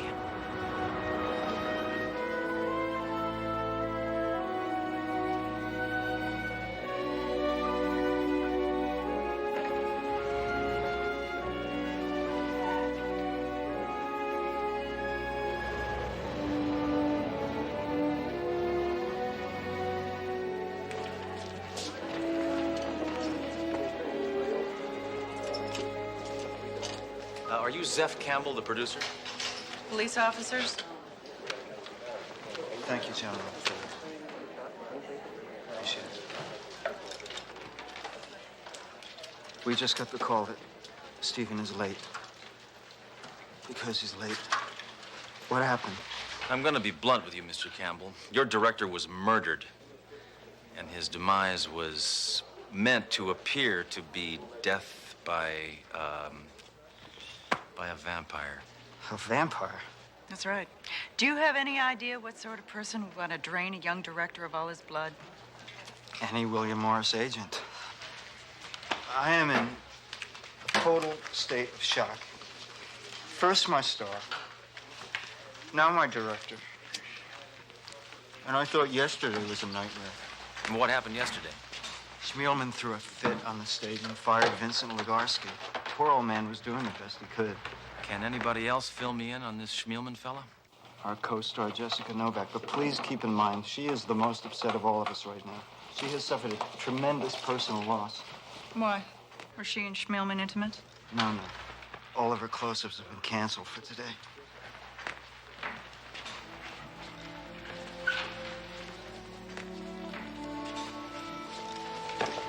Well, thank you.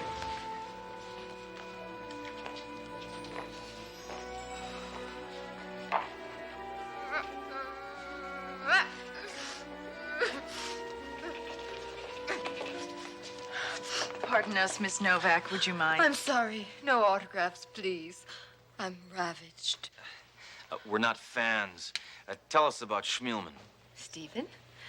Yes, dearest Stephen. He was a genius, a great artist, and a wonderful human being. Without him, I don't know what I'll do. Actually, Miss Novak, we'd prefer to ask questions on a more investigatory nature. That's all the statement I care to give. Now, would you like to take a photograph? Why would we want to do that? Aren't you press? No, we're not press. We're police officers. Are you telling me that I've just wasted a perfectly brilliant crying jag on a couple of non-media peons?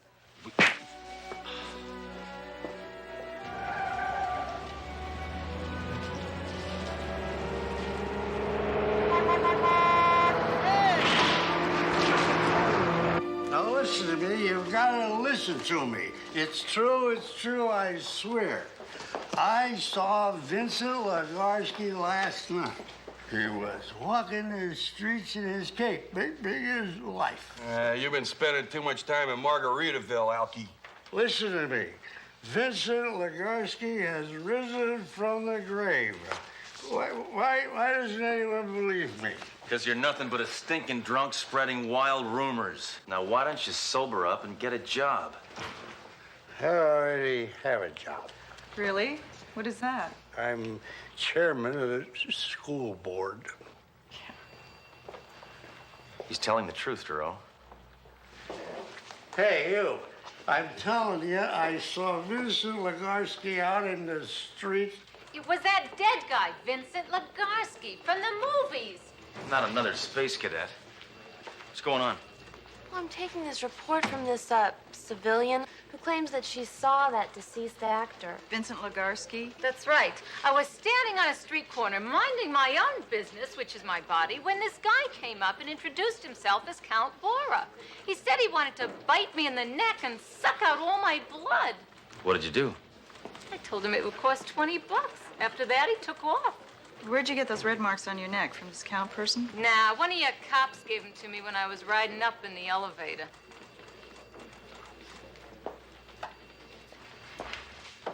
Now, Duro, I know what you're going to say, and the answer is impossible. Well, you can't ignore the supernatural overtones of this case, Sledge. Look, I only put credence in things that have been absolutely proven to exist. I don't believe in vampires, in ghosts, UFOs, the Warren Report. They're all malarkey. Okay, well, I'm not afraid to admit it. This case gives me the creeps. Sorry, Duro. I don't scare that easily. Oh, Hammer! Yeah. Did you get the message? What? Your ex-wife called. Said last month's alimony check got lost. You're gonna have to send her another one.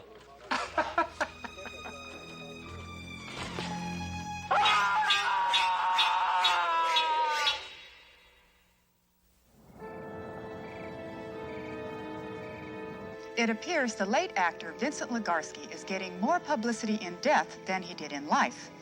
Numerous city residents have reportedly cited the deceased film star. Police refuse to comment and are also remaining silent on their investigation of the bizarre murder of movie director Stephen Schmielman. Incidentally, our station will be showing several of Vincent Legarsky's old films starting tonight. Here's a preview.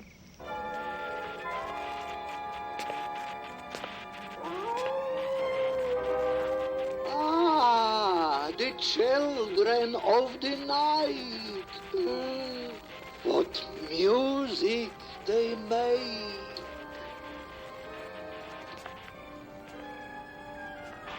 I am lovely, lovely, lovely, and bubbly, bubbly, bubbly. Bubbly, bubbly, bubbly, and grapey, grapey.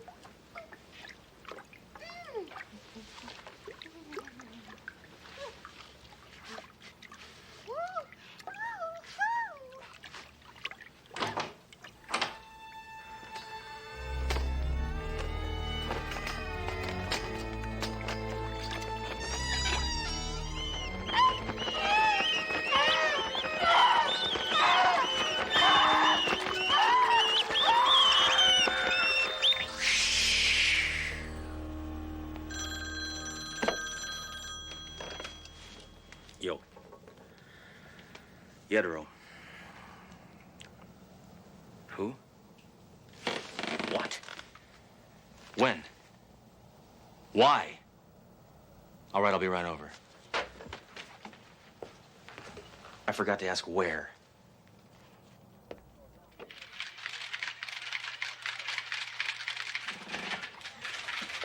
Why all the extra police photographers today? They're not police photographers. They're paparazzi. Come on, come on. Who found the body? Landlord. Apparently Zev Campbell called him when Jessica didn't turn up for their date. Zev Campbell's now afraid to leave the house. He should be. His stupid flick is claiming more lives than World War II. Come on, come on, come on. That's not all, Sledge. Some of the people in the apartment building believe they saw a man running through the hallway in a cape.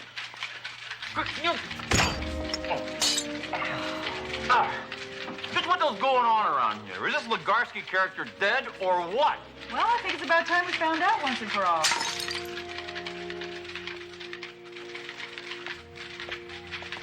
Unbelievable. Absolutely incredible. Just cannot believe this. Has this entire city taken leave of its senses? Victims drained of blood? A dead actor walking the streets? I've got officers requisitioning everything from garlic to wooden stakes. You turned me down for those 6 months ago. Doro, I can't condone belief in the occult. What, in your opinion, is the most logical way to proceed amidst this nonsense? I think we should exhume Legarsky's coffin and see if he's dead or alive. Yeah. Exhumation? Exhumation, exorcism, what's the difference? You're the only person who can issue the order to dig him up. I look like a fool. Look, I can't let the department think I believe in this vampire mumbo jumbo. I won't say a word to anyone, sir. All right. All right, I will approve of the exhumation if you will promise to keep it discreet. I promise, sir.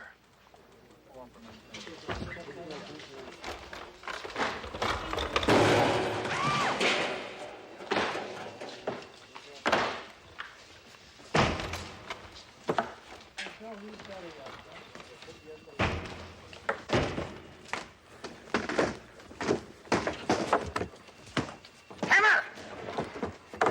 Buy a dictionary and learn the definition of discreet. Hey, I have not said a word to anybody, sir. Captain, I'd like to apologize for Sledge bringing this here, but the fact of the matter is I couldn't stop. Well, we have to open it sometime. Let's get this damn thing over with. Open it up. Hey, Hammer, what do you expect to find in there? Something that's gonna make us all feel a lot better, Major, eh? A rotten, stinking corpse.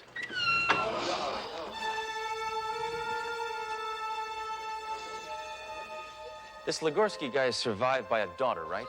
Yes, apparently she'd been living with him. Well, if Legarsky's daughter wants to survive, she better be able to answer some questions.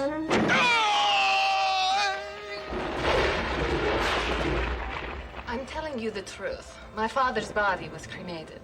Burying that empty coffin was merely a formality for the estate. So you're telling us your father's positively dead? I should hope so. Last week, I spread his ashes all over the 605 freeway. In keeping with his last request? No, I was driving too fast with the top down. Come. Follow me. Let me share something with you.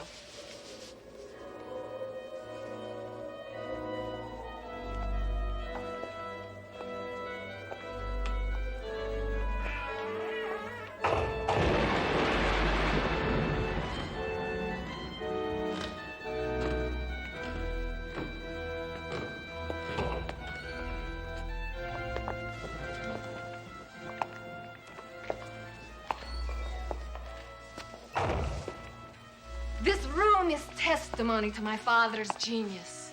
Everything you need to know about him is in this room. Well, not everything, Miss Legarsky. Tell me why your father's director and co-star are dead.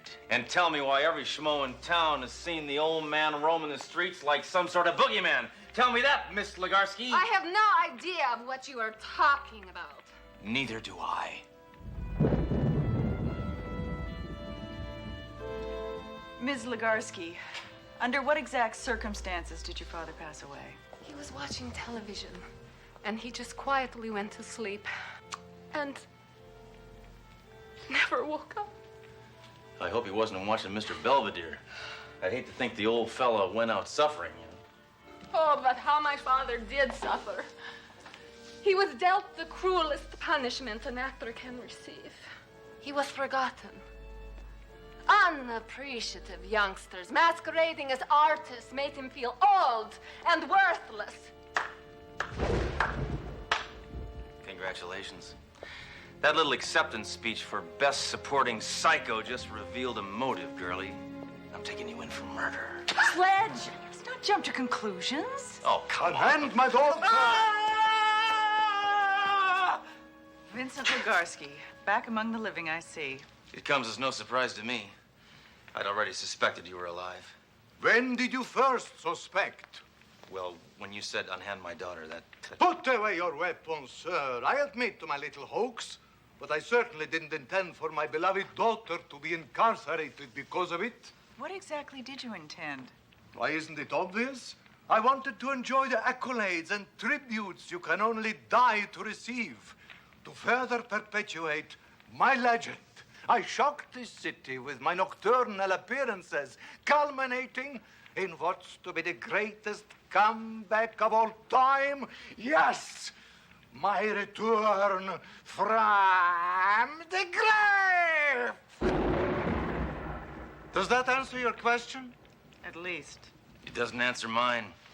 Why did you kill Schmielman and Novak? I haven't killed anyone. What are you talking about? You already made yourself dead. Come on. You're both under arrest. So, now, how did you drain all that blood out of those bodies? Did you bite him in the neck? I have no idea what you're talking about. I know it was the daughter, right? She's got fangs from a bungled orthodontic procedure. Am I right? It's... Well, I'll figure it out sooner or later.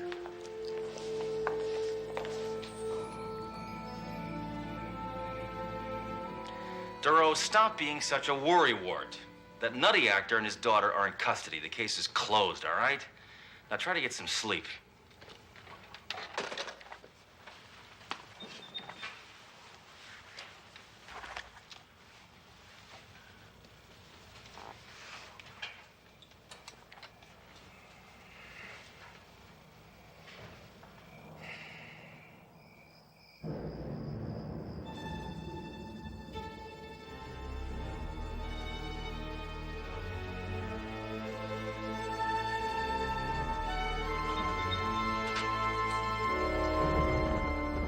Campbell, what is this, Halloween?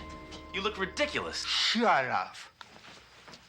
I heard on the news Legarsky's death was a fraud. A dead man can't prove his innocence, but a live one can. You killed Schmielman and Novak, you little geek. Why? Jealousy. Stephen and Jessica were lovers. I desired her, but all she did was mock me. Tried to make me feel unworthy, unattractive. Well, you are. Technically, the film was finished when I killed Stephen. But doing so the day before the official completion meant... Meant you could collect on the insurance. Nice. But why did you kill Jessica? Because she continued to reject you, right? That was one of the reasons. The other was for the publicity. This film's gonna make a mint by the time it's released. But without a dead Legarsky as my scapegoat, I gotta ensure I don't get caught. And that means... killing you. Hey, take a hike, Campbell, will you? I'll arrest you mañana.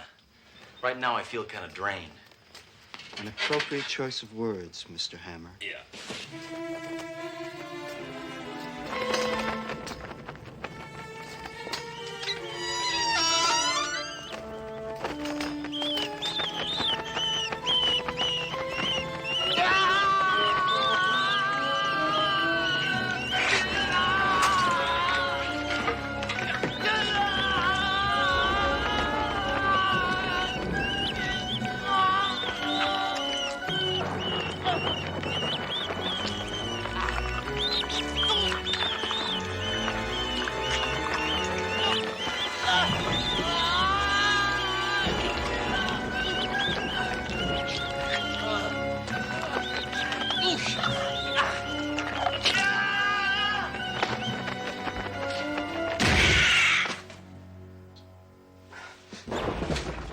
maniac! Now look what you've done. Calm down. I only winged him.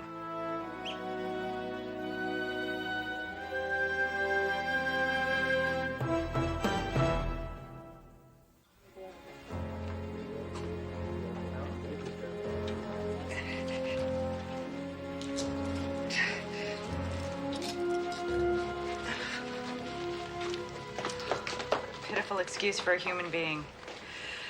Sledge, this whole affair has been just ghastly. Yeah. Probably turned out to be a terrific movie, though.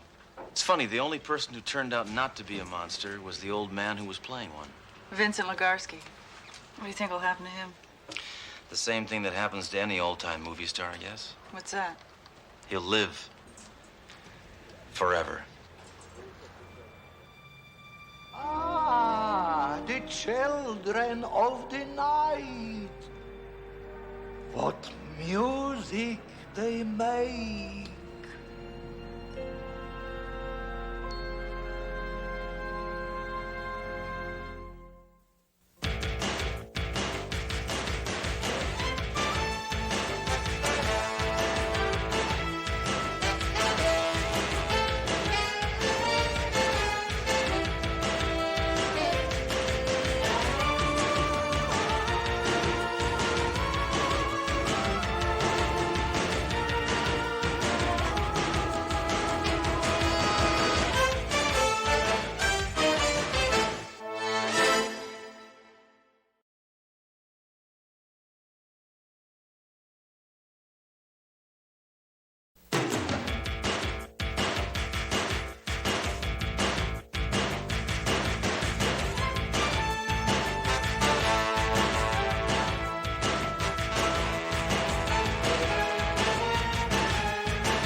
Trust me, I know what I'm doing.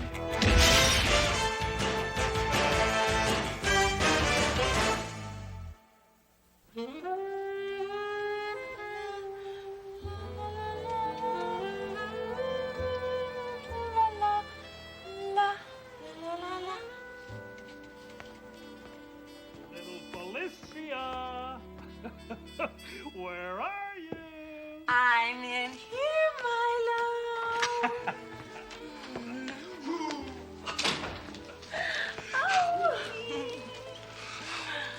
Oh, where's your wife tonight? Well, the old ball and chain is out playing a couple of hands of pinochle. Here you are, darling. Oh, my love, darling. Put it on. But there's nothing in it. I know. Put it on. Oh.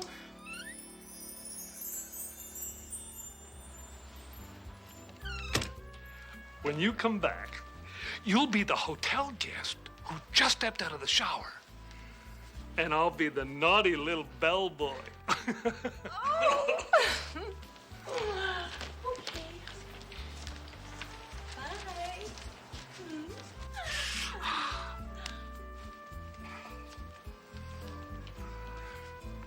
Oh, dang satin sheets.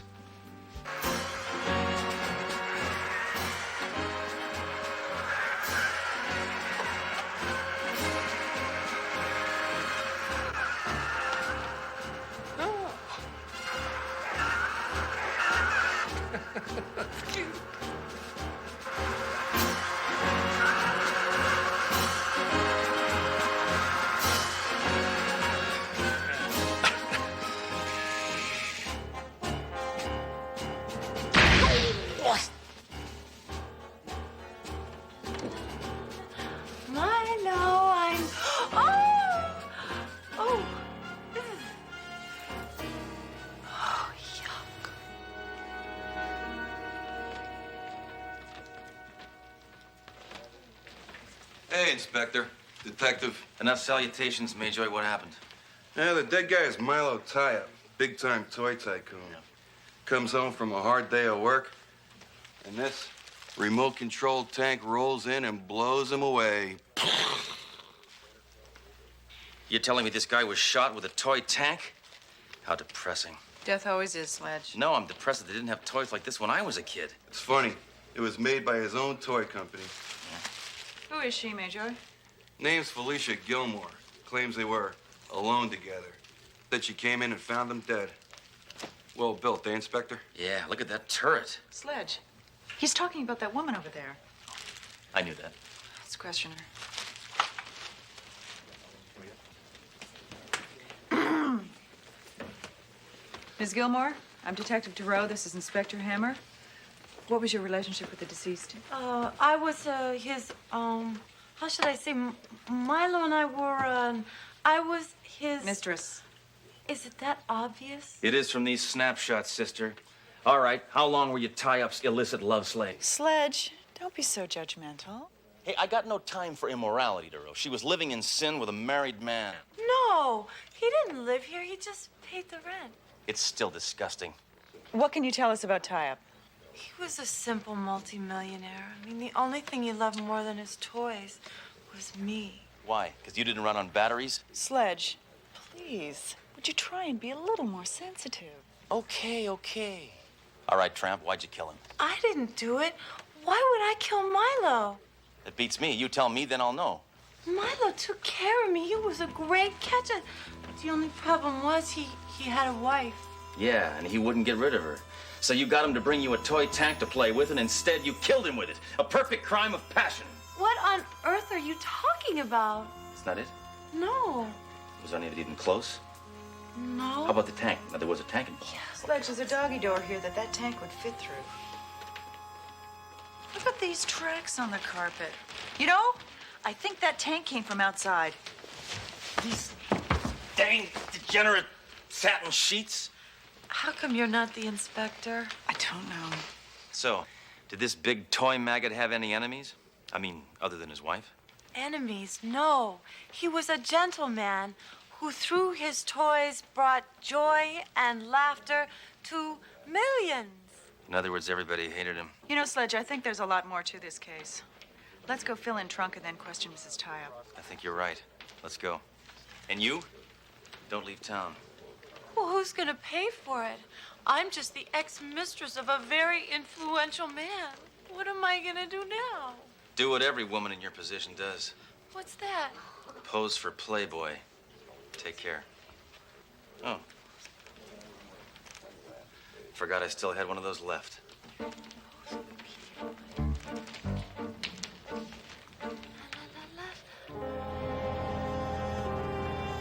Rest assured, Mrs. Tie-Up, we have two of our best officers on the case. Guess what, Captain?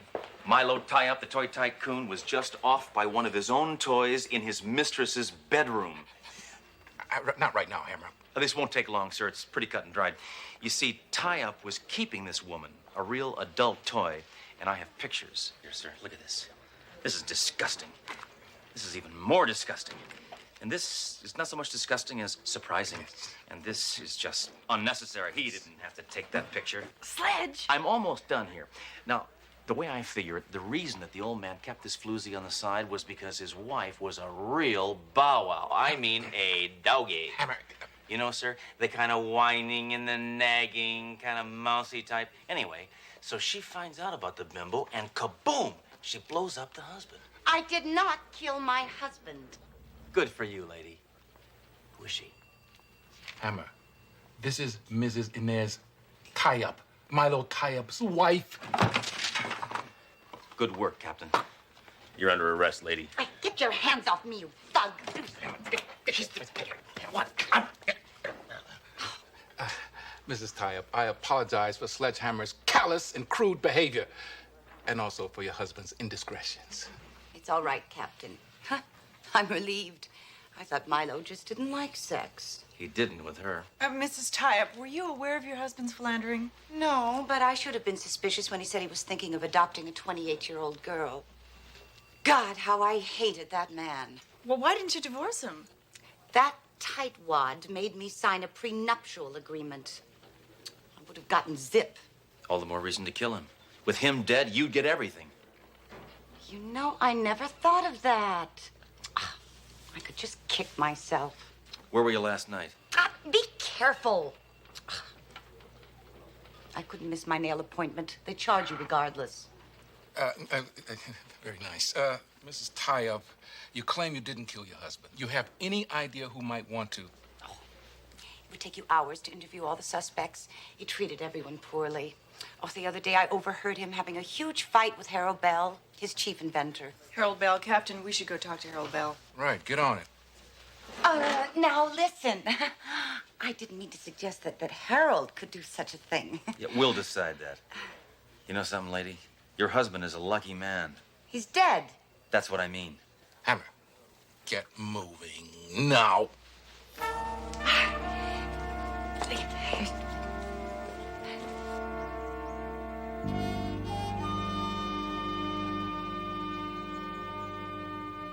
Yes, sir. Right away, Mr. Bell. Okay, Mr. Bell, we'll see you now. If you'll just wear these. Hey, I don't need no sticking badges. Where's Mr. Bell's office? He's in Building G, room 1218. But we provide your transportation.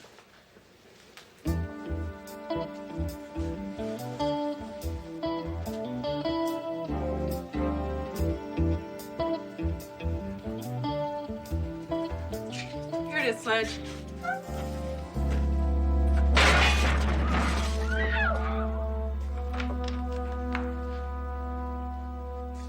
Mr. Bell? Quiet, please. I'm working. Afraid this Bell is a ding-dong. Okay, I'm sorry. I'm designing a new line of unisex household appliances that work for boys as well as girls. Look at this, Earl. A toy toaster. Oh, that's a real toaster! I live here. Oh, wait a minute. Would you like a glass of fresh carrot juice? No, thank you. We're here to ask you some questions. Oh, okay. Wait, I want to show you something else. Here she is. Watch this. Hey, baby. Hey, baby.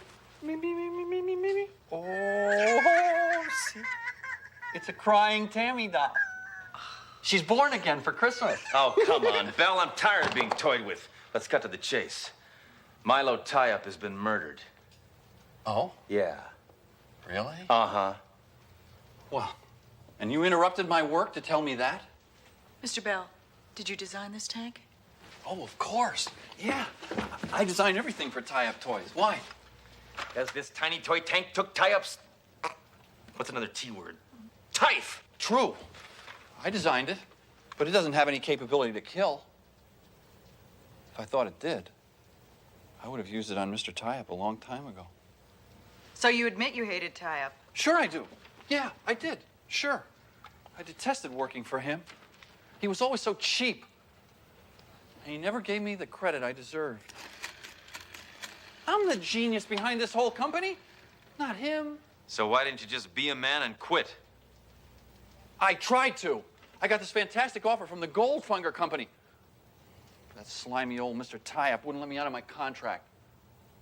I still wouldn't have killed him, though. Where were you last night, Mr. Bell? I was right here. Yeah, I was here, designing these gag toys for Halloween. See?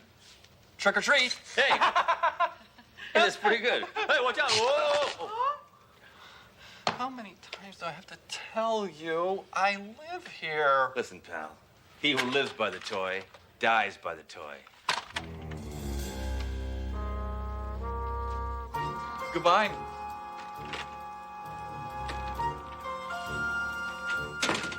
Well, Sledge, we've got 3 suspects, 3 motives, and 3 flimsy alibis. What do we do now?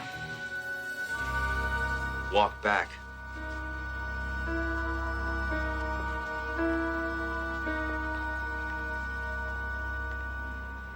Hello? Sorry, sweetie, I won't be able to see you tonight. Oh, why not? Because you'll be dead.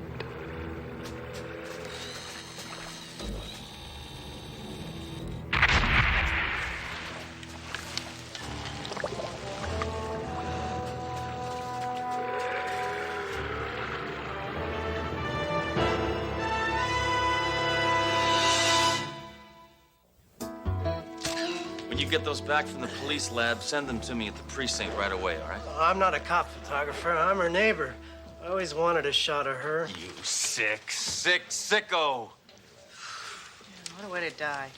Well, she got what she deserved, Duro. Inez Tayep got her revenge by torpedoing that trollop.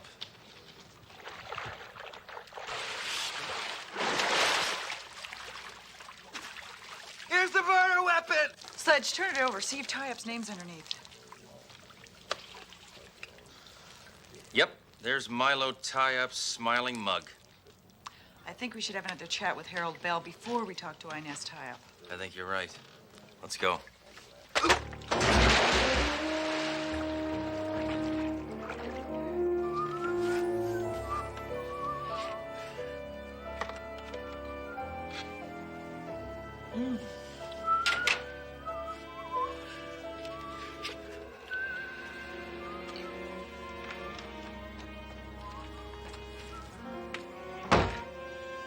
Oh, detectives, hi.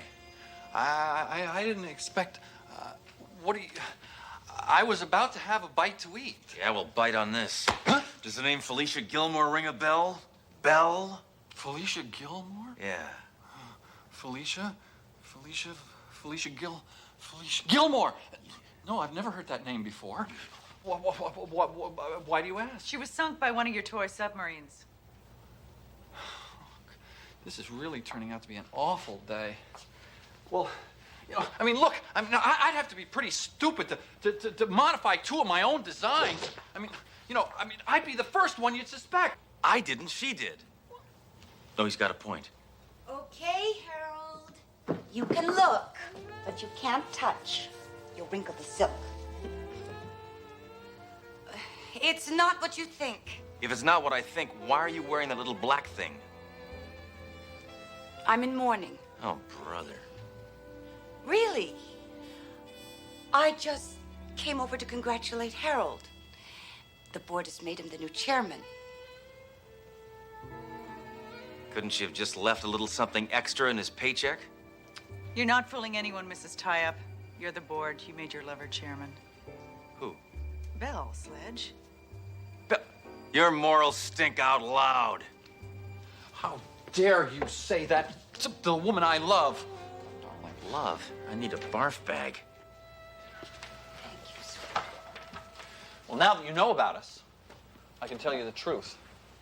Inez and I were together last night when Mr. Tie-Up was murdered. She didn't let me try anything. She's a real tease. But we were together. Guess they got their alibi, Sledge. Yeah, and he's right. He'd have to be an idiot to kill two people with toys he designed. Either that or a civil libertarian. Why would he want to kill Felicia? Looks like we're out of suspects. I hate that. We're also starting to sound like murder, she wrote. Someone else has got to be involved here. I think Felicia's the key. I think you're right. Let's go. All right, you two love buckets, you're off the hook. But do me a favor. Don't breed.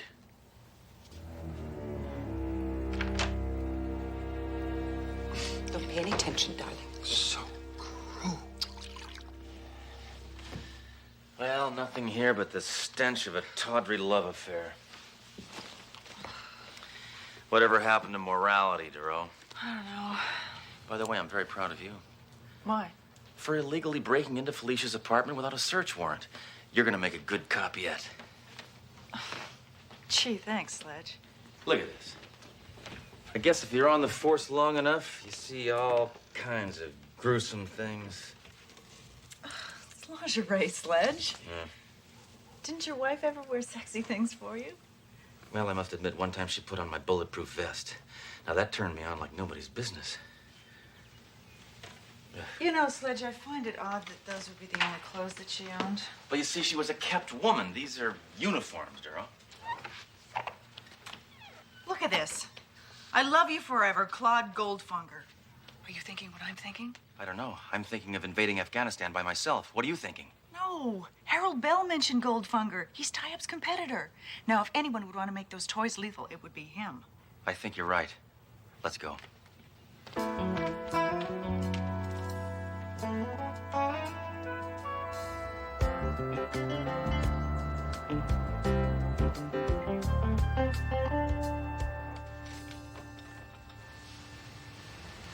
this is it. Mr. Goldfunger? I thought you said this clown was expecting us. I was expecting you. So, tell me, what brings you to my magic kingdom? Whoa, I think this guy's spring is wound a little too tight. We're detectives. Oh, you're probably here about the murder of Milo Tie-Up. That's right. What do you know about it? Everything. I did it. I punished Felicia, too. Punished? What are you talking about, you weirdo? Felicia was a bad girl. I thought she was my girlfriend. And then I found out she was Milo Tie-Up's girlfriend, too. So that's why you killed her? Of course not, dumbbell. She was double-dealing us.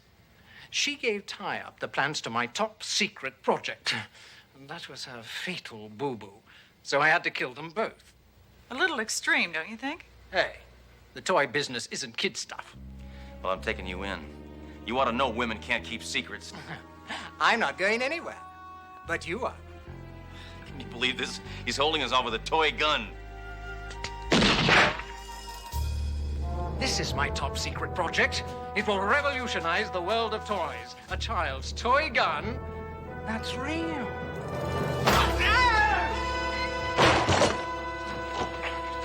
He's gone! There's an escape hatch. He's probably somewhere in the factory. Come on, let's go. Did you see that? A toy gun that shoots real bullets? You want a pet? Sledge.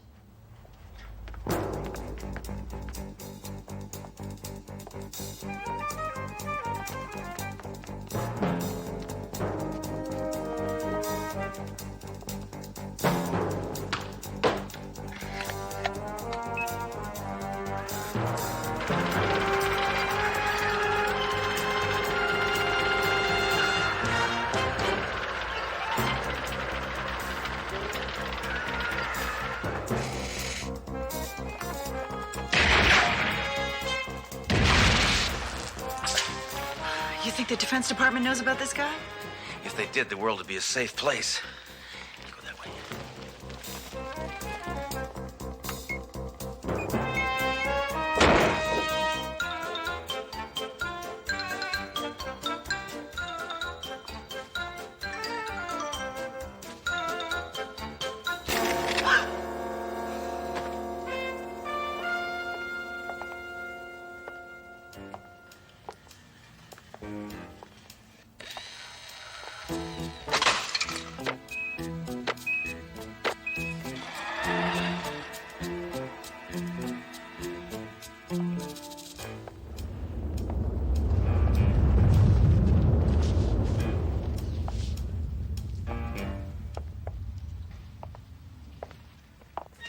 Goodbye, Inspector.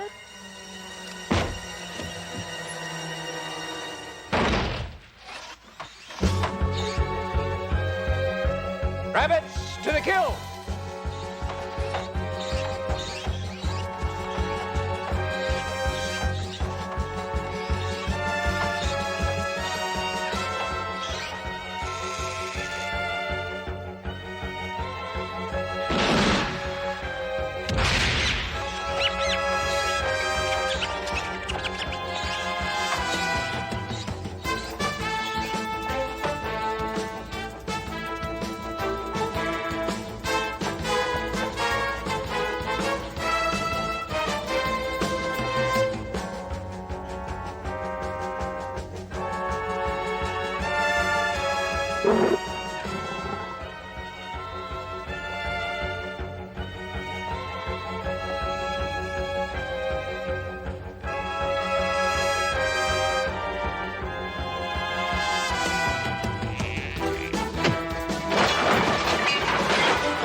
See, Dero, it's just like they always say. You give them all the toys in the world, and they wind up playing in a cardboard box.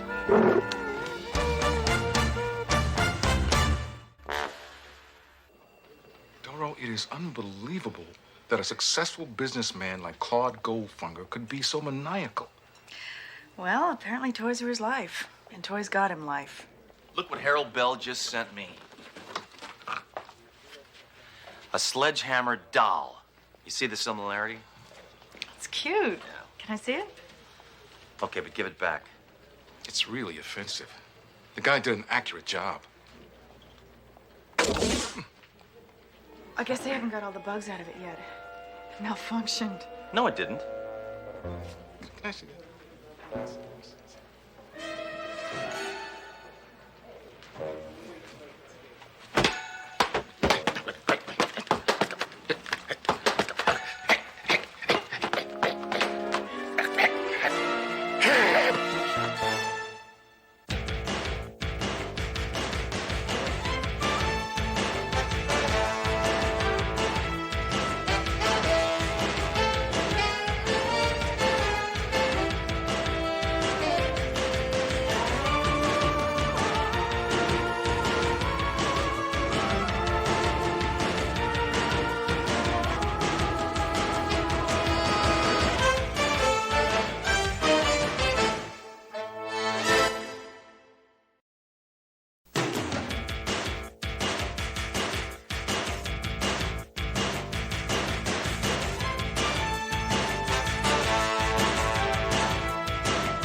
Trust me, I know what I'm doing.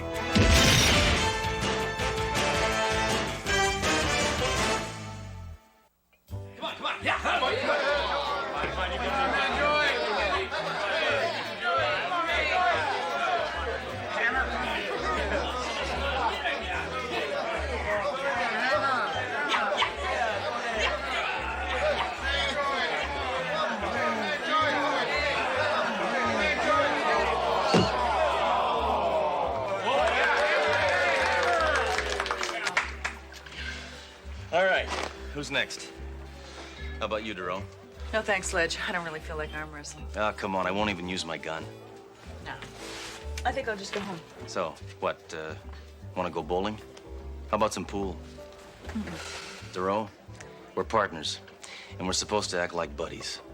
Now, the only way I know how to act like buddies is to go bowling, or play pool, or arm wrestle, or shoot guns. You want to shoot guns? I don't feel like being a buddy tonight.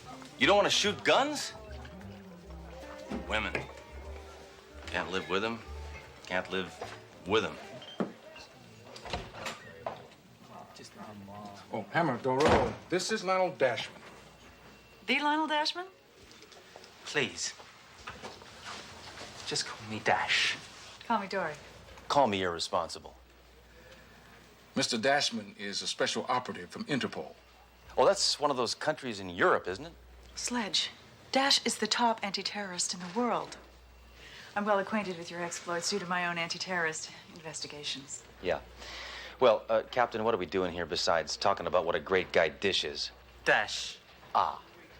Now, at the present time, I'm on the trail of an international terrorist known only as the Pelican. The Pelican? Shut up, Hammer. Yeah, but I mean, the Pelican? Thank you, Captain. My contacts have informed me that the Pelican plans to assassinate the Archbishop of Costa Pobre tomorrow night. Most probably as he makes a speech at the Commander Hotel. It's my duty to stop him. Now, this is all we know about what he looks like. There's nothing there. Correct. We have absolutely no idea what he looks like. All right, listen up. Effective immediately, Agent Dashman is in charge of security for the Archbishop's speech. That means he is calling the shots, Hammer. We are working for him. Is that clear? Yeah, no, that's good. So, what's your big plan, Mansour? Well, first, I thought we'd examine a mock-up of the hotel banquet room.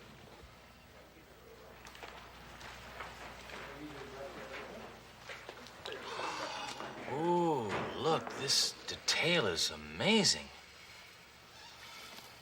Oh, there's a little Archbishop.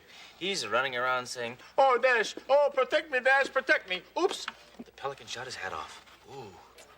It's nothing to joke about, Inspector. I wasn't joking, Mr. Dash. The Pelican has a brilliant criminal mind. He's crafty, he's wickedly smart, and he's a chameleon. He can assume any identity. Yeah, well, if you were half as smart as he is, you wouldn't be wasting your time on this dollhouse, Tinkerbell. You'd be down there at the hotel checking it out in person. Sledge, I'm sure Dash is much more experienced in these matters than you. No, the Inspector has a point.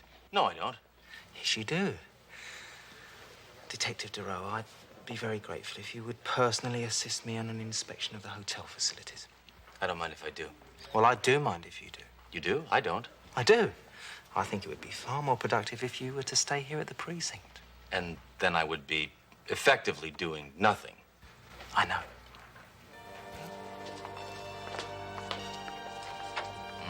I wonder if this hotel is earthquake-proof.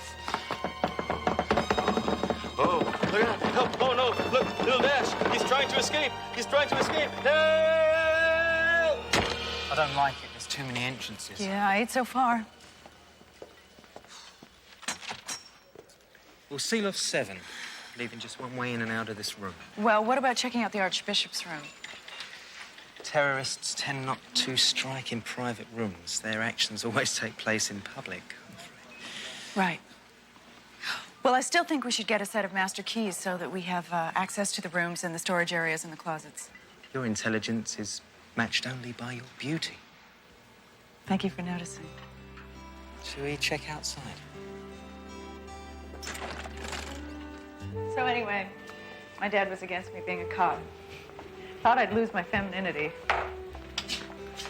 Sorry. You could be a coal miner and not lose your femininity. You know, when you look at me like that, it makes me hear thunder.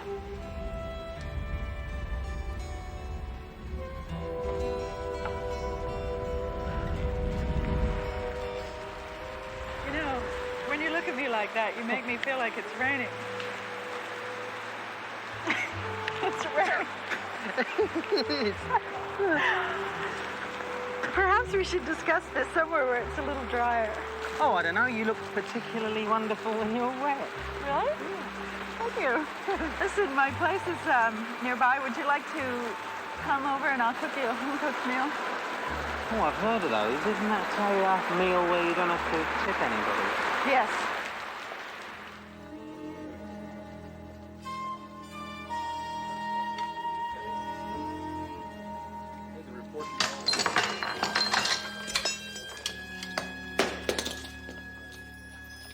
Hammer, what are you doing? Nothing. I tell you, Captain, that Dash is trash. I can't believe that Dory didn't smell that fertilizer he was feeding her. Ah, do I detect a note of jealousy from Mr. I don't feel anything, Hammer? Huh? You know what I say to that? I say, ha! Me, jealous of that donut hole? In my whole life, I've been jealous of one man only. Custer. Excuse me, Captain. I've just gotten a report of a dead body being pulled out of the river. Thank you. A dead body? Now, there's something I can sink my teeth into. I'll go check it out. Hammer, you're already on the Archbishop's security detail. Yeah, I can do 2 things at once. You can't even do one thing at once. Come on, Captain. You know dead bodies are my life. All right. If it'll get you out of my face, take off.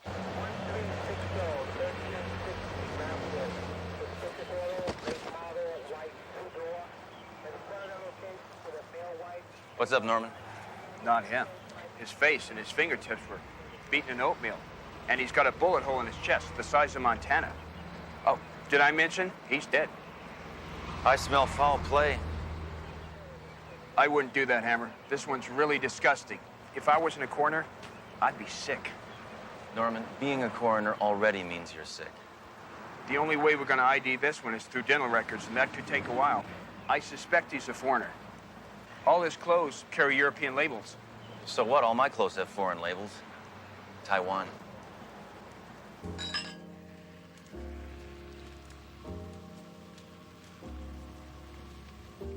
Hope you enjoyed dinner.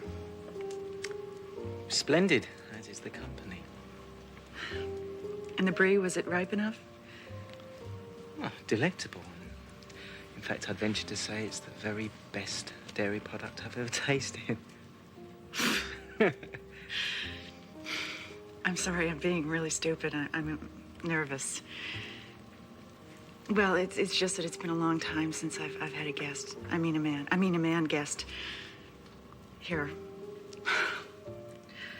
Look, let's face it, it's been a long time since I've been with a man, period. This partner of yours, what's his name? Sludge? Sledge. I care about him, but our relationship is strictly professional. Really? So far, I haven't found anything professional about the man. No, Sledge is okay. He's a good cop. Well, he's not really a good cop, but I've grown accustomed to him. Ah. Loyalty. Another fine attribute to add to an already substantial list.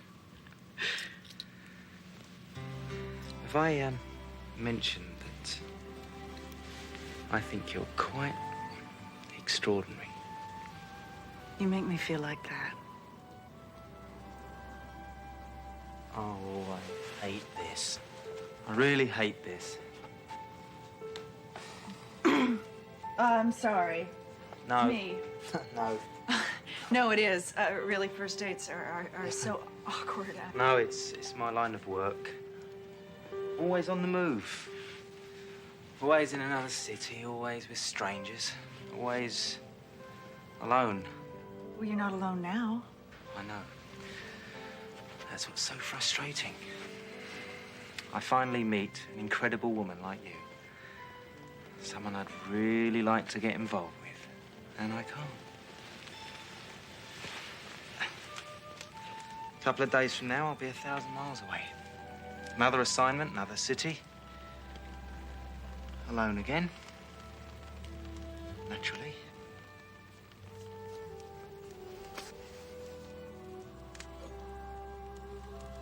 I understand, Ash.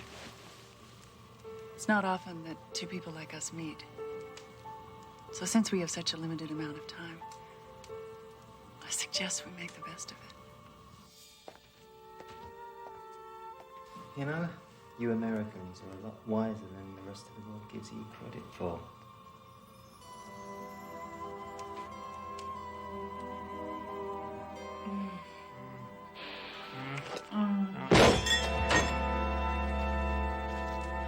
What the hell are you doing? Well, I heard a noise and I thought you might be in trouble.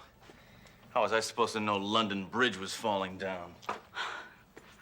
How dare you burst into my private apartment? How dare you kiss alien lips? You're an American. Surprised this fop even likes women. I beg your pardon? I don't pardon anybody. Neither do I.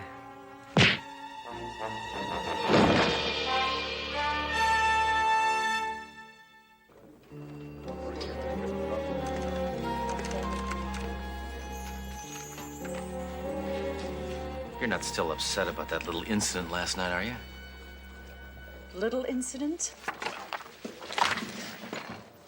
You barge into my private apartment like Rambo in heat and proceed to ruin the first romantic evening I've had in years? Because of you, Dash left. How dare you interfere with my personal life? Come on, DeRoe, you're not supposed to get involved with people you work with. Besides, you gotta be suspicious of somebody who's so perfect. Maybe he's married. Think about it. Oh, is that so? Well, why don't we just retrieve his files and both of us will find out. Fine. Fine. Lionel Dashman, age 36. Single. Instrumental in averting coup. Single-handedly prevented terrorist bomb attack. Received total of 16 citations for heroism. So he got lucky once. Big deal. Further information classified. No access. Ah, yes. I can break that code.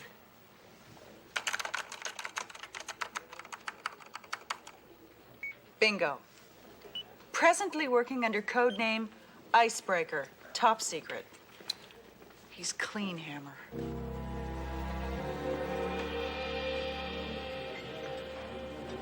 You're late, Inspector Hammer.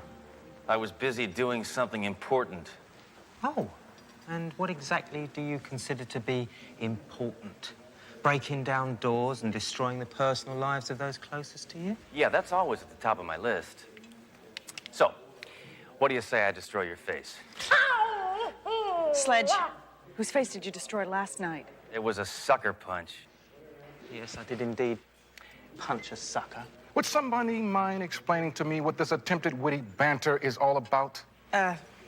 Nothing, Captain. Well, then let's get on with this, please.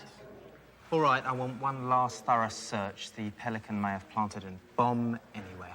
I want you to check every seat, every curtain, every nook and every cranny. What has this case got to do with English muffins? Shh. Hammer, start at the podium. Captain, check over that side. Doro, over there. I'm going out to check on the others, okay? Right, let's go! Where?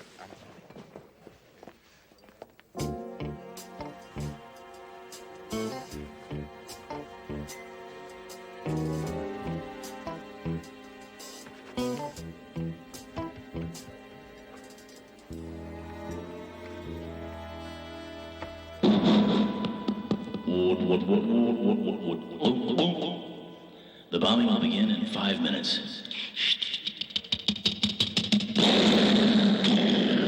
Hammer, what are you doing? I was just checking to see if you can hear it. Can you hear this? Stop screwing around with that thing! I was checking to see if it was on. Yes, it's on! Okay. Leave it alone! Okay.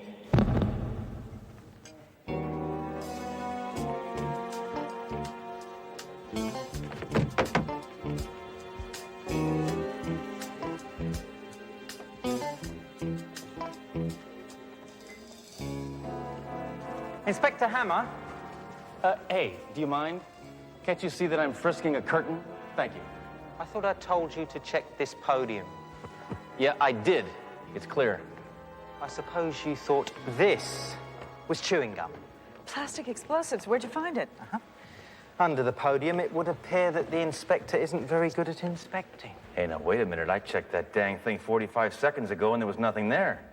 Except the explosives. Look, you bag of British botulism. You planted it, didn't you, huh? You planted it to make me look bad. Sledge, you know, it's really embarrassing. Use someone else to cover your own incompetence. Yeah, your incompetence is already common knowledge. All right, that does it. Ever since this bag of English earwax showed up here, it's been put down hammer time. Well, the time is up.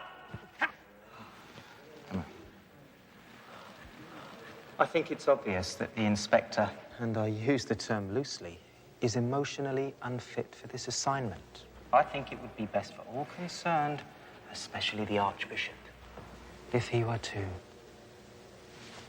leave the premises permanently. Yeah. Good idea. All right. Fine. Fine. Fine.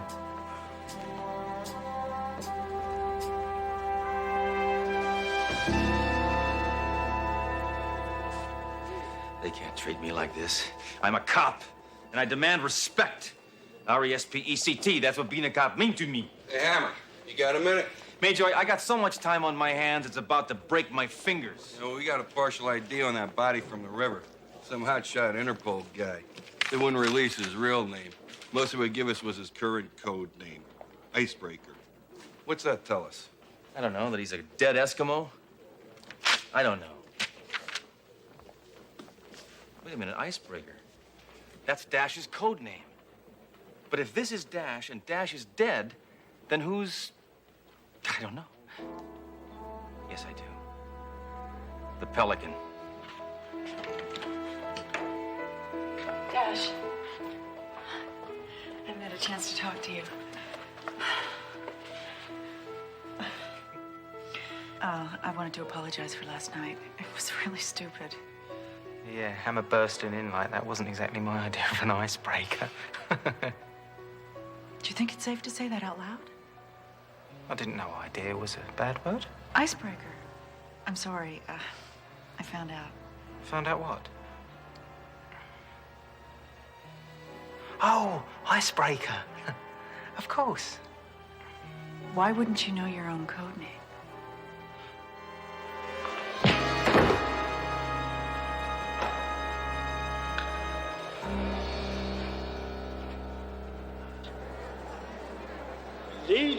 and gentlemen, will you please take your seats? The Archbishop will be arriving momentarily. Hammer, what the hell are you doing here? I'm gonna stop Dash from killing the Archbishop. Dash? Why would Dash want to do that? Because Dash is not Dash. Dash is dead. What? The body that was found in the river was identified as Lionel Dashman. This Dash is not the real Dash. This Dash is really the Pelican. Now, where's that dirty bird? I got some wings to clip. The last time I saw him, he was with Doro.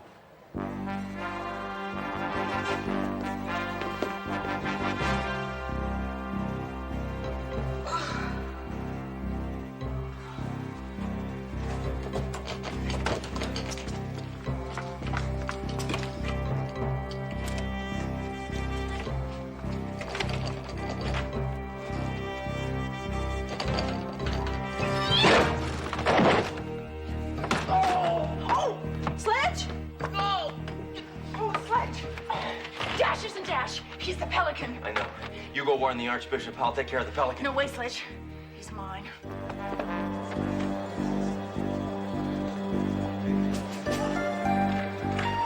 Ladies and gentlemen, it's my pleasure to introduce the Archbishop of Costa Pobre.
Breathe.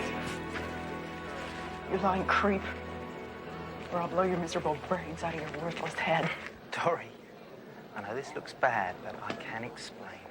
I was so starved for affection, I actually believed you cared for me. No. You gotta believe me. I'm deeply in love with you. You're lying. No. For the first time in my life, I'm telling the truth. Okay, right. I'm not perfect. I've got my vices like everyone else. I just happen to kill people for enormous sums of money. But after meeting you, I decided that this would be my last job. Because I wanted to start a new life with you. So please, darling, help me escape.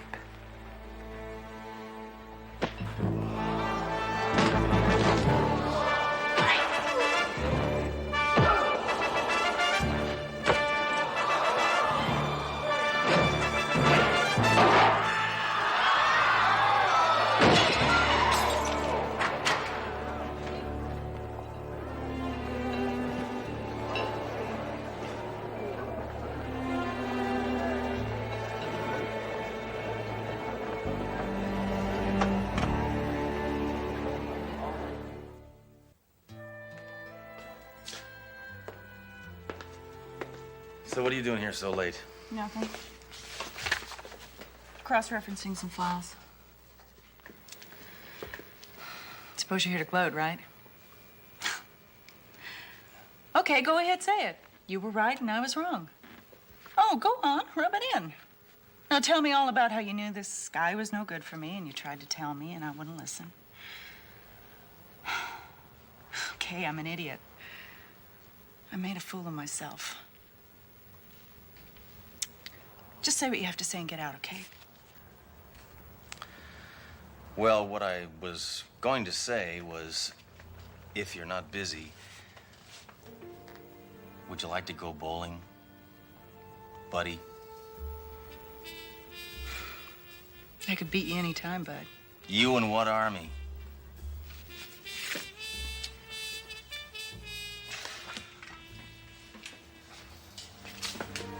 Isn't so bad.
Trust me, I know what I'm doing.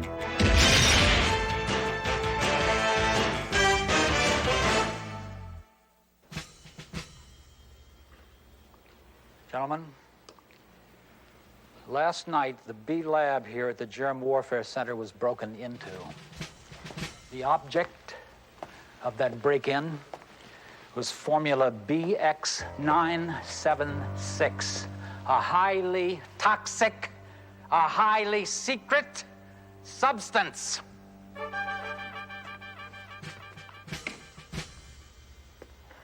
Now, this man is Richard Syret, a known foreign agent. His attempt to steal a sample of BX976 was not successful. He escaped without the toxin. But although he didn't get it, he got it. By which I mean he contaminated himself. He's now highly contagious, and he will contaminate anyone that he comes in contact with, which just goes to show you this stuff is not only deadly, it's darned economical. Now, here are the 4 stages of this disease. Stage 1, hallucinations.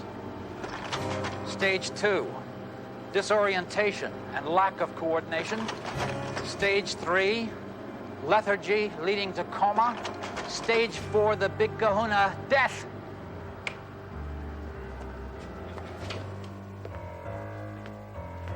Now, there you have it.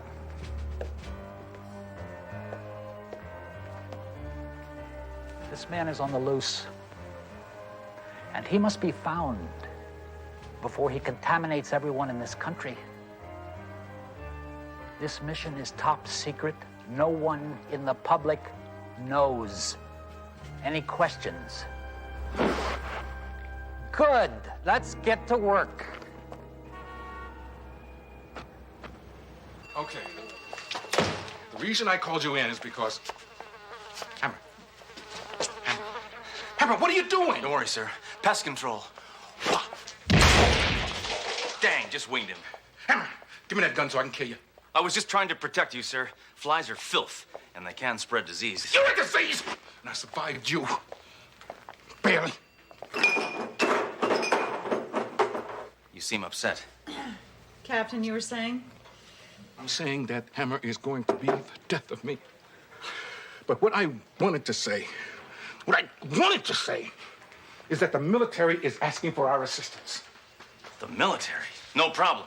My tank is gassed up and ready to roll. Hammer, the military doesn't need your tank. It needs your eyes. They're ready to roll, too. See? They need our help in locating this man, Richard Syrett. Cyrus. What does he look like? He looks like this. Oh, right, because you got the... I don't know where my head's at. All right, now my orders are very specific. If you spot this man, don't approach him. Don't even apprehend him. Don't even touch him. Why? Has he got a major case of the cooties? Hammer, if I wasn't trying to control my high blood pressure, I would scream at you. Well, you screamed at me already. Shut up! Shut your mouth! Twice. They're adding up. Shut up! You! Now listen, if you see this man, I want you to call this special number. 1-800-MILITARY.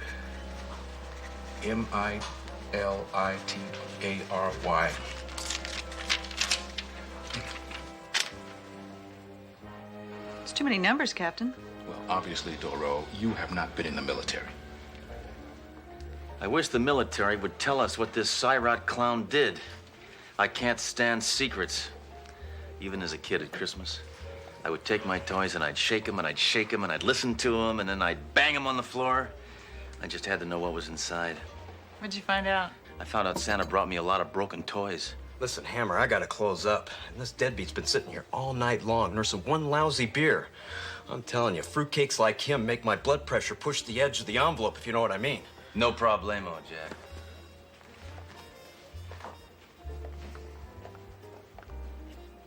All right, vagrants. Come on, time to dump your garbage someplace else. This joint is closing.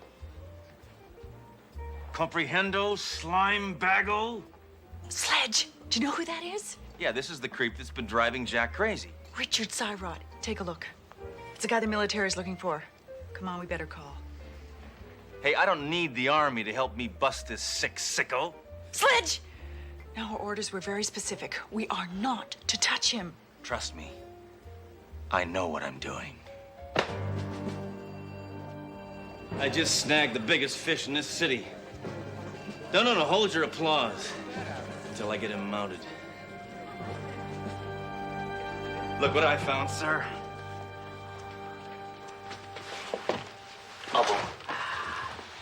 No, you... Hammer, you weren't supposed to bring him in. You were supposed to call that number. Why didn't you call that number? I didn't have 20 cents. It's toll-free, tortoise brain. All right, listen, take Syrett down to the holding tank. I've got to talk to the military and try to salvage my head from the chopping block. Yo!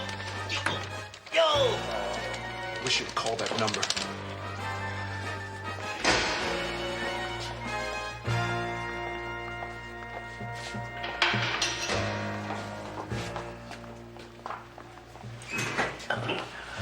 Hammer, this guy is really sick. Of course he's sick. He's probably a commie, and all commies are sick. What we really need is a doctor. Excuse me, I couldn't help overhearing. I'm a doctor. I'd be glad to come in and examine this man. A doctor in the next cell? What are the odds? Get him in here. Well, let's have a little look here. Here we go. Just take a few minutes.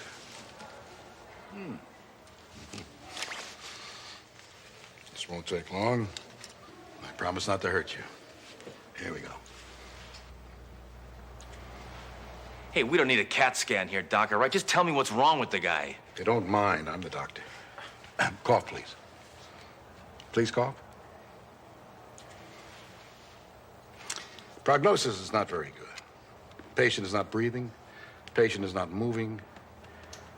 Patient's heart is not beating. Oh, well, gee, then he must be dead.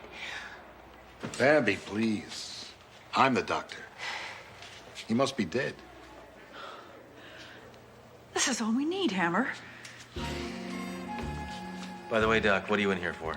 Not much. Impersonating a doctor. And I'm not really a nurse either. That's disgusting. Yeah, but the pay is great.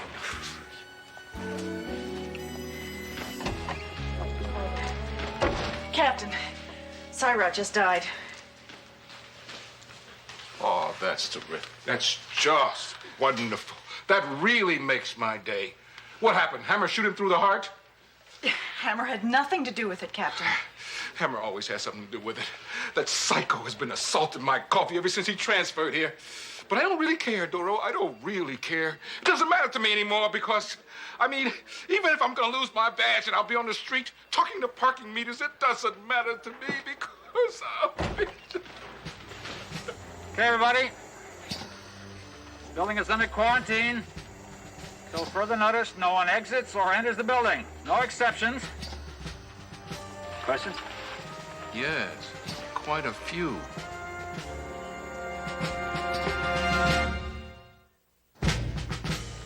I'm Colonel Poltz. How you doing today? horrible. You mind telling me why we're under quarantine, Colonel? Oh, please call me Mike.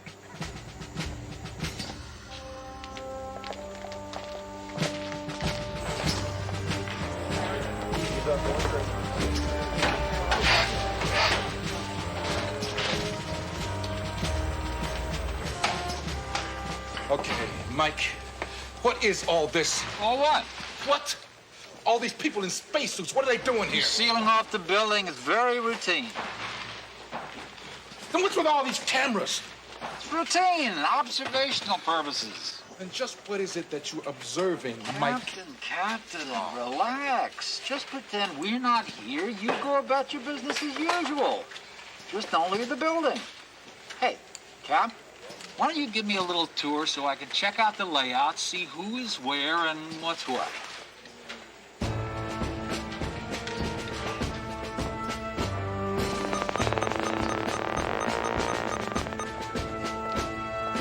Hey, Blood. We done paid our bill, so what's with all this quarantine business?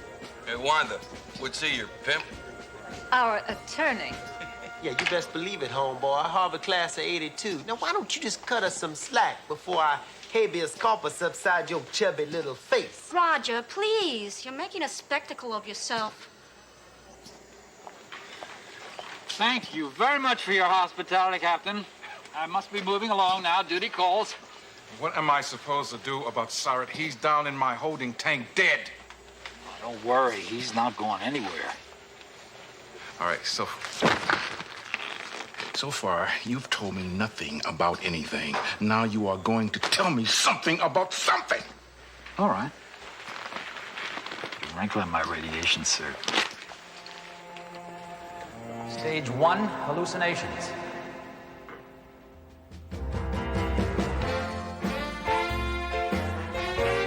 Major, I need you. I want you. Make love to me now and forever and ever. And forever and ever.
I-29. Anybody got I-29? Do I hear a bingo?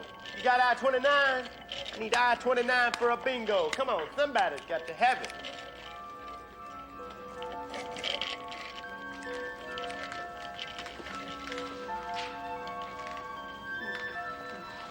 Toro, what are you doing? Me, Jane. Who you? Who you? Cute, Doro, cute, don't- cute, cute, cute.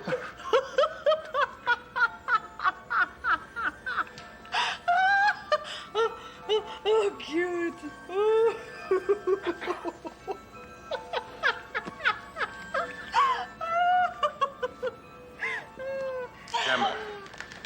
Hammer. Thank God you're normal. Trust me, you know what you're doing. You talking to me? That's right, amigo. I'm talking to you. You talking to me? Read my lips. Yeah, I'm talking to you. Well, I'm listening. Hammer, who are you talking to? I'm not talking, he is. See his little muzzle move? Don't point that thing at me. Oh, don't worry, he can't shoot while he's talking. I couldn't agree more.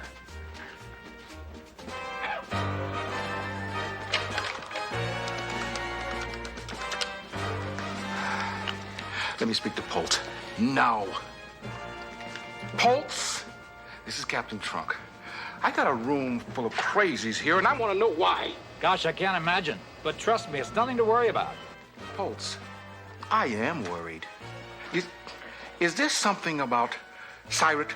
I mean, he's got some kind of disease that's infecting all of us, right? No, it's just some kind of odd coincidence. Just stay calm. Just relax. It'll all be over in 8 to 10 hours. It better be, or I'm gonna bust through your space goons and come after your hide. You understand? Gee, that's not a good idea, Captain. My men have orders to shoot to kill. It's nothing personal.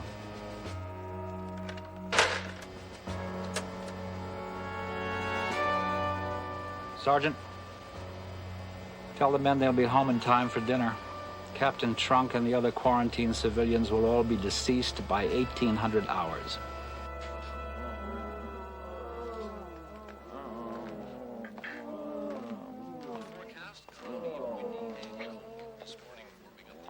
Oh, Captain.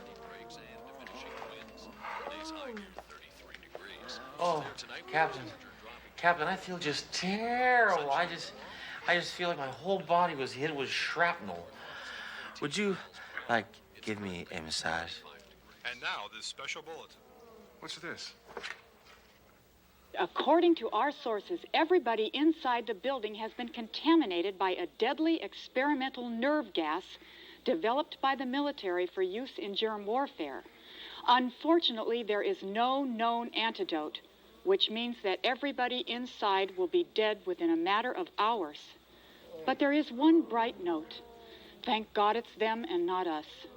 Now back to Crazy Teddy, the weatherman, as he continues his 5-part special on clouds. It's just that Lisa Ellerblub. What does that dumb chick know? She knows we're contaminated and we're gonna die. Oh, yeah?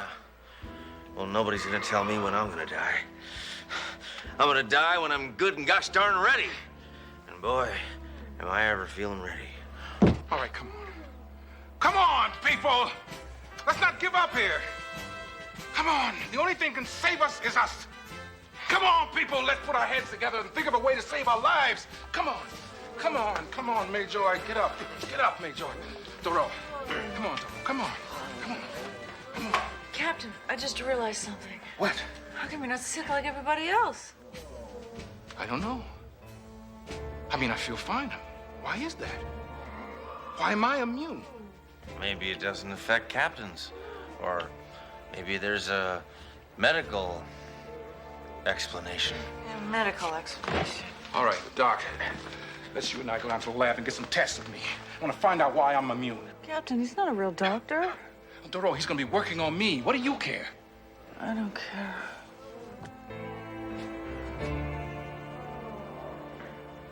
Hey, Daly, we don't have much time, so I want to say something. I've always had the hots for you. Mayjoy, I'm not gonna make love with you if that's what you're asking. Oh, come on, help me out. I'm going through a mid-end life crisis. I've got a headache. Brother, can't you think of something more original? excuse me for living, but I'm dying here, and that gives me a really bad headache, okay? You know what? I hope there's no men in heaven. No chance. They're all in hell. Thank God. There's just one problem. I don't think we're going to heaven. Sledge, do you believe in the afterlife? I don't even believe in life. Well, I just want you to know that even though we're all gonna die because of your stupidity, I forgive you. You've been a great partner and a good friend. And I love you. Like a brother. Come on, Dero, this is no time to be sentimental. This is a perfect time. We're dying. You're right. In that case, I just want to tell you that you are the best partner I ever had. And I'm really gonna miss you. Almost as much as I'm gonna miss me. Ditto. Ditto, ditto, Dero. That's really sweet, Hammer. No. Doc, what'd you find out? Your blood pressure is so high that your veins are going to explode. If you weren't so mad all the time, you could control it. All right, I know I've got high blood pressure. I take pills for it. All right, I forgot to take it this morning. What's that got to do with... Oh, it can't be. Are you trying to tell me that you think that my high blood pressure makes me immune? How would I know? I'm not a real doctor. What the hell? It's worth a try. All right, listen up, everybody. I think that somehow high blood pressure can cure this thing. And the only way to raise your blood pressure is to get mad. So let's everybody get angry, get mad. Come on. Get up, get mad. Come on. Come on, you. Get angry. Come on. Come on, you. Get angry. Come on. Hey. Come on. Hammer. Hammer. I hate your guts. Always have, always will. So what? So what? Oh, hey, what are you hitting me for? What are you gonna do about it? You're nothing but a spineless wimp. Nah, you're a woman. Hey, nobody calls me a woman. Oh, you're not a woman? Well, then maybe you're a little girl with a pretty pink dress and pigtails. You wanna play hopscotch, little girl, huh? Hey, now those are fighting words. Yeah!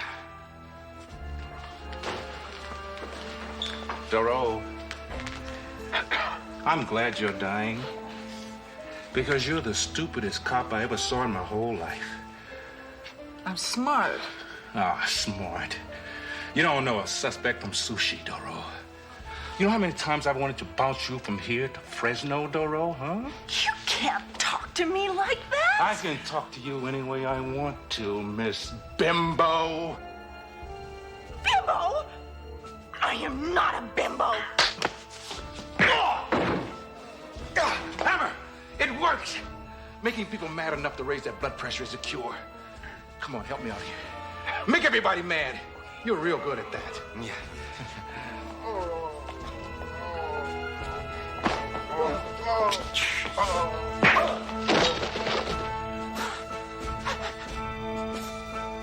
Captain, this is ridiculous. Getting mad is supposed to make us well?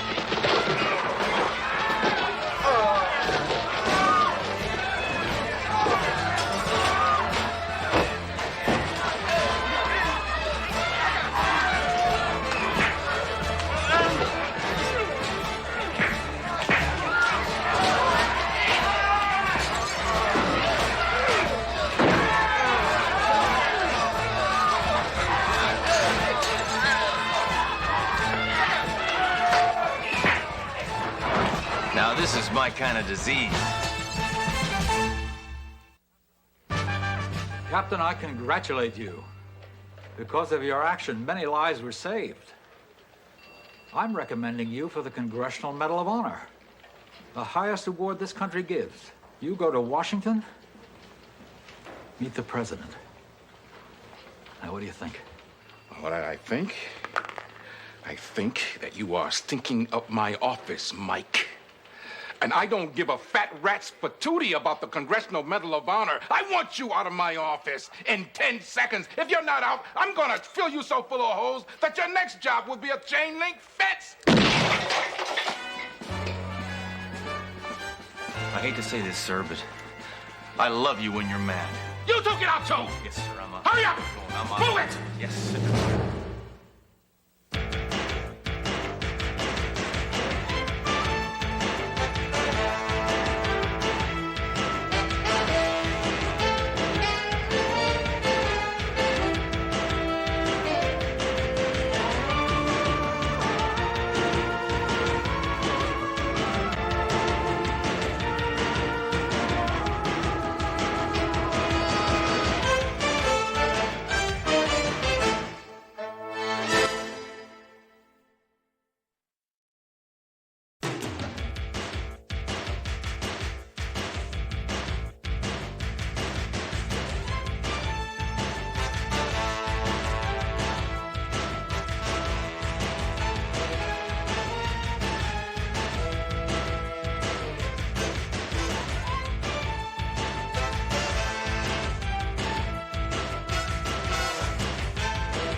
Trust me, I know what I'm doing.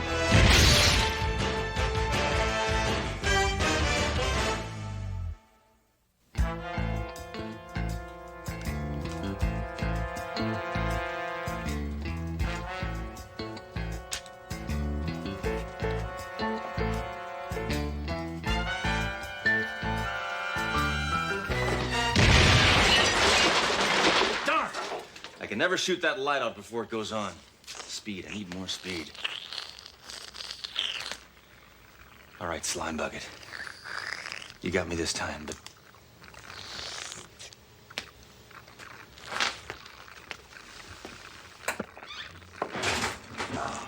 No wonder my coffee's been tasting like mud lately. Where's my landlady? Probably out raising rents. Excuse me, could you help me? This door's stuck.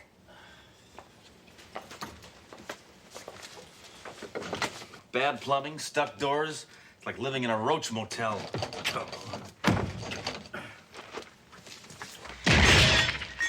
That should do it. I'm Inspector Hammer. I'm a cop. Thanks, I think.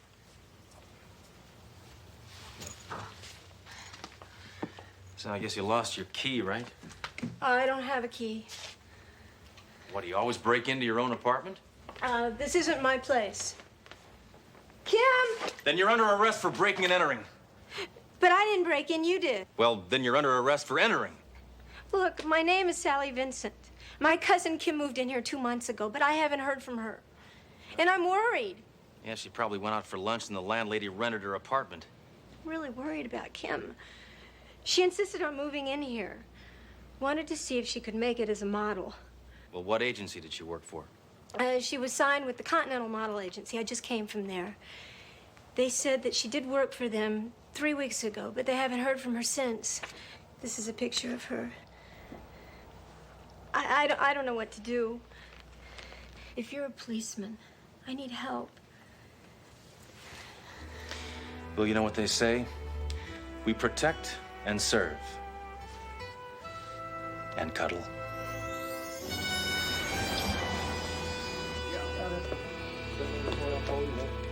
Looking for birthmarks, Sherlock? No, I'm on a case here, and I thought maybe the girl's picture might be in this magazine. Those centerfold ladies have as much on their bodies as they do on their minds. Yes. I went through the microfilm of the newspapers for the last few months, and I found this.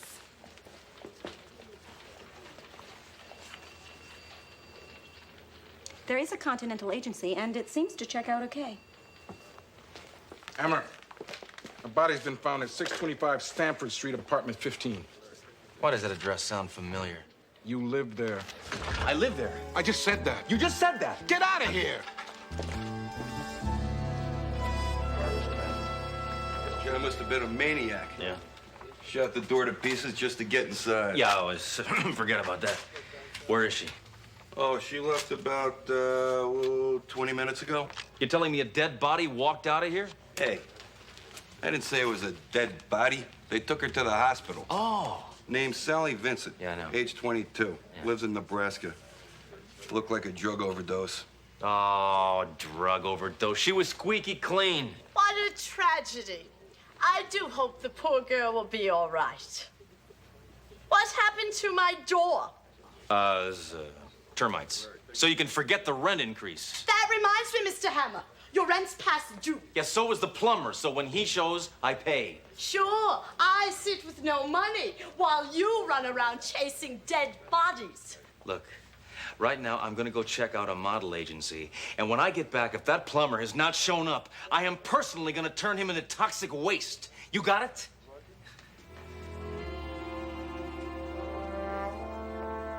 What a chump. Yes, honey. Oh, that's so good. Okay. Oh, marvelous. Yes, that's it. Okay, a little more this way. Good. Marvelous. Okay, one more there. Ah, yeah. Oh, I like it. Butch, thank you. All right, Butch, you ready for the snow job? Okay, let the snow go. Okay, Cindy, let's do it. Oh, yes. More snow, Butchie. Oh, that's it, Cindy. Around this way. Good girl. Good. Loose them off. There we go. Oh, that's it. More snow, Butch. Oh, that's marvelous. They'll love this in Boston. Oh, my God. Who and what are you, you clumsy buffoon? You were disrupting a Don Merrill shoot. I'm Inspector Sledge Hammer, and I came to ask you if you... Bad. Can't you see we're being creative here? Listen, Shutterbrain. I ask, you talk. You got it? Well, you'll just have to come back later. I am on a horrible deadline. Try it again, Cindy. Let's take this off here. That's fine. Okay, loosen them up. Oh! You have destroyed my entire icy white set. You are a clumsy buffoon. Listen, Tiptoes, don't you know men don't wear earrings? Women wear earrings. Men wear tattoos. Oh? I've got one of those, too. Oh, you need help. I'll bet you've worn out every psychiatrist's couch in town. Oh, just shut up, you. Hey, don't call me you. You.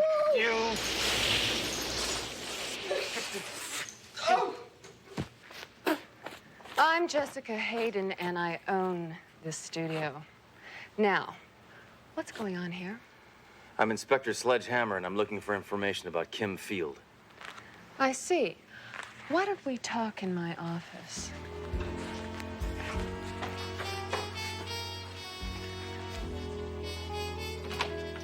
I'm a little behind, so I'll have to check out Christy's outfits while we chat. Try it without the robe, darling. Yes. I understand Kim Field was with your agency. Just for a short time. Frankly, she was too inexperienced for big-time modeling. Her cousin came in here earlier looking for her, but we had no information. Let's try it with just the teddy.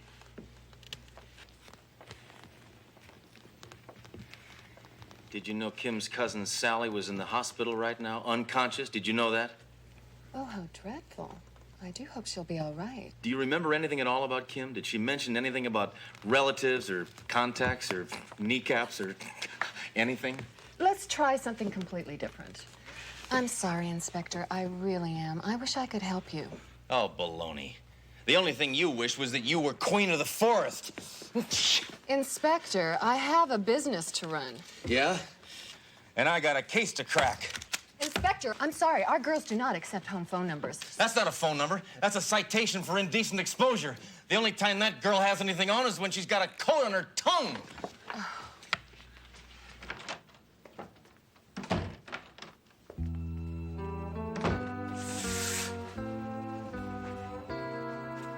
You bungling idiot!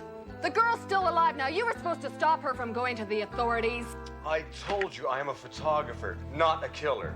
Besides, she never saw me. I forced some pills down her throat and ran. Believe me, we're safe. Maybe. Who are you calling? The police.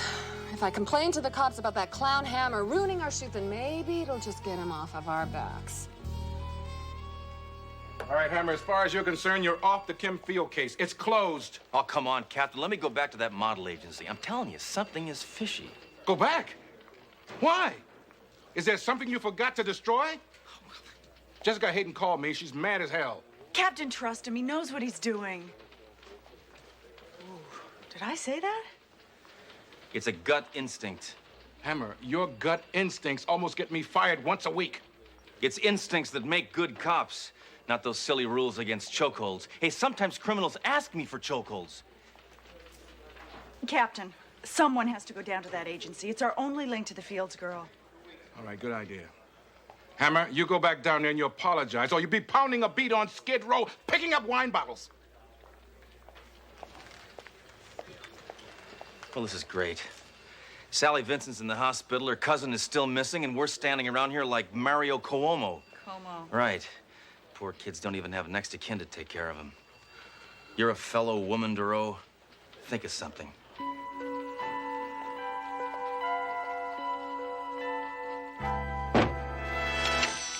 That's your full name, Michelle Bouget. Right. Huh? And you have no close relatives? No. Unfortunately, Papa died water skiing and Mama died scuba diving. You don't mind traveling overseas on photo assignments? Oh, no, I love ocean travel. Good. I think you're going to make an excellent model, Michelle. Now, if you'll just sign our standard agency contract. Okay. And don't forget your telephone number. Welcome to Continental Models and a bright new future. Thank you very much, Miss Hayden. Well, bye. What do you think? She's perfect. She'll make our clients very happy.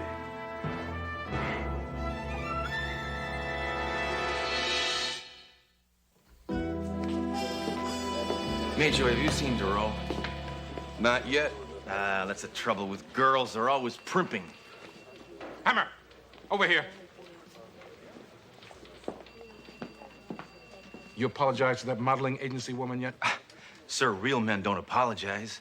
Frankly, I'd rather be shot. Hammer, don't give me those kind of options. Apologize. That's an order. Oh, come on. Apologize. All right, girls, let's try it from the top. Heads up, chests out. Swing those Darling, don't look down at your feet. Look, just watch me, okay? Smooth, provocative, alluring. Got it? Okay, quick, let's see Brandy do that. Go ahead. Oh, I am just not used to these shoes, Miss Hayden. They feel like cowboy boots with 9-inch heels on them. High heels make your legs look very sexy. Now let's just see you walk again, Brandy, okay? No, Brandy, you've got to try a little harder. Now project your sensuality. Are we doing a fashion show or a beauty contest? Are you questioning my methods? No. I was just wondering if we're selling the clothes, or us. Well, why don't you let me worry about that? Okay. Let's just take a break, okay? Take a break now. Go on. So.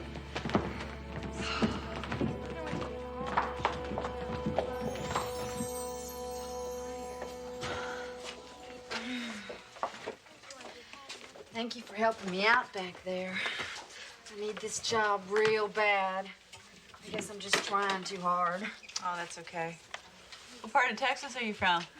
Oh, I'm from this little bitty town about 50 miles outside of Dallas. Oh, yeah? Got family there?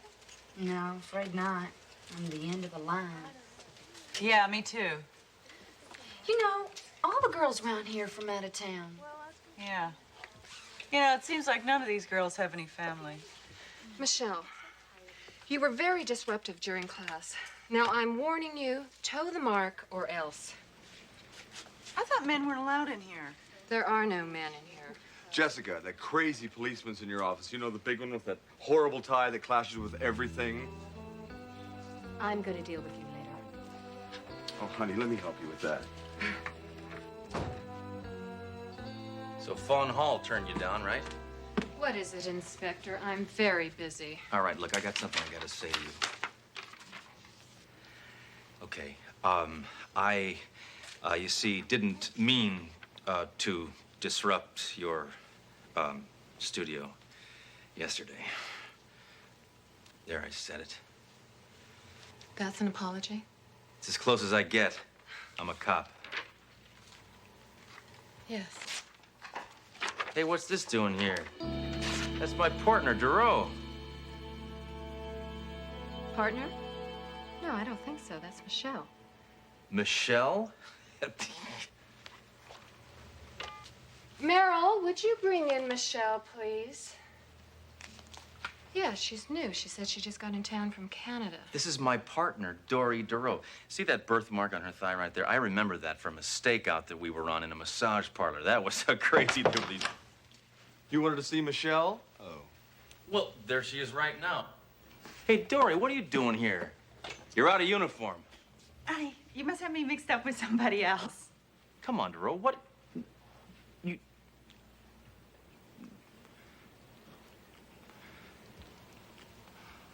Oh, no. Oh, boy. Oh, I didn't. Oh, boy. Oh. I don't know where my head is at. I guess my eyes are just not seeing what they think they're seeing. Probably from mixing up too many different colors. Yes, that's probably it. No, she doesn't look anything like my partner. No, my partner is uglier and much thicker of limb, fatter of the, and she has a big, with no, it's off. No, but I'm saying, no, you're much prettier than my partner. Listen, I really do have to go. You know how the streets are with the crime every. I'm gonna try and get them. They must be using cops for brain transplants. Yeah. Michelle, do you have any idea why he called you Dearest? No. Guy's cracked. I've never seen him before in my life. Well, I hope we understand each other. You're here to model, and that's it, right? Right. Good. Okay, well, you just run back to the show because we don't have a lot of time. Okay, bye.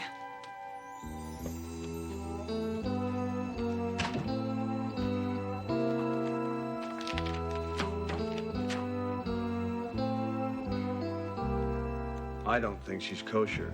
What difference does it make? She's going to be 1,000 miles away from here after the show, and it's all legal. We've got her name on the contract. Well, you may think it's that easy, but I'm not so sure. Oh, mellow out, Meryl. This is our last show in this town, and then I'm going to move the whole operation to New York. Now, why don't you just go powder your nose and get ready for the show, okay? Go on.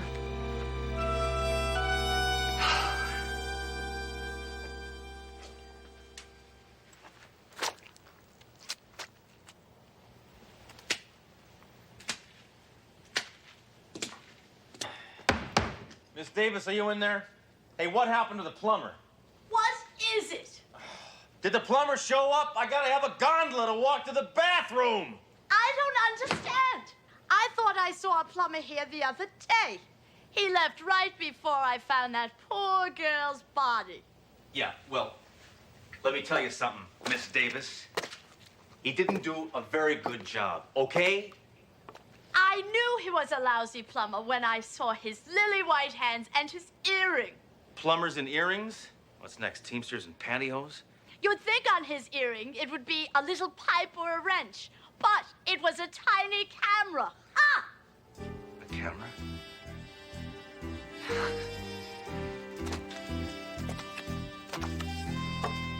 This is our beautiful Christie, modeling an exquisite ensemble by Loupé of Paris. Notice how her gorgeous blonde hair falls on her white shoulder pads and highlights her pure silk body. Perfect. 10,000. I'm sure Your Highness meant 10,000 to start, correct? Oh, Jessica, you always were a hard bargainer. 20,000. Remember, you do pay for what you get. She will be a wife. And now, presenting Brandy, all naughty and dressed in pink. 25,000. She will be a mistress. And now, last but not least, Michelle, feisty and full of fire. 50,000. She will be a wife and mistress. That's it, girls. That's it. Thank you. Thank you very much. And thank you, Your Highness. I'm glad you're pleased. Jessica, you have outdone yourself. Well, a private jet is waiting. We leave within the hour. The girls will be ready.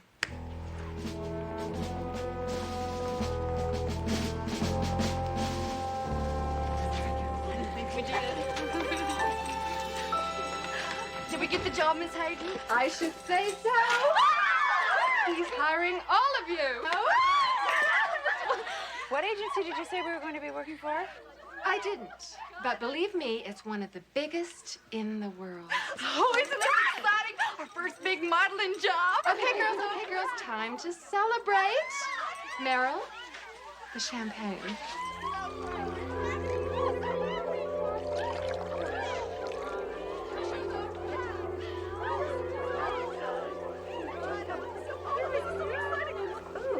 This kind of tastes funny, doesn't it? Yeah, it does. It tastes really funny. But sure, Don't worry about it. Come on. Oh, yeah, let's drink up.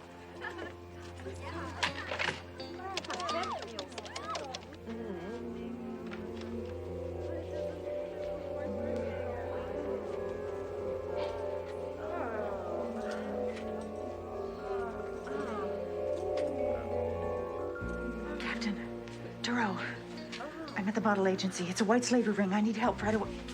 Shame on you. You're missing the party, Michelle. You forgot your drink. Drink! Oh! Your little white slavery ring is over, Meryl. No. Yes. Detective Duro, police. So, Meryl was right. You are a police officer. That's right. And you're under arrest. Oh, really? Get her! She's a cop!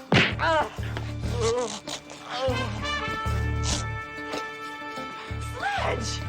Just like in the movies. Handsome leading man saves frail, helpless girl.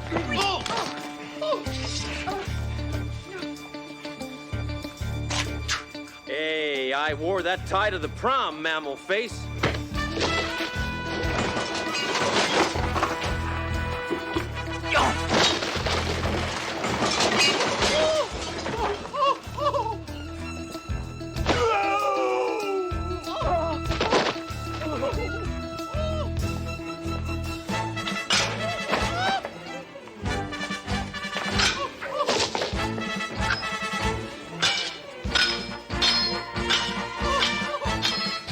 Wait, there's something in your sword.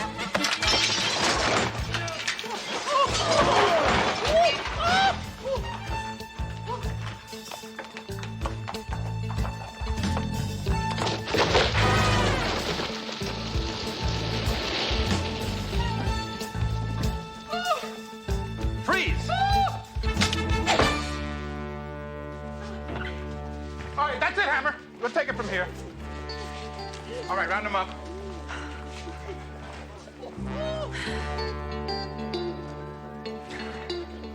You took an awful chance, Doro. Oh, But good job. thank you. Yeah, but what I want to know is, where do you wear a gun with an outfit like that?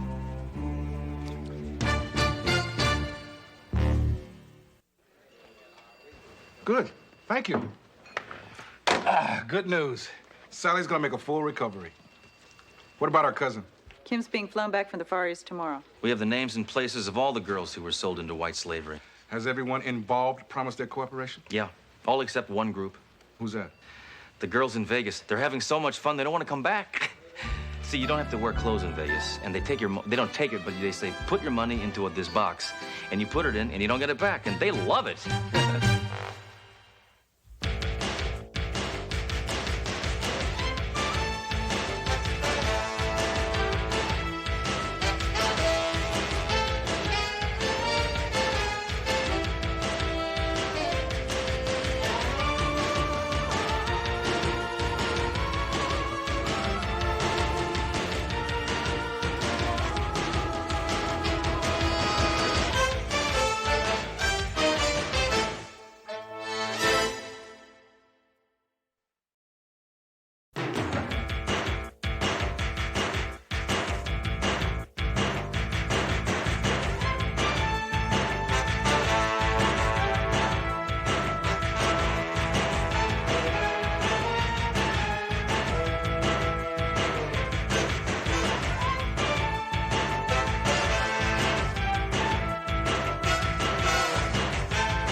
Trust me, I know what I'm doing.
Going the wrong way.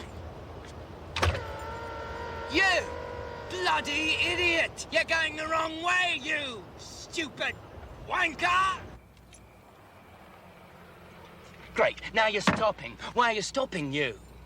Fool! You! Imbecile! You! You! Why are you driving me? I thought I told you to get out of my life!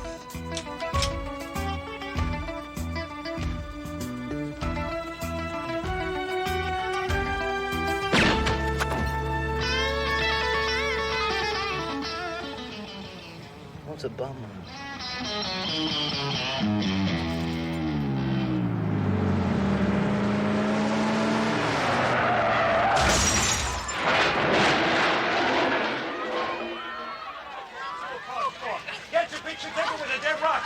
Okay, step right up. Give me the money later. Okay, stay in line one at a time. One at a time. Beautiful. Beautiful. He's really dead. Step right up. Hurry, hurry. Get your picture taken with a dead rock star. Don't push. He's not going anywhere. All right, let's get rid of these civilian looky-loos, huh? Come on, step right up here. Hey, what's going on here? What's going on here? Why don't you just go dig up Elvis? I tried. All right. The party is over. Everyone move on. All right, well, get in line if you want a picture. Let's go here. Let's try a little crowd control. Let's go.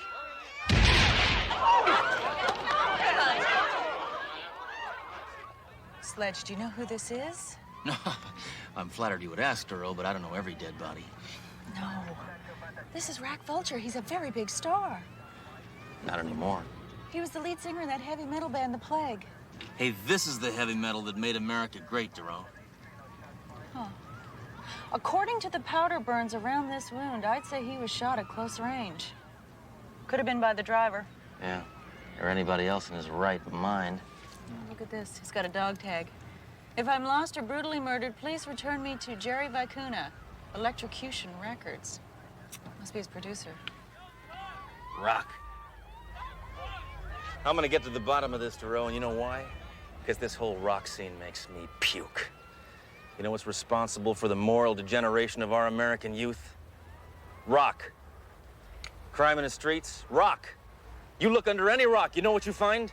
Rock. Well, let's go find this Vicuna character. Maybe I can catch him with some incriminating evidence and blow him away. Then we'll clear the court calendar. Oh, Sledge.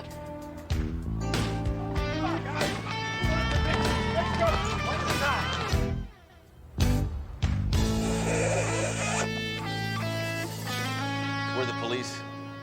You'll have to change your name. There's already a group called the police. We're police officers. We're here to see Mr. Vicuna. You can't. He's in mourning. Well, he's gonna be in mourning for himself if he doesn't see us. Boy, you are the police. Second floor.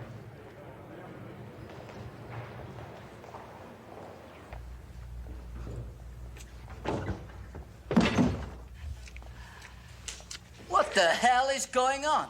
You tell me, pal. I thought you were in mourning. Well, I am. She's comforting me in my hour of need. Well, who are you two? We're detectives. We're here to ask you questions about Rack Vulture's murder. Oh, what? Gina, shut up. Now, just go over in the corner and look gorgeous. All right. What do you want to know about Rack? Like, who would want to kill him? For starters. Yeah, well, anyone would want to kill Rack. He was an animal, plain and simple. Now, you know he once punched Mother Teresa right in the mouth? That's terrible. Well, nothing compared with this. I'm throwing a quiet little dinner party over at the house. Now, Rack comes over, uninvited, of course. He beats up half the guests. He insults my wife and kids. He kills the dog, skins the cat, and ruins my entire art collection. What did you do? I told him. Knock it off. All right, I'm tired of your fond reminiscences, pal. That satanic noise you pawn off as music feeds on the minds of our young people, causing them to grow their hair long and smoke funny cigarettes and then cut school and stay home all day watching that NBC. MTV. Don't confuse me. Now I want some answers. Answers, music man. Hey, man, unhand me. I'm practically a saint in this business. Now, listen. Listen, I hate this noise, too, but I'm a businessman. Look, I have to make a buck. You know, I've been on this case for 2 hours, and already I feel grimy. Yeah, well, I've been in the business for 12 years. Now, listen, I've told you everything I know. Now, if you want to hear anything else, you go talk to the boys in the band because they're downstairs rehearsing. Okay, thanks. Let's go, Sledge. All right, here's my card, in case you think of anything else. Shirley's ammo dump. 50% off with the card. I forgot. I don't have cards. Thank you.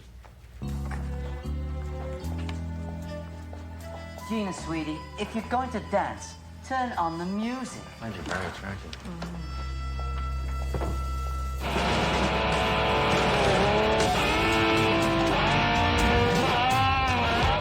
Good, they're just tuning up. We're not tuning up, you buffoon. That was our new single. Rusty, make yourself useful and get me some more coffee. Right away, mate. And put a live snake in it. One with a cobra. Yeah, get me 1, 2 more coffee on the double. All right, I'm Inspector Sledge Hammer. This is my partner, Dory DeRoe. We're here to investigate Rack Vulture's murder. Well, first of all, miss, would you like to strip search me? Yeah, me too. You know, you've got great legs for a chick cop. Trust me, I'd love to do time with you, baby. See, it's gonna be like this. You wanna handle this? All right, Vermin. Just because my partner is attractive and has great legs, it's no reason to hassle her. You got it? Thanks, Sledge. That helped a lot. I'm a gentleman, Duro. Always. First and foremost. Now listen up, you dirty, filthy, foul-mouthed scum. Hey, you ever thought about writing lyrics? Yeah. How's this? I'm tired of your degenerate fun. So you better tell me what you've done, or I'll blow you away with my gun. Yeah, that was pretty good, all right. Coffee. Time? Oh, thank you, Rusty. And now shine me boots. Cool. Your boots, man. I've already shined them. Not the insides. That's terrible. Why do you treat him like that? Because they're rock musicians, Duro. They eat their young. Now talk! Okay. So what do you want to know about that snake vulture? You didn't like him. We hated him. Yeah, we hated the guy. He was a glory hog. One time he deliberately gave us the wrong directions to the concert hall, just so he could perform alone. Yeah, and don't forget about the time he went on Nightline and told Ted Koppel that we sold illegal arms to Iran. That's right. Yeah, he treated us like fools. Well, you are fools. Yeah, but that's no excuse for that type of behavior. Zippy, do a sound check. Sound check. Right, Rocket. That sounded great. Where were you the night of Rack's murder? Oh, wait a minute. You don't think that we could kill anybody, do you? Yeah. Now, why'd you do it? We didn't do it. But maybe his mom did, because she hated him too. Right, if you're not going to bust us, Constable, get out. We've got to rehearse. And we're going out on a memorial tour for Rack. We've even written a song in its memory. In fact, we'll play it for you. Maybe they have a little compassion after all. 1, 2, 1, 2, 3, 4. The pig is dead, yeah! Someone kill Rack! The pig is dead, yeah! They should have shot him in the back! A rack, rack, rack! Back, back, back! A rack, rack, rack! A back, back, back!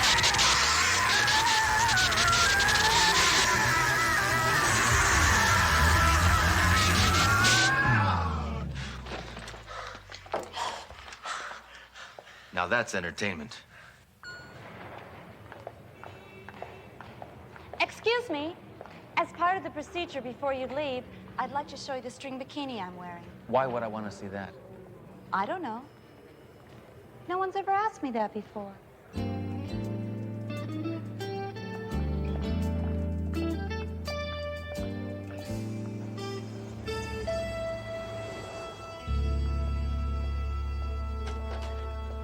Hammer, whatever it is, the answer is no. I haven't asked you anything yet. Well, you were going to. All right. What is it? You'll just say no. Hammer, what do you want? Duro wants me to ask you to try to get 3 warrants so I can arrest the rest of that slime-sucking rock band.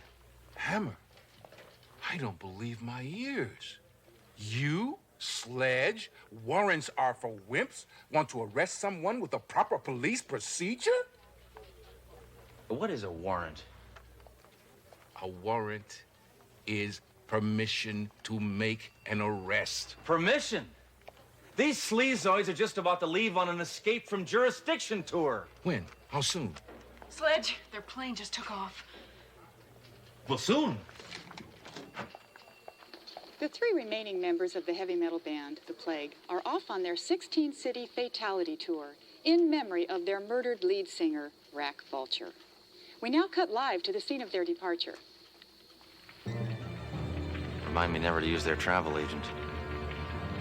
Oh my, this is terrible. It appears that their plane has crashed.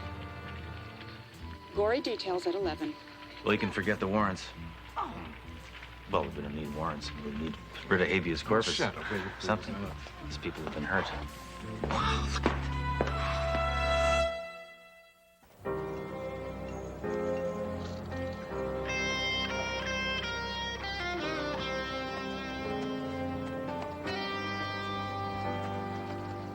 This must be a very devastating day for you. My deepest condolences. Yeah, it was my bloody plane. Oh, you're referring to the loss of human life, yeah. That hurts too, I guess. Mind you, they were only technically human. What are you crying for, pal? They treated you like trash. I know. It was the best job I ever had. Why weren't you on the plane? Oh, they made me hitch. Hike. Have you got any idea what happened to the plane? Yeah, the plane crashed. That's the long and the short of it. I don't think we're going to know what happened to the plane until we see the black box with the flight recorder in it. Isn't that it right there? Oh, is that what this is? was strictly keeping it as a memento of my employer, sir. Give me that.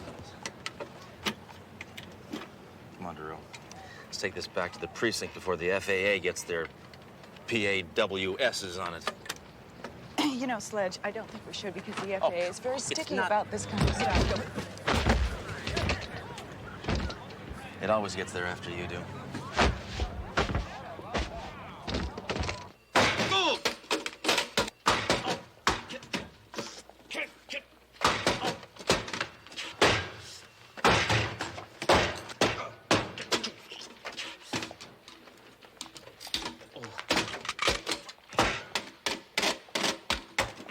This is harder to get open than Al Capone's vault. Sledge, I think there's a proper way to open it. I think you're right.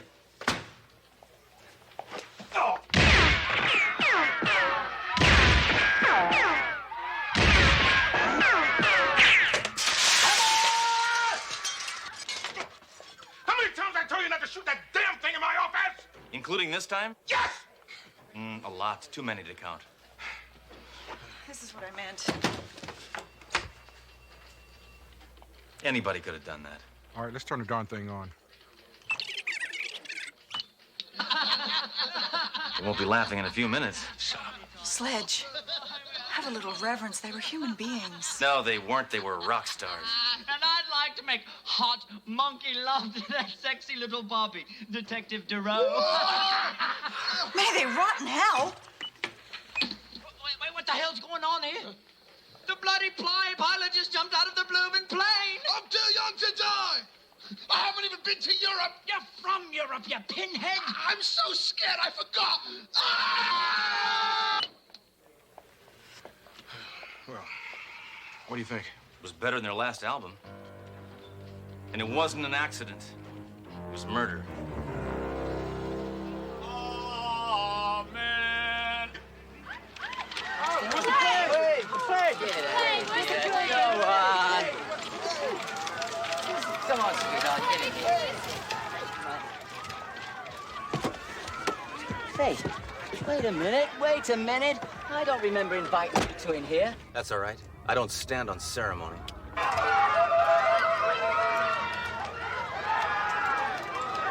Who was the pilot of that plane? You know, I think they got some new guy. Why? Because he deliberately jumped out of the plane and let it crash. Now, doesn't that strike you as a little odd? Now look, if you were riding a small plane with those three maniacs, wouldn't you jump too? He's got a point there to roll. Your lack of remorse is detestable, Mr. Vicuna. Is it because record sales increased dramatically after an artist's death? On the first account, detective. They were not artists. And on the second account, their fans are so wigged out they don't even know they're dead. Oh, come on. I know you're going to cash in on those record royalties now that those bozos are extinct. Now listen, I don't like where this is going. Now all their royalties from their records go to their next of kin. That is, of course, if anybody admits to being their next of kin.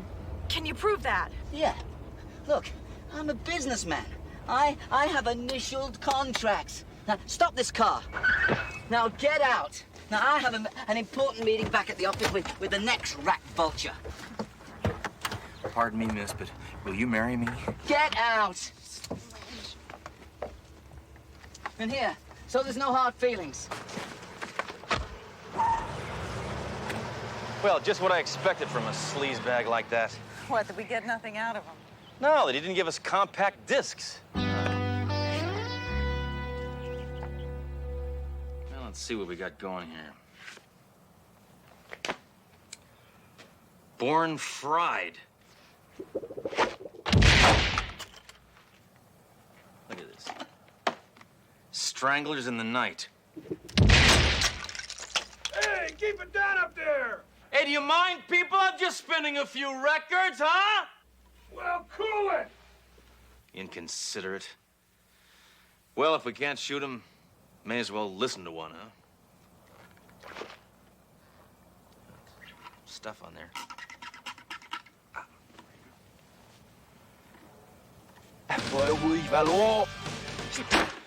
I've heard better noises when Mayjoy had indigestion. Maybe it sounds better backwards. I then cheated. What is this? These are my songs. You'll pay for it. All of you will pay. All right, amigo. Let's go find out which Looney Tune wrote these Looney Tunes. What do you expect to find? Some cold, hard facts. And a cold, hard body. Vicuna's dead. Boy, there are a lot of backstabbers in the record business. Whoever wrote those songs killed Vicuna. I'm gonna check those files. See those royalties are really going to.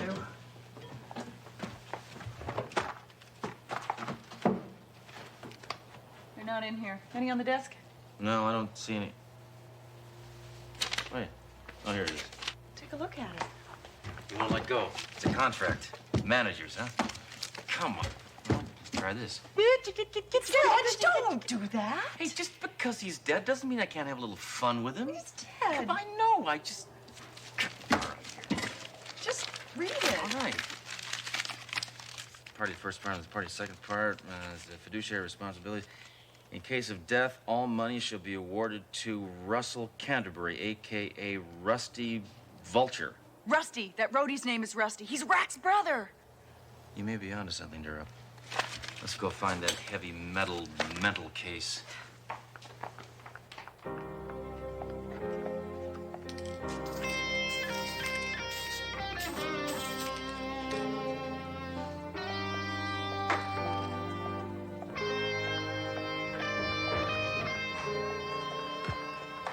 Excuse us, miss. Have you seen Rusty around lately? Maybe. Well, maybe this'll improve your memory. No, it doesn't. But thank you. Sledge, look.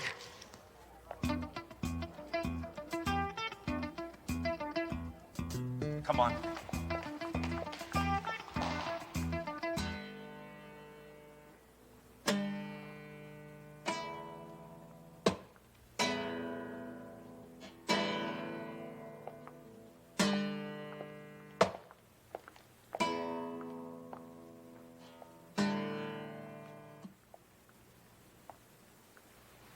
Sounds like you're a little rusty.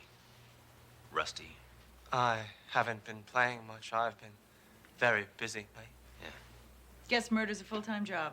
Murder? I don't know what you're talking about, ma'am. Your own brother ripped you off. He stole your songs, he got rich and famous, and he met girls. Does that ring a bell? Oh, I admit it. I admit that I wrote the songs that put my brother on top of the charts, but then the boys in the band and Jerry Vicuna, they promised me a bright future. But, they wanted to rip me off as well. So you killed them, too? Please, mate, let me give my own confession. Now, posing as the pilot was easy to do. I just brought the plane up to a high altitude. And then you got a parachute and jumped out of the door. I left those jerks screaming and hugging the floor, and now they're dead, you see. You killed all three. And now with Jerry Vicuna, I had to get creative. So you stabbed him in the back. Oh, I left feeling elated. Now you've got a record. 5 counts of murder, 1. I don't think the 2 more counts should bother anyone.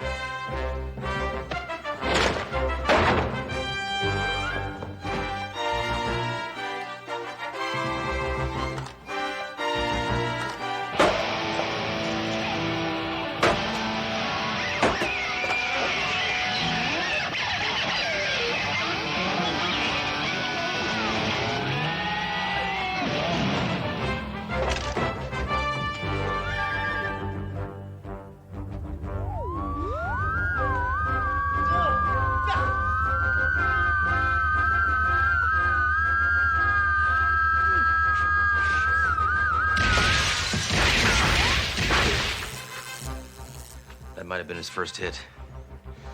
You just fired the shot heard around the world. Who are you talking to? No, not nobody. No, that was just, I don't know, just looking over here.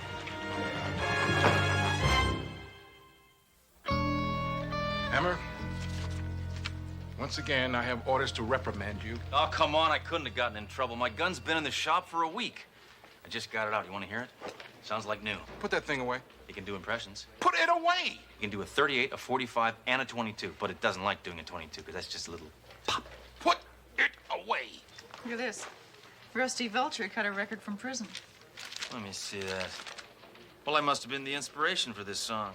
Why is that? It's #1 with a bullet.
Trust me, I know what I'm doing.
Svensson.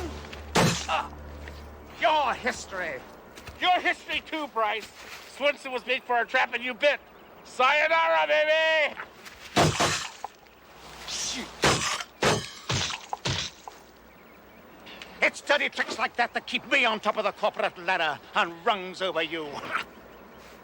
I'm smarter than a lot of you. Now get out of here. I've still got a game to play. Shoot.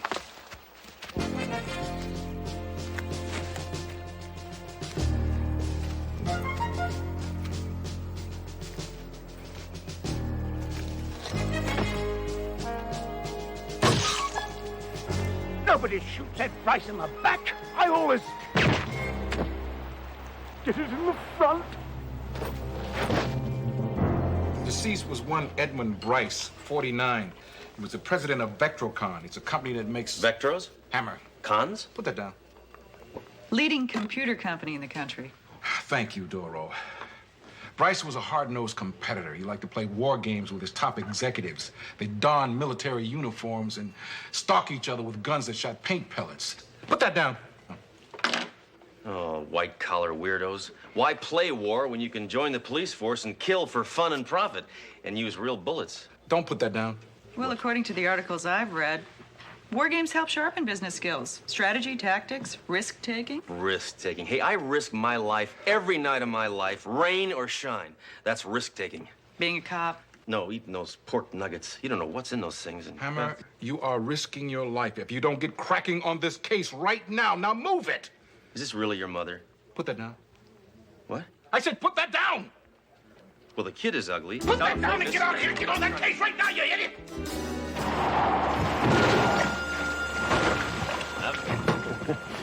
Yeah, well. How'd they move that? Yeah, hi. What do you got, Mayjoy? Nothing so far, Inspector. Got some tire tracks here that might be a clue, but we got to get a plaster cast to identify the type of vehicle. Well, it looks like it might have been made by a 617XJ radial snow tread recap on a 3-ton 1982 Skybird with broken shock absorbers and some kind of misalignment in the steering column. But that's just an uneducated guess. Any 2-year-old could tell you that, Duro. Yeah. Well, let's find that 2-year-old and make him chief of detectives. Enough homespun humor, Mayjoy. Just give me the facts, all right? Now, did you find any real clues, like the murder weapon or fingerprints? Or a zip code? Hell, we got her some stylish boot prints there in the mud. They're over here, Inspector. Boy, that coffee smells good, huh? I can't make it out too clearly, but it looks like the boots have a monogrammed S in the soles. A monogram? You sure it's a monogrammed S? You sure it isn't maybe a B or a 5 or maybe part of a question mark? Or... Well, I can't make a positive ID until I get a cast. I hope you didn't drink all my plaster. Yeah. No. Just keep beating the bushes, Daly. That's what police work is all about. Find a clue. Beat the bushes. Find a clue. That's Hammer. what it's about. Beat the bushes. Searching, groping, feeling. Sledge, I wouldn't go in those bushes if I were you. And why is that? Because they're full of poison ivy. Hey, Duro, guess what? I'm immune. I'm immune. I'm immune. I'm immune. Yeah, I'm Inspector Hammer. This is Detective Duro, and We're here to go see ahead. Edmund Bryce's business associates. A Mr. Arvin Swenson, Sho Nakamishi, and a Durward Monroe. Yes, well, Mr. Swenson is on the 28th floor. But you can't use the elevators. Mr. Bryce had them disconnected. He felt that people could stay in much better shape if they constantly use the stairs. This guy Bryce is lucky he's dead. Now I got a reason to kill him. By the way, I'm Tina Clanton, the late Mr. Bryce's private secretary. This way, please. I'll meet you on 28.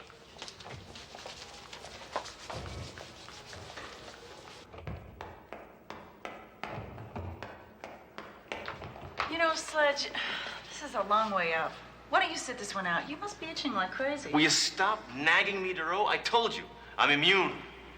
Go on.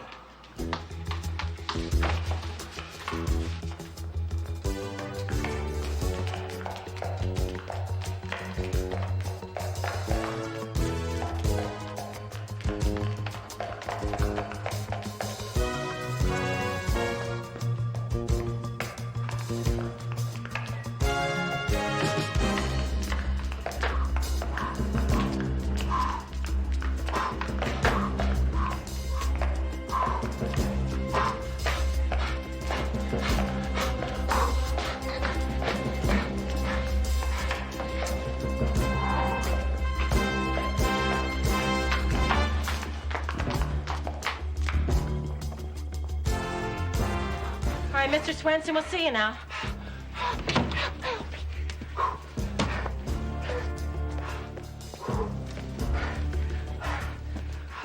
Well, yippee-ki-yo.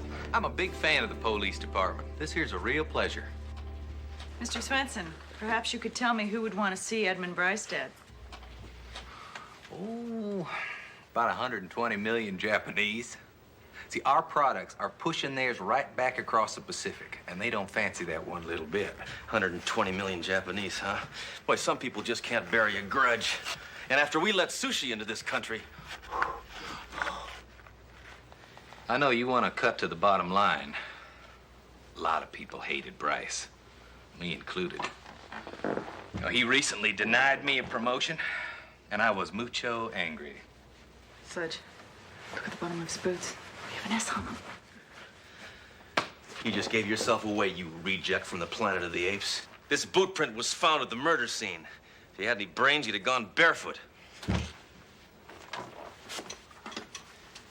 That's bullpucky, boy. Yeah? These boots just arrived this morning. They've been on order for 6 weeks, and this is the very first time I've had them on. Here's the proof. Receipt proves it, for now. I don't buy that receipt. And shave those arms.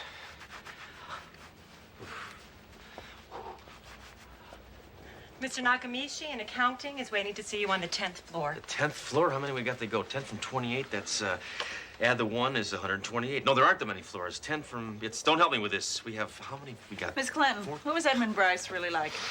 Demanding, competitive, complex. And he took cream and no sugar. I liked him. Did you ever play in any of his little corporate war games? Oh, no, Inspector. Those were strictly a male affair. Mr. Bryce often said that women should make pound cake, not war. Bryce was probably afraid a woman would beat him. Hey, men never lose to women. Unless they go to Sweden and get one of those operations. So just forget your female fantasy power trip and let's go. We got 19 floors to go. 17. 19. The male equation still holds.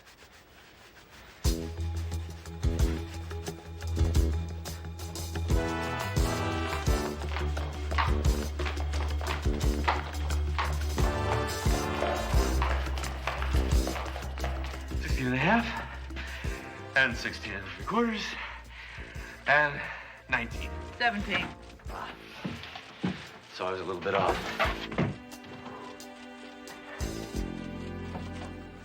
Mr. Nakamichi. 174,522 plus 16, 128,463 and 32 cents. Oh, sorry. I was just figuring out how much it would cost to get my daughter braces. I wanted to ask you some questions about Edmund Bryce. Any idea who might want to see him dead? Me, for one. He wanted me to cheat on the books, but I refused. Of course, now that he's dead, I can retain my professional integrity. Yes. And you also have time to drive around your 1982 Skybird with the broken shock absorbers and missile-line steering column? Oh, come on, Darrell, that's just a toy. No, actually, it's a model of my 82 4x4. You get one free when you buy the vehicle. So it was you who killed Bryce, huh? Your telltale tire tracks are all over the death scene. No offense! My 4x4 has been in the shop since Tuesday. You can check on it. Now, I have work to do. If you still need a suspect, I suggest you speak with Durwood Monroe on 38. He hated Bryce, too. 38? We'll go after lunch. Bless you. Bless you. By the way, what's this doohickey? The complete production flow chart. Correlating costs versus total unit manufacturing coordinates for all our facilities, for the entire North American continent. It's taken me 7 years to perfect. Oh! Cairo! Ooh! Ooh! Ah! Ow! Ooh! Ooh! Ooh!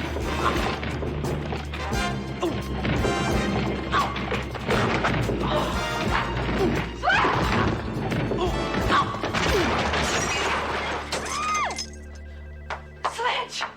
Oh! Sledge! Oh! Are you all right? Speak to me. Darrell, I don't itch anymore. Why is that? Because I'm dead. Just doesn't track, Darrell.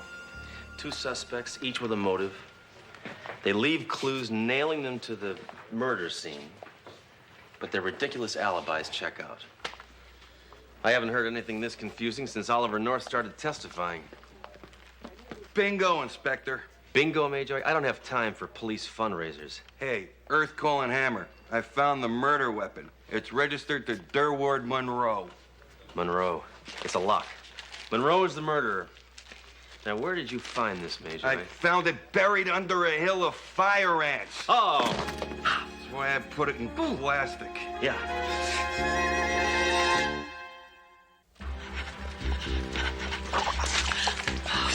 Thanks. Come on, Darrell, don't quit now. Come on, Darrell, we're almost there. Be strong. Forget you're a woman. Mind over matter. We're almost there. You can do it. Come on, girlie. Come on.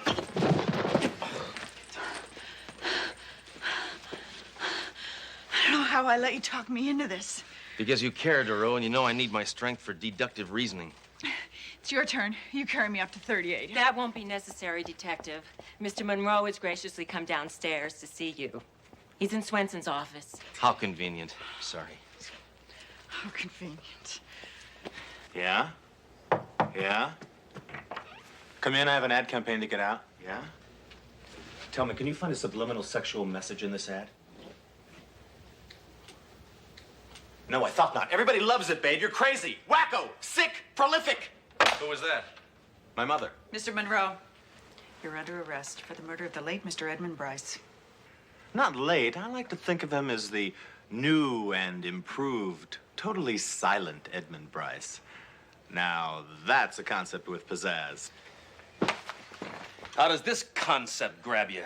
The murder weapon's been found and it's registered in your name. Now, that means you go directly to jail where a bunch of angry convicts are going to show you their idea of pizzazz. I didn't kill him. I reported my gun stolen almost a month ago. Oh, yeah?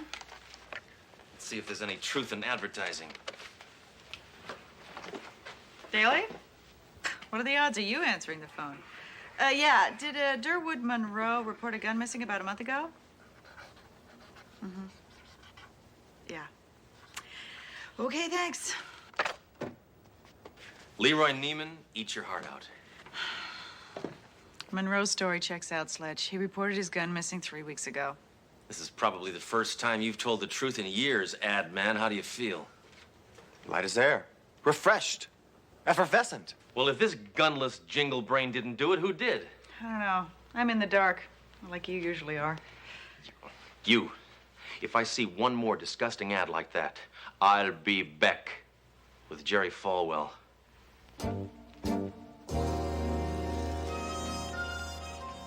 Sledge. Look, I just want to thank you for your denunciation of that chauvinistic ad. Oh, that was completely gratuitous, Duro. There was no reason in the world for that computer to be in there.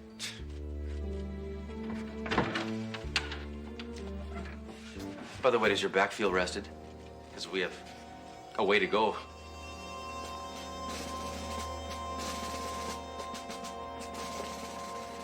Getting enough vitamin C in your system? There's logic in this, Duro. If studying the terrain of a battle on a map was good enough for Napoleon, it's good enough for me. What are you planning to do? Nuke Waterloo? I'm planning on solving the murder of Edmund Bryce. See, I just received an anonymous invitation to the next Vectorocon War Games. I assume this came from the killer. So once I'm in the games, he's gonna try to kill me, and that's where this baby comes in. What, a map of Belgium? No. It's a map of the War Games playing area where Bryce bought the big green banana of death. This is him right here. This is Bryce. There's Yakamishi, Swenson, Monroe, and all the other yuppie yo-yos who are playing Bang Bang You're Dead. Now, if I can figure out the events leading up to the murder, I can anticipate the way the killer operates. Duro? Let's see. Any luck on the Bryce homicide? No, but I have an idea. All right, let's hear it. Nakamishi, Swenson, and Monroe have all been tied to the crime by personal articles. 4x4 truck, monogram boots, and the murder gun. But they all have proof that they were not in possession of those articles. Then each of them is innocent. Unless they all work together to confuse us, so we wouldn't know they were all in on it. Doro, that is the kind of sick, twisted thinking I'd expect from Hammer, but not from you. Hammer! What the hell are you doing? I was just testing my options for when I meet up with Bryce's killer. That was the remote-controlled mortar. Hammer! Oh, you should see the cruise missile option. Hammer! Hey, I had a battleship here. Where's my boat? Took the battleship. I had a battleship right here. Captain Hammer has a plan to unmask the murderer. He's been invited to play in the war game, and he thinks that the killer will try and murder him there. Well, I wish him all the luck in the world. Oh, thank you, Captain, but we won't need it. I'm talking about the killer. You must be joking, Captain. He doesn't stand a chance to take me out before I unmask him. Yeah, but what if he does get to you before you get to him? Then you can have my parking spot at the precinct. Thanks.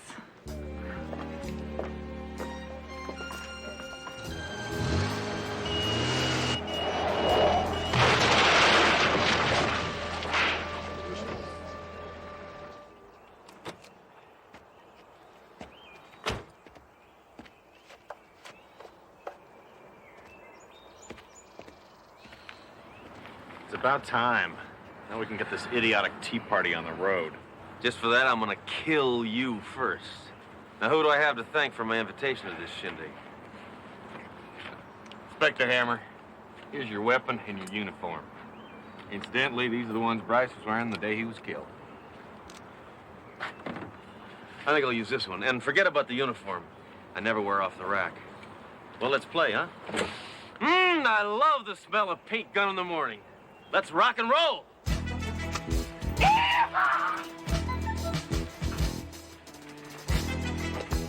Don't worry, amigo.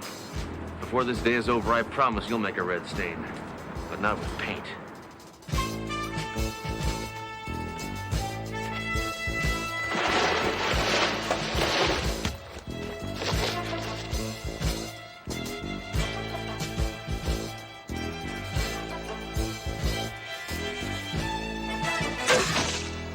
Dead meat, Inspector Right Wing.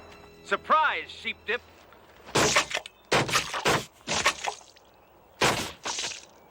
Hey, what is this? You only had to shoot me once.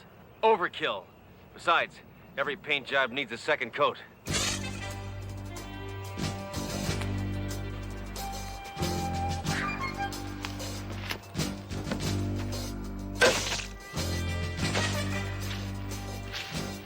Red sun's up.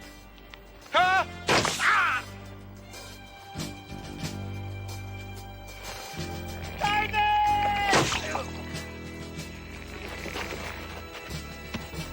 Bryce's killer, come out, wherever you are.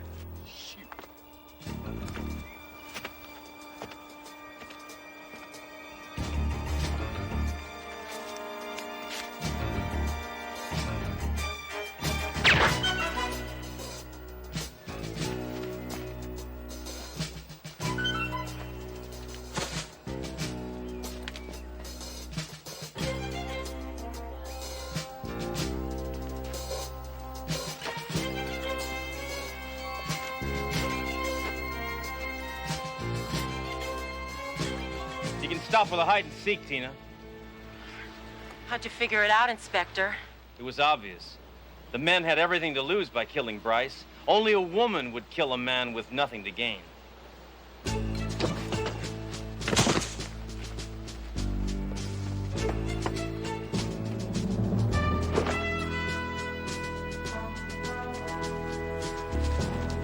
You doubled Swenson's boots, you stole Monroe's gun, and you put 4x4 tires on your own car to make it look like Nakamichi and the others were involved. But I saw through it. Incredible! How'd you figure it out? Well, at first I tried to blame it on welfare cheaters, but when that didn't work out, it seemed like the logical way to go. Oh, come on, give it up, Tina. There's no way you can win. I'm a man, and you're nothing but a soft, silly woman. That's exactly what Bryce said when he dumped me. Started having affairs with all those other cheap floozies. So you killed him because you wanted to be the only cheap floozy he had. Okay, the only expensive floozy.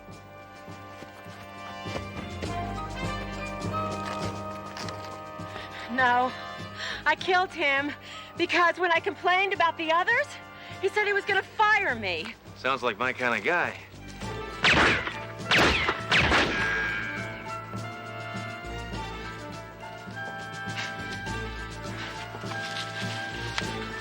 Say hello to Bryce for me. Freeze! What are you doing here, Duro? I'm here to save you, Sledge. It's not necessary. It's a 9-shot Beretta. She's out of bullets. I counted. Hammer! You idiot!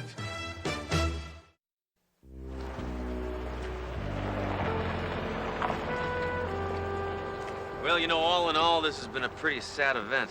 Yeah. That a woman could have such a fatal attraction for a man, it's pretty unbelievable. I'm not talking about that, Duro. I'm talking about the fact that I never got to use my hand grenade. Hammer, don't even think about it. Put it away now. Put it away. Hammer, put it away! Hammer, don't Hammer!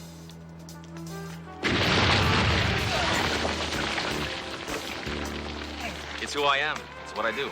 Can't change. Put some pants on!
Trust me, I know what I'm doing.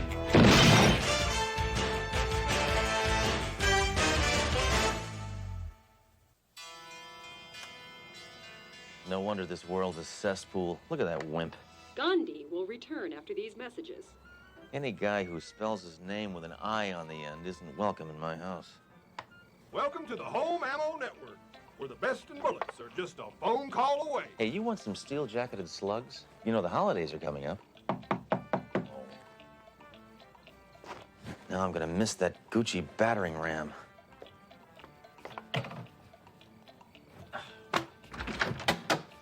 Come on, I already bought brushes from one of you guys last week. You're coming with me, Hammer.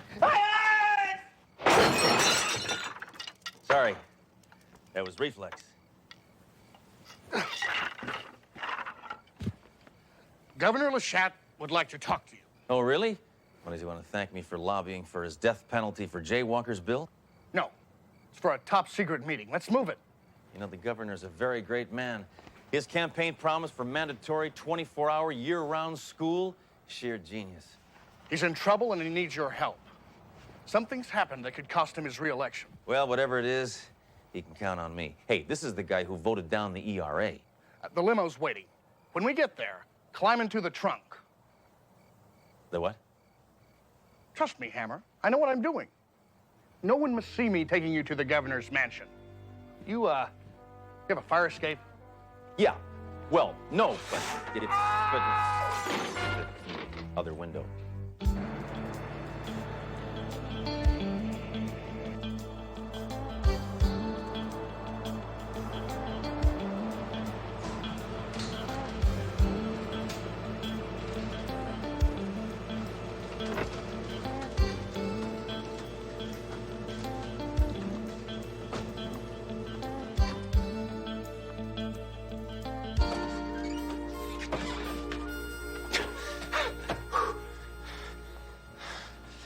Did you have to go over those potholes 4 times? I had my reasons. Oh, yeah? Ferret face? What were they? Your attitude. I hate to break this up, gentlemen. Oh, pardon us, Governor. Actually, you could really pardon us, couldn't you? I mean, you could. It's a little gubernatorial humor, sir. Would you like a drink, Hammer? No, You have a bar in your garage? I thought the only thing those babies guzzled was gas. Oh, it's not for the auto, it's for me. Thirst can strike anywhere. That's why I have a bar in every room. Doesn't it kind of run into big bucks? It's the taxpayers' money, who cares? Well, I just want you to know it really is an honor to meet you. I really respect your stand on cutting funds to the elderly to build missile bases. Thank you. I'm equally impressed with your record, Hammer. You always get your man, albeit sometimes posthumously. No. Sometimes I have to kill him first. Nevertheless, this is why I sent for you. My little girl. Whoa, now wait a minute. I draw the line at shooting little girls, even if they deserve it. No. I want you to bring her back to me. You see, my little angel, my darling, 2 weeks ago, she went out to buy a pumice stone and hasn't returned. She could have just used sandpaper. Well, I've heard that she's fallen in with the wrong crowd. Well, don't worry. I know a lot of sleazeballs. Well, this must be kept top secret, Hammer. If the rival camp finds out about it, it'll cost me the election. No problem. Your secret is safe with me, sir. I don't even remember it is. Well, yes, you must get her as soon as possible. But we can't risk the press discovering this. I know. They expect your whole family to be saints, right? That's exactly what Father O'Malley told me the other night over a couple of beers. Find my little girl. I'll have my aide take you home. No, that's fine. I'll walk. Are you and Hammer coming on that salad bar slasher investigation? Well, Hammer's out today, sir. Didn't you get the message? No. What's the matter? Says he's sick. Sick? I've never kept him at home before. Well, it's his second day out. Would you like me to call him? No, I'll take care of it. You stay on this case. By the way, have you heard of any recent riots, assassinations, or nuclear meltdowns? No. Why? Hammer's out there. and he's unsupervised. Whew. Big country. Yellow. Hammer, we miss you. Please come back. Oh, I can't come in because I have the plague. Well, take 2 aspirins and come in, or you'll be charged with insubordination. And what if I get a note from my doctor? I don't care if you get a note from Dr. Jonas Salk. I want you at your desk for once.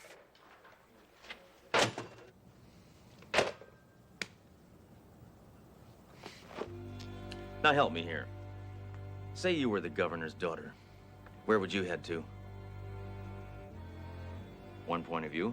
But say she didn't head for the armory. No, I think that given the time factor, the bad crowd theory, and the wind chill factor, now I think we can safely pinpoint her location as somewhere near my left foot. Missing kids? No. Missing drunks? Nothing. Missing luggage? Missing nerds?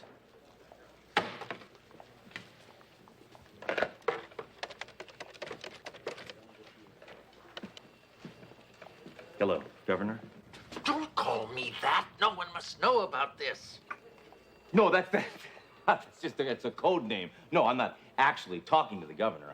I don't know. Hammer, it is 2 days now. I want my little girl back. Don't worry. I think I've got a. What'd you find out? Who are you talking to? Just a second, Mom.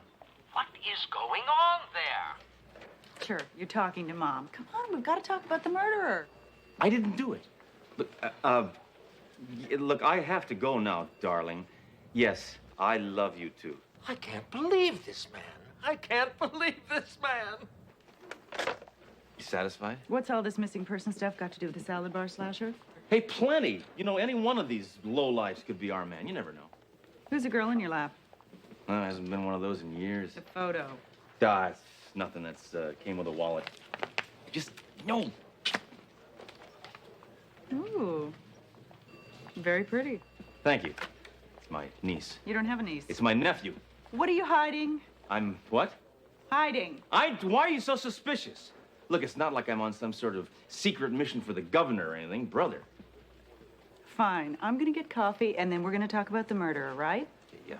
Perfectamento. Fine.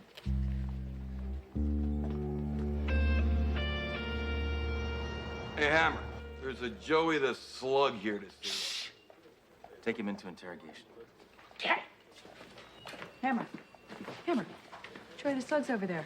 Oh. Notorious informant? What's Major doing taking him into interrogation? I don't know. It looks like he's taking him into interrogation. Yes. Why? Oh, I don't know. Maybe Major wants to find out how he lost so much weight. Oh, that's not the same Joey the Slug, by the way. Oh, you thought? No. This is a different guy. He's a graduate of Vassar. Hammer, we are supposed to be working on this case together, damn it. Oh, this isn't about our case. No, this is something. I have to talk to him about man stuff. You know, hunting. Come on.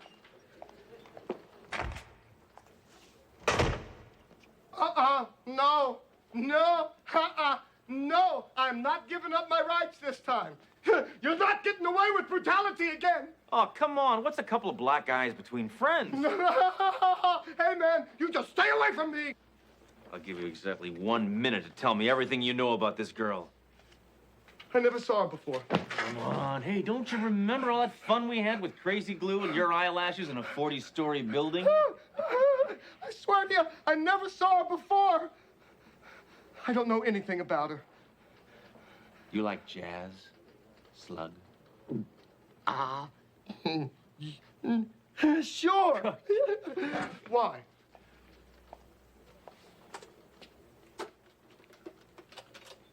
Any requests?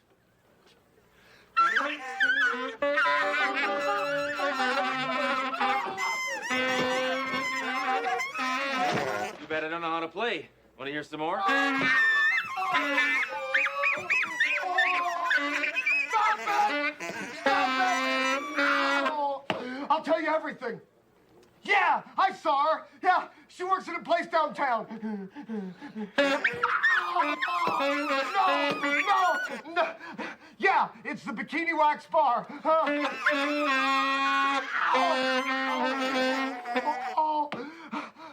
Big Mabel runs the place. Just tell her Butch sent you. See what a little night music will do for you?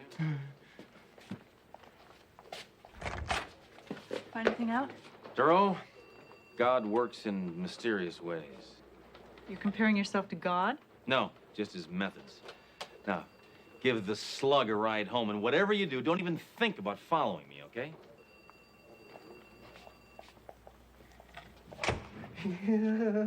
You don't play the sax, do you, lady? Well, not since junior high.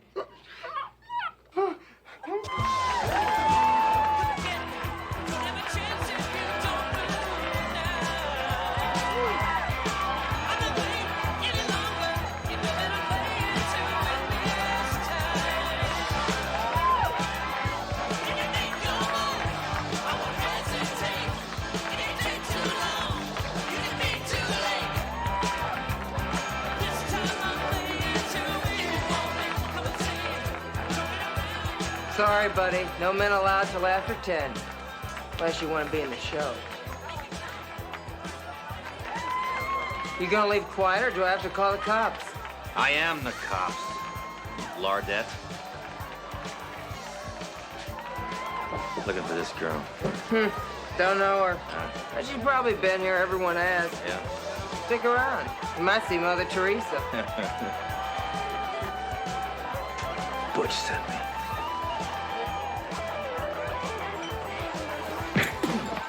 Tell that weasel, Joy the Slug, I won my alimony check. Oh, so that's it, huh? You're the ex-Mrs. the Slug. Now to have you and everybody else in here thrown behind bars.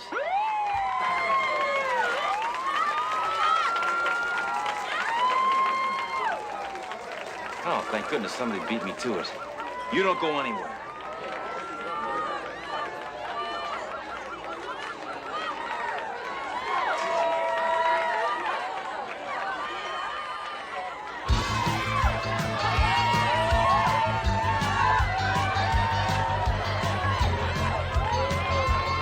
See this woman? Yo, you seen this woman anywhere? Nothing? You ever seen this girl? Have you seen what's going on? What the? Hey! You're out of uniform, officer. What would your mother say? Ask her yourself. She's right over there. Sit down. That's a shonda for the neighbors. I haven't seen anything this perverted since the Webster holiday special. You're all under arrest. Get up, girls! Hold it!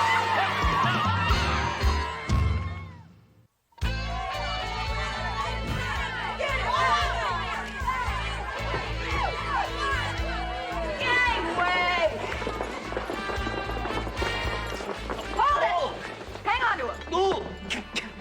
So this is the way you spend your free time, Duro. I'm surprised at you.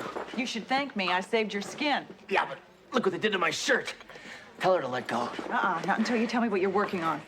Something big, isn't it? I can't tell you, Duro. Everybody knows women can't keep secrets. Oh, it's got something to do with that girl in the picture, doesn't it? Give it a rest. I'm not telling you why I'm looking for the governor's daughter. Oh! LaShotte's daughter? Who squealed? The governor's a fascist pig. And a very good one. I don't want any trouble with him and his people. Check Dr. Masseuse's massage parlor. Girls come and go there all the time. Yeah, massage. That sounds like a good idea. I got kind of a crick in my neck. All right, ladies, party time!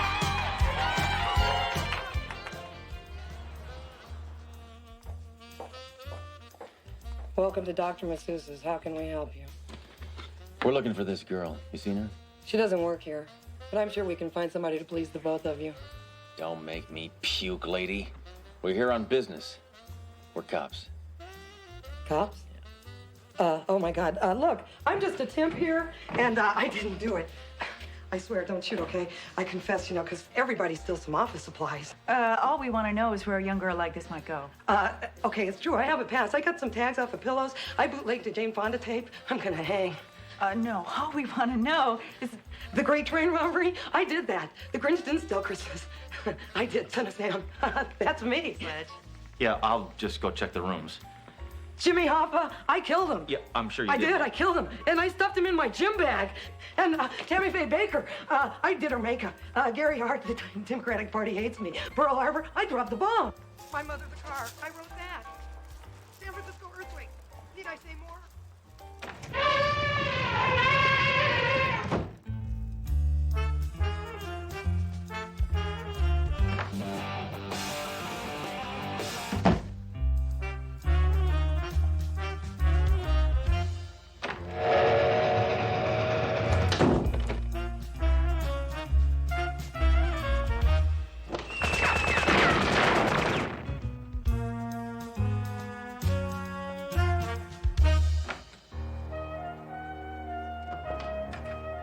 Hey, what is going on here? Hey! You led me on a wild goose chase. Sledge! Camille just remembered. She saw the girl at a flea bag hotel across the street. She might still be there.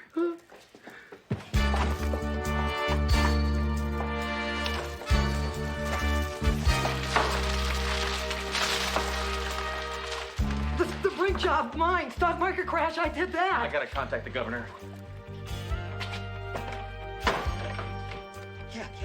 And Amelia Earhart, I know where she is. I do, really, I do. And pit bulls, I raise them. I've got a whole bunch of them. You want one? Huh?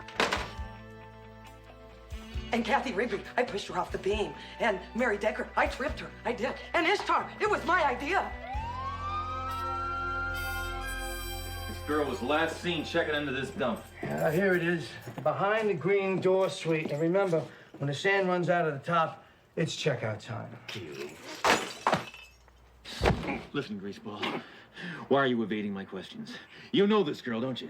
Of course, it's Diana Rice. No, it isn't! That's the way she signed the registry. Come to think of it, there were 7 of them here yesterday. Mr. Fresco, it's very important that we locate this girl. Call me Al. Al. Is she still here? No, she had a lot of luggage, like she was going on a long trip. Maybe there's some clues in the room. It's empty. We want to see the room. All right. There's nothing in it, though.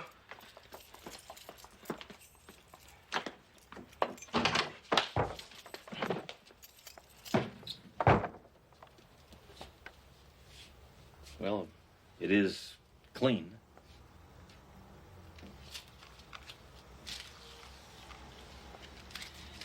All she left was this.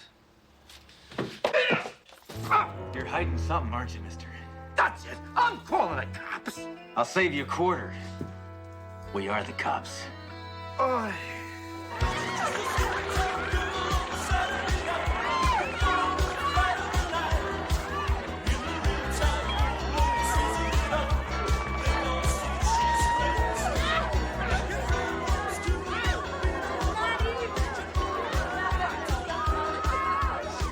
This opera isn't over till the fat lady dies, Duro.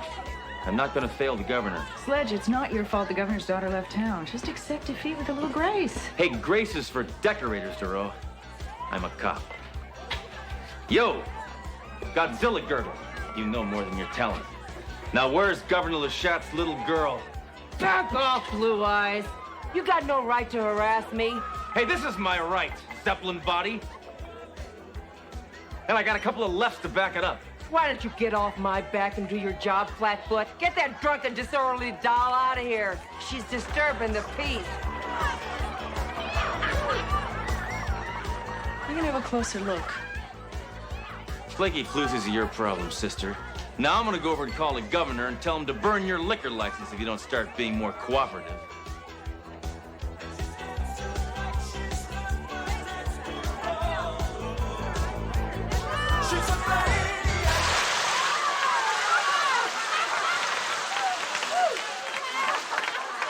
Hey, sorry about that. No, that's... Hey, wait a minute. Hey, you're the governor's daughter. I've been looking all over for you. What do you mean? Well, your father sent me. You said you've been falling into a bad crowd, but this is... No, Come no. on, I'm taking you back to wait, see your you don't father. understand. I don't have to. I'm a cop. I hate to do that, but it's for your own good.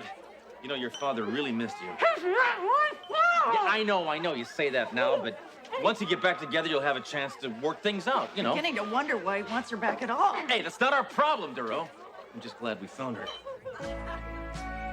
And so I say to you, my friends, ask not what your governor can do for you, but rather what you can do for your governor, me!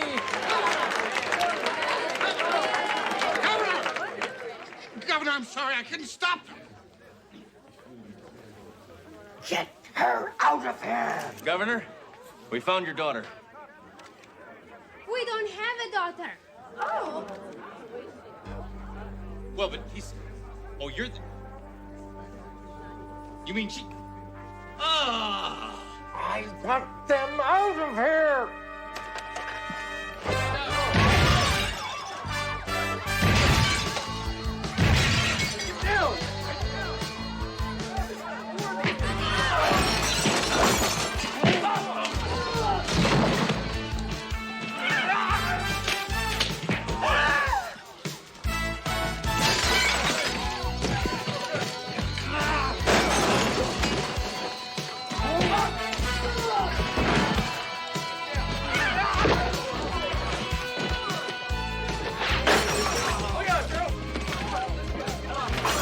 Everything is under control, gentlemen!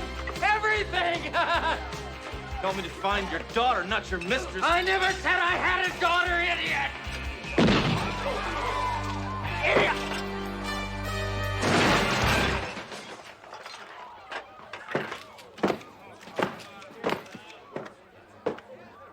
You okay? I'm just disillusioned. Whoever would have thought that a great man like Leshat would have the morals of that TV evangelist? How'd your hair get so dry?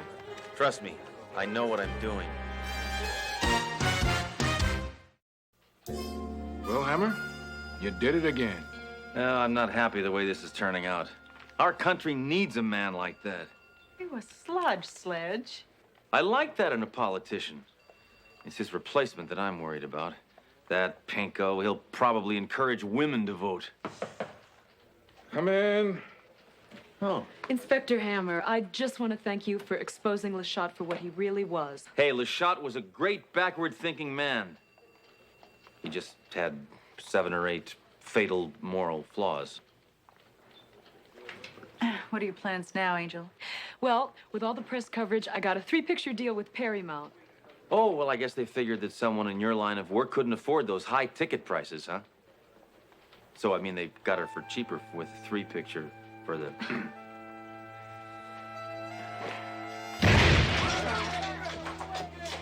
Why did you do that? I don't know, I felt like shooting my gun, so I...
Trust me, I know what I'm doing.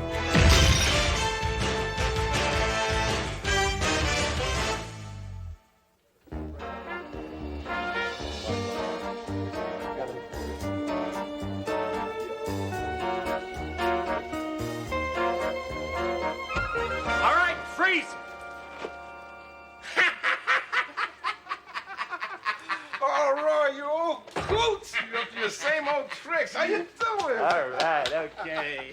How's the wife and kid, huh? Oh, listen, son's great. You know, wife gone. You know, left me a couple of months ago. Oh, Roy, I'm sorry to hear that. Hey, what are you gonna do? So, what's all this nonsense I hear about you retiring? Well, that's why I came to see you. You know what I mean? I want to go out with a big bang, you know? Oh, one last big bust, you know? So, I want to buy a couple of people, Hammer and Duro.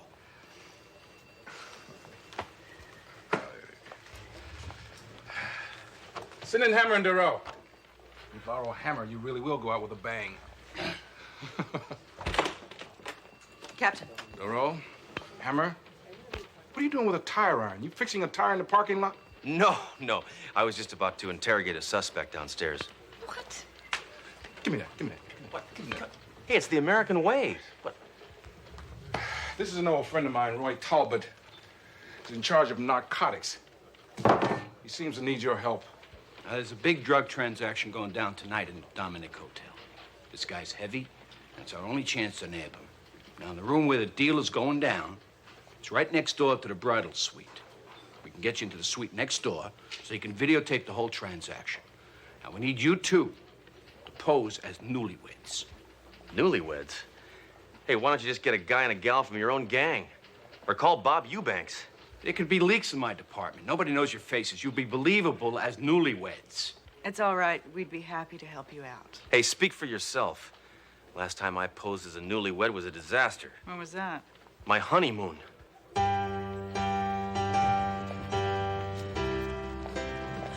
Oh, honey, look. Newlyweds. Aren't they adorable? It's so romantic. It really is. Look at all those luggage things. Yeah, we have reservations. Buckingham's. Buckingham. Ah, the bridal suite. Newlyweds. No, we're Shriners. Just give me the key, desk jockey. Calm yourself, honey pot. Hey, don't tell me what to do, you old cow. I'm running the show here. Supposed to act like a newlywed. I am. That's how I acted when I was a newlywed.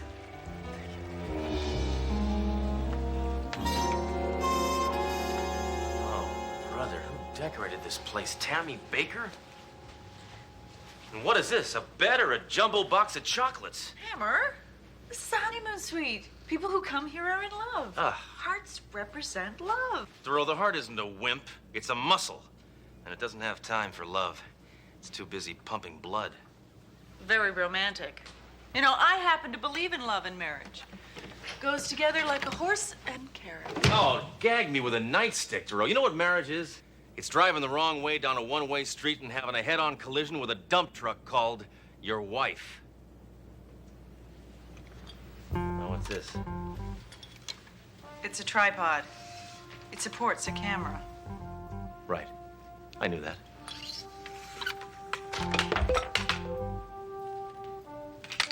Hammer, why don't you let me handle that? I'm very familiar with surveillance equipment. Thoreau, putting stuff together is men's work. We're naturally very mechanical. So just sit and watch a man do a man's work.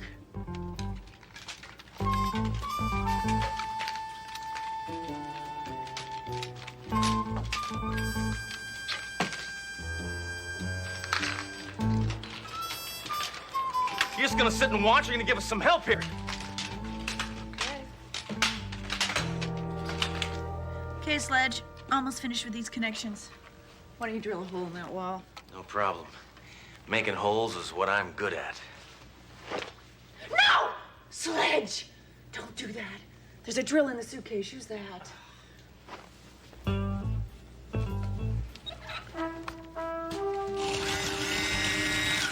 don't like the sound of that. Better oil this baby up.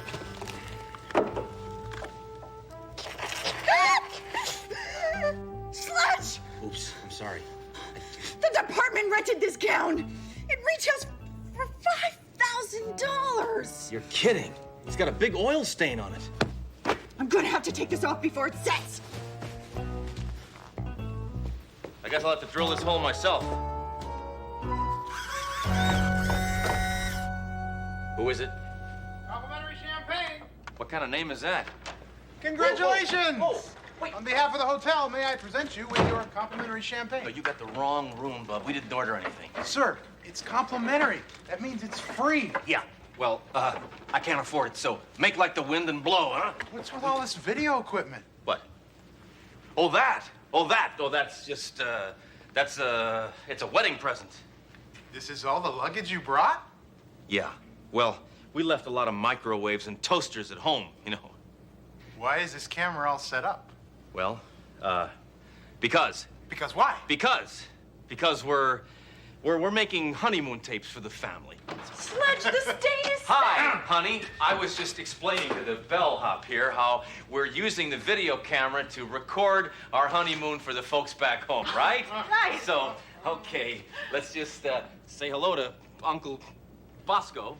Hi, Uncle Bosco. Yeah, I think I'll just get in this one too. Okay, fine. Yeah, well, we're hi. Okay, we're fine. Almost nothing on. Right. Okay. Fine, okay. All right. And we'll just pose. Do one of those poses for Grandpa Lou. You know how Grandpa Lou loves the poses. Oh, yeah. Hi, Lou. Okay, honey, that's enough. Turn it off. So, oh no, drinking on duty. Duty? Honeymoon duty. Because we're married, it's our duty to be on honeymoon. And what better reason to drink champagne? Yeah. Come on, let's hear a romantic toast. Come on. Come on, honey. Okay. Well, here's hoping that our pushy bellboy with the big head gets the hell out of our room. You people don't act like you're on your honeymoon. Come on, drink up. It's expensive stuff.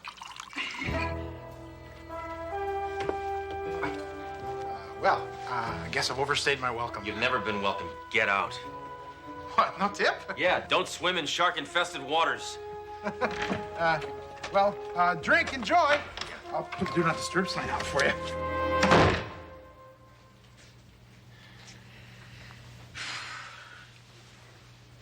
No, I'm not much of a drinker, but I do like champagne, especially Rougon. Oh, this sissy stuff makes me puke.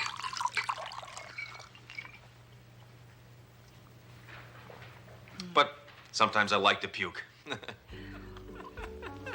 So the duck says to the bartender, put it on my bill. Get it to the duck bill. I forgot to call Talbot. Testing. 1, 2. 1, 2. Duro, I think the bubbly has made you a little too bubbly. Bubbly. I'm a poet and I didn't know it. Talbot here. What's going on in there? Nothing, Lieutenant. We're all set up and ready for your big bus. Trust me, I almost know what I'm doing. All right, now that's good. Now you check in every hour, you understand? Did you say bust? Did you say big bust? Man. I really...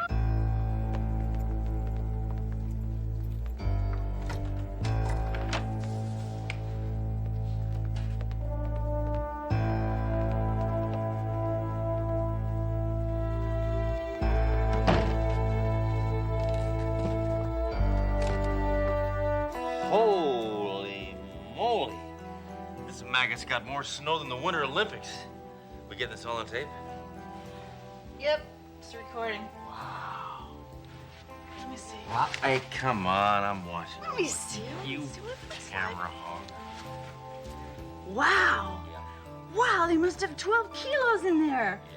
Wow. Now we just have to wait for the big buy. Yeah. I don't feel very good. No. Well, go ahead. Just go lie down on the bed.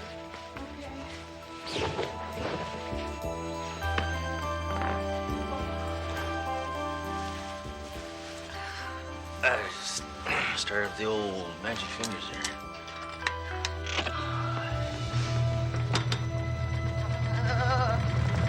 Hammer!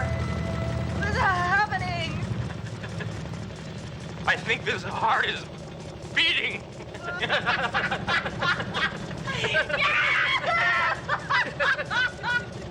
Roy, what's up? Why'd you sound the alarm? I haven't heard from Hammer and Doro in over 2 hours. I'm afraid something has gone wrong. Well, with Hammer, you can bet on it. Just go over here.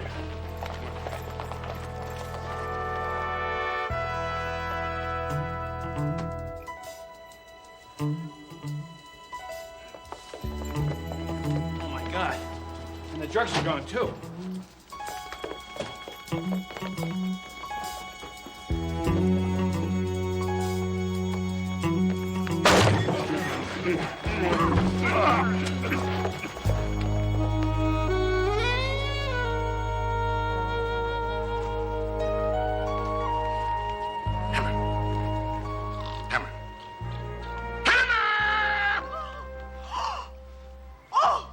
Oh, Captain! It's not as bad as it looks. Yeah, I still got my holster on.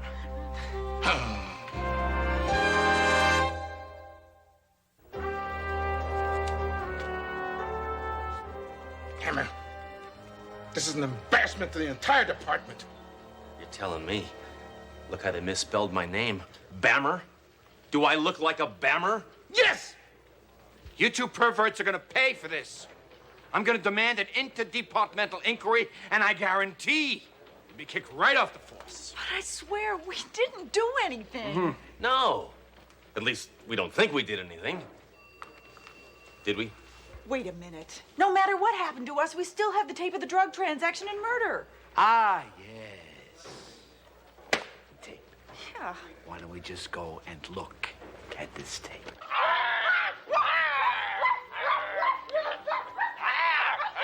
No, no.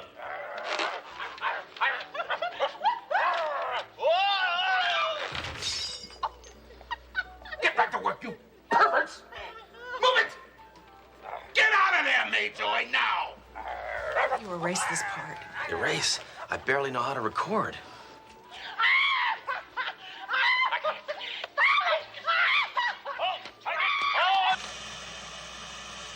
Wait, that's it? Where's the drug deals? Where's the murders? All the good stuff? That's what I'd like to know. Obviously, you turned the tape off before seducing Detective Duro. I didn't turn that tape off. And he did not seduce me. Uh-huh. Well, we'll let the Board of Inquiry decide that. He wants to put a board upside my head. Look, this is out of my hands, all right? Just file a report on what you do remember and leave it on my desk tomorrow morning. And do me a favor. Spare me the intimate details, if there are any.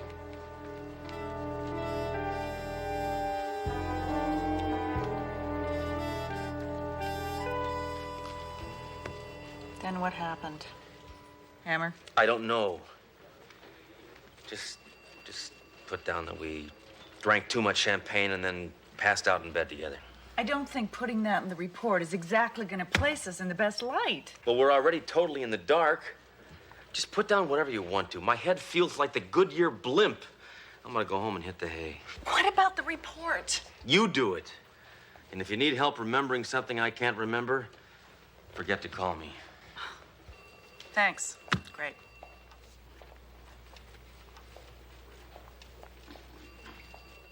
Gee, Dory, that's a nice report. Neat handwriting and everything. Is there something I can do for you, Daly? No, I mean, yes. I mean, well, me and some of the girls were curious. Well, we were just sort of wondering about Hammer. He has a hangover. Oh, that's not what I meant. I know what you meant. And the answer is I wouldn't know. And even if I did know, I don't remember. Oh. He's forgettable? That's what we all figured. No.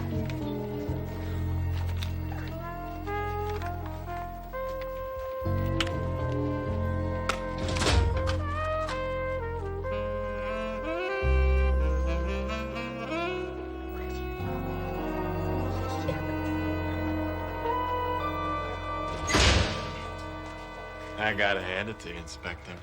Well, it's about time you got your hooks into that sweet babe. What's your secret? She wouldn't even give me the time of day, and most women, they give me the whole clock. I got nothing to say. Come on. How was she? Firecracker? Dynamite? Nuclear? Boom. I don't remember. Oh, come on. What kind of a man has a woman like that and doesn't remember? Unless, of course, nothing happened. Look, I'll tell you what happened. You want to know what happened? A lot. A lot happened. A really lot. I'm just not talking about it, see? Because I'm not the kind that kisses and tells.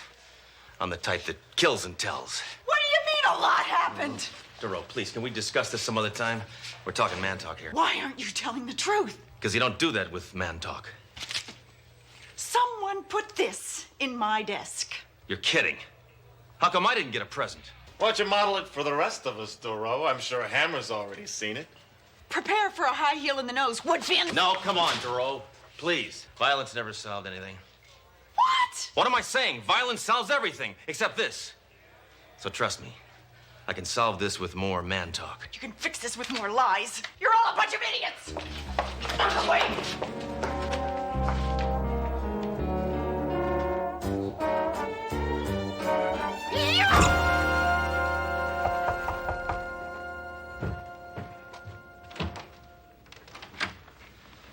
I'm glad you're home this evening. Oh, yes. Believe it or not, the precinct bimbo is taking a rare night off from her usual all-night partying. Duro, I'm a cop, and I got gut instincts. And this cop's gut is telling me you're upset about what I said in the locker room today. Either that or I got heartburn. Why couldn't you just be man enough to admit that nothing happened? Because I'm not sure nothing did happen. Are you?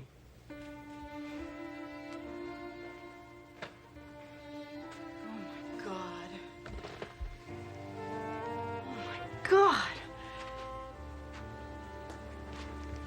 What if something did happen? Well, if it did, I wish one of us would have been there to stop it. Oh, my God, this is a disaster. They're probably going to kick us out the force. If they don't, I have to transfer anyway. I mean, my reputation is shot. Nobody respects me. Well, that never stopped me. Hammer, I don't understand how we could have passed out. We didn't drink that much champagne. Unless we were drugged. Wait a minute. This cop's gut is asking me a question. What if we were drugged? We better go talk to the big-headed bellboy. I'll call Captain Trunk. Have him meet us at the hotel.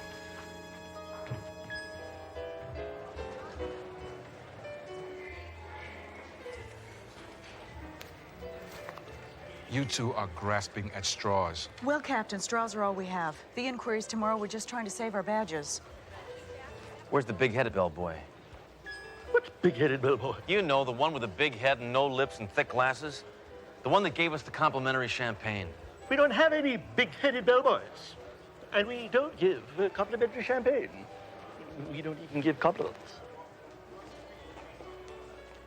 We've been set up. How do we prove this by tomorrow? I got it. We'll lie in court. It's worked for me in the past. Big-headed bellboy with no lips and thick glasses. Then we entered. Found Inspector Hammer, Detective Thoreau, cradled in each other's arms. It's pretty obvious that they had consumed an alcoholic beverage and were overcome with lust. Due to their lack of professionalism, 3 suspects are dead. We have no leads. And frankly, their disgusting behavior makes me ashamed to be a police officer. I object! This is not a trial. You can't object. Oh. Well, can I punch him in the mouth?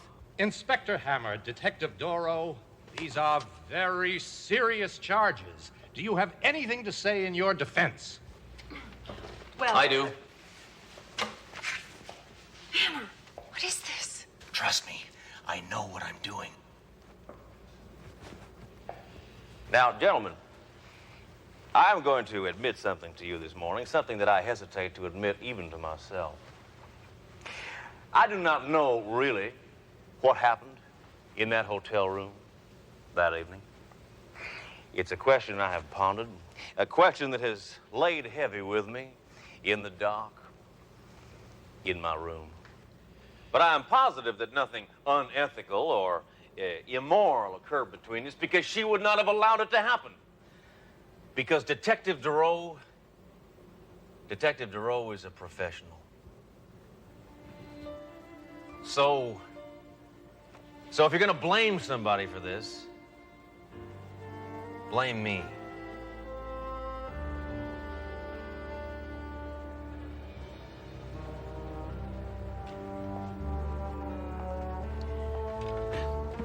The point is, we were framed. We simply cannot prove it. Yeah, that's the point. The little floozy is just trying to pass the buck. They blew it. And now they're just trying to weasel out of it. What? Captain Trunk, this is a closed hearing. I know that. But I'm responsible for this knucklehead and Detective Doro. I want it noted for the record that in Roy Talbot's last 3 cases, confiscated drugs were missing. And those cases are closed and unsolved. Hey, Ed, I'm not under investigation here. Well, you should be. Especially since that enlightening talk I had with your son. Roy Jr.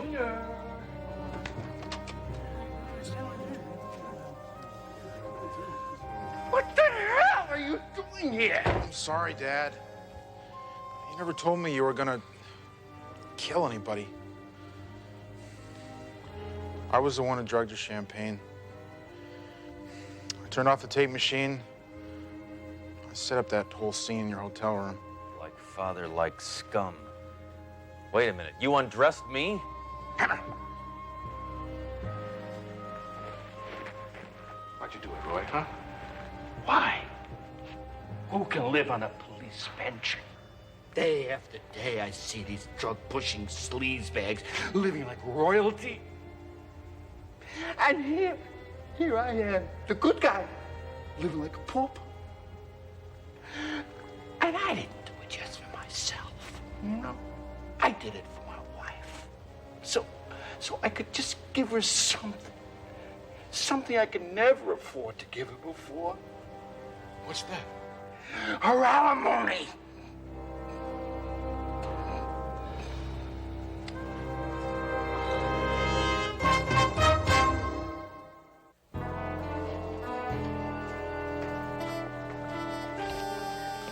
Captain,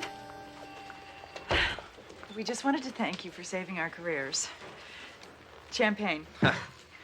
We thought you'd enjoy the irony of it. See, we're giving you champagne because we drank champagne that was drugged, which started the whole mess in the first place, see? So us giving you champagne then would be ironic because the champagne, we drank the champagne and then... Put a sock in it, Hammer. I better than anyone know what irony is. Hammer, I just want to thank you for sticking up for me during the inquiry. I appreciate it. Me too. Made me look heroic, didn't it? Yeah. Well, Doro, I guess this means you won't be transferring, huh? Well, my reputation has been restored. Really? Mine's been ruined. Good.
Trust me, I know what I'm doing.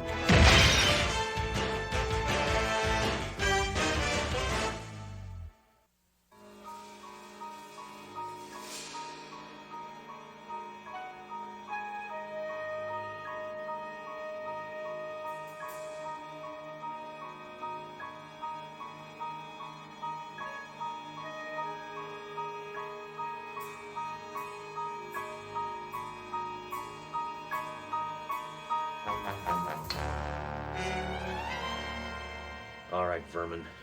We know you're behind the so-called voodoo murders. Yep.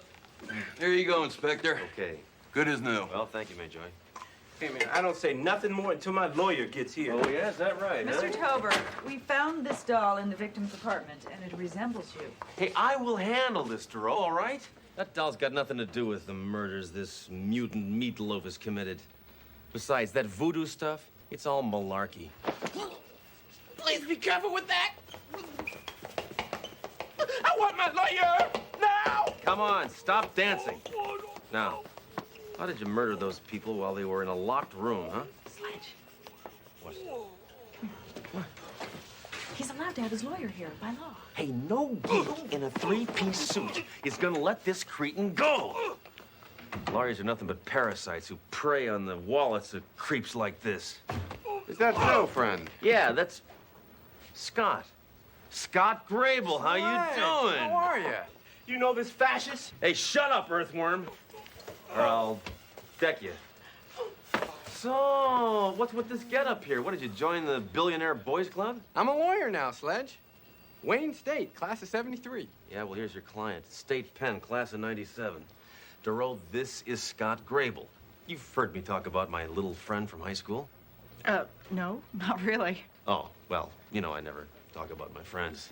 I like this guy, he thinks. Nice to meet you.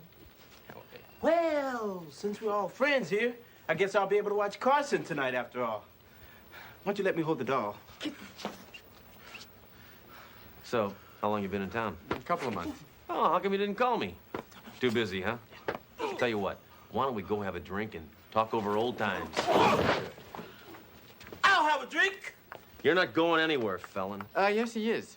I've arranged for your bail, Dominic. He's free to go. Bail? Come this way, Mr. Tober. We're letting you out. I told you I'd walk right out of here, Blondie. Yeah. Let's go.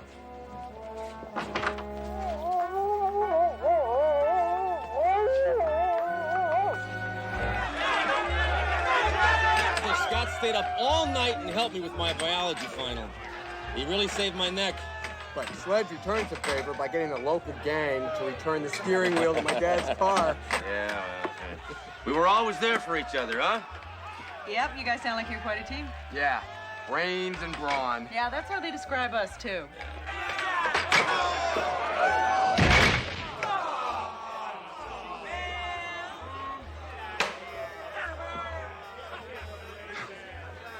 Hammer, I thought I heard you in here. What, was I talking that loud? Captain, I want you to meet a friend of mine, Scott Grable, a friend of mine from high school. Can you believe that? Scott, this is my superior, Captain Trump. How you doing? Nice to meet you. I had this installed. Doctors have beepers, I have this. 1 Charlie 5, proceed to 215 at 3rd and Grand. Roger. Scott, tell you what, why don't you come with me on a police run, and then we can go over to my place. How about that? Okay. What do you say? All right. Hey, are you got a place here? You living here? Yeah, or... I got a place Why in didn't you town. call me? I've been You should have called me up. very busy. What can I do? Yeah, but you didn't call me. I haven't seen Hammer that excited since he first got to identify a criminal's body. Well, it's obvious, Captain. You know, being with Scott has taken him back to a time before he became so callous. When was that, Doro? When he was a fetus? No, he was probably always callous. This is the first clock I ever got. My pop gave it to me. Hey, Sledge, here's a picture of us on the track team. I'm still the same weight, you know. Yep, I fired that starting pistol every single meet. Remember the state championships? Boy, I was depressed that day. Because we lost? No, because the coach only let me fire blanks. Picture of you, ROTC. Again, no real ammo. Where do the years go, huh? Whoa, big trouble. Susan Hilton, she was the most miserable, self-centered, nagging killer witch in the whole school. Ooh, goof. Why'd you marry her? Well, she was my high school sweetheart. It was expected of me, I think. Marriage shouldn't be done because other people expect it.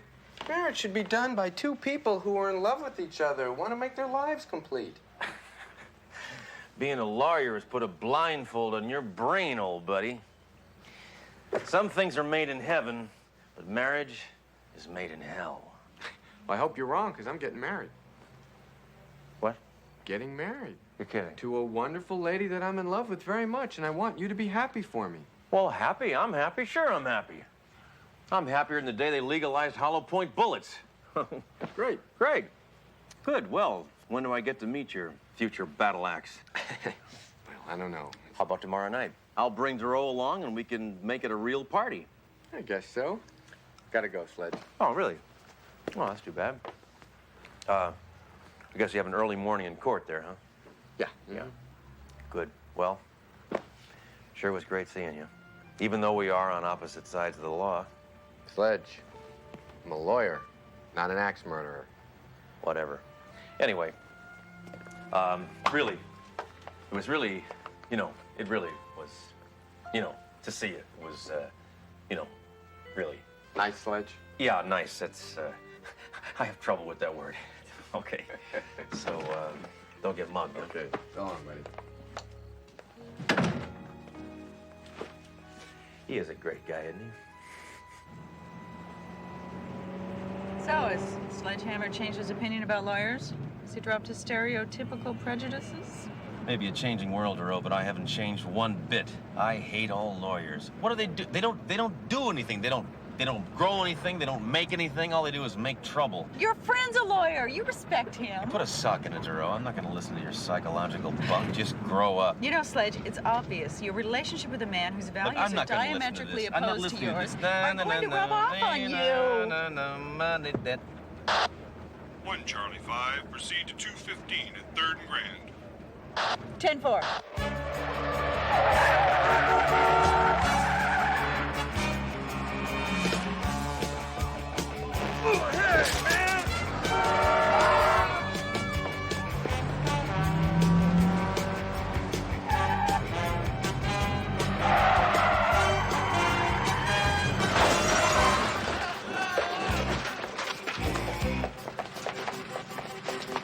Police business.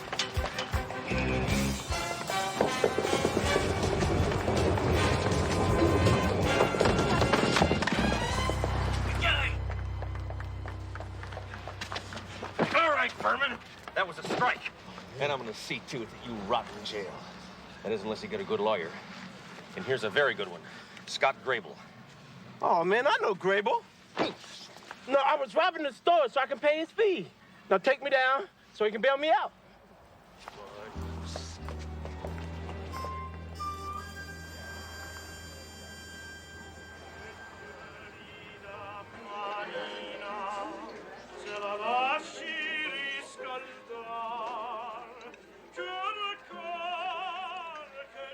That's your typical Italian restaurant. Why do you say that? Well, I haven't seen one single picture of the owner shaking hands with Frank Sinatra. Wait a minute, I know this place. I know this place. Oh, right. This was the ex-wife's favorite joint. Oh, boom. Well, I'll try to have fun despite that. My fiance chose it for this evening. I wonder where she is. She's never late. Well, I hope she didn't get hit by a car and splatter all over the street. Sledge. I'm just showing concern, that's all.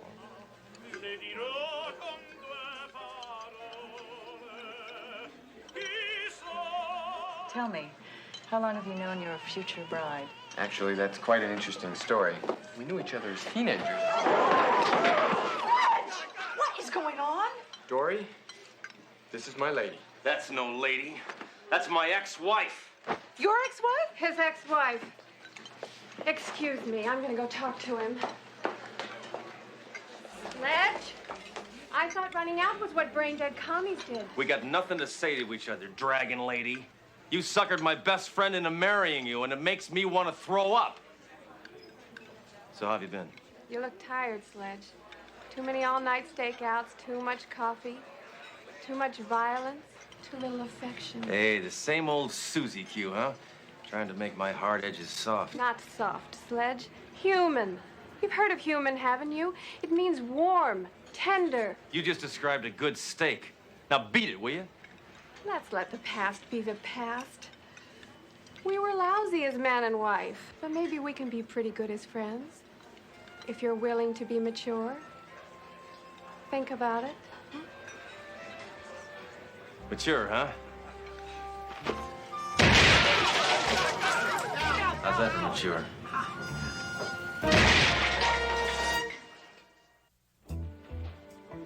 No, then he walked right out of the restaurant. That's unconscionable. I know, he pulled a gun on her. No, saying that's no lady, that's my ex-wife. That is the oldest joke in the book, Doro. Captain, if I had not seen it with my own eyes, I never would have believed it. I've never seen Sledge so scared.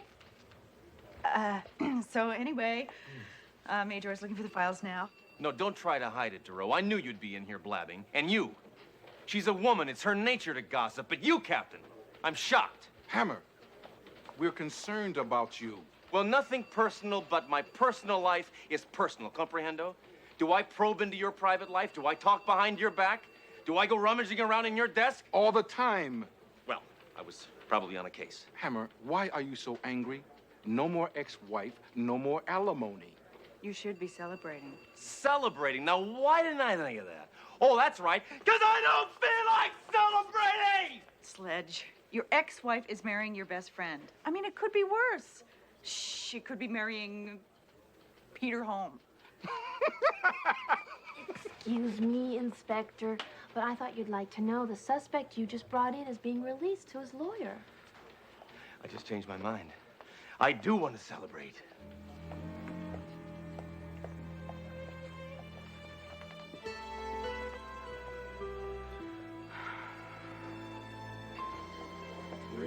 Where do you two dirtballs think you're going, huh? A couple of days ago, he was your buddy, man. What happened? I'm marrying the former love of his life. Bad mood, counselor. Come on, greaseball. You're spending the night here. He's out on bail. Well, he belongs in jail. That's not up to you. Throwing garbage back on the street? I ought to arrest you for littering. Would you two gentlemen kindly tell me what the hell is going on? Your inspector here is trying to hold my client because he still has feelings for Susan. Really? That's impossible. They can tell you. I don't have any feelings. Right? Right. Yeah. Oh, then you're not angry at me for marrying Susan? Angry? I'm ecstatic. She's your problem now, pal. And she's a problem. Then it won't be a problem for you to be best man at my wedding, right? Oh, I'd love to. Me and my real amigo here, we'll be there. Captain, if you can make it, I'd enjoy if you were there, too. Thank you! Major, release Mr. Grable's client. And the rest of you get back to work!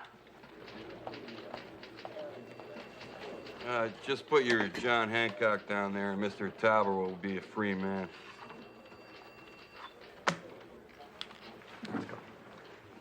Now, Mr. Grable, one more thing.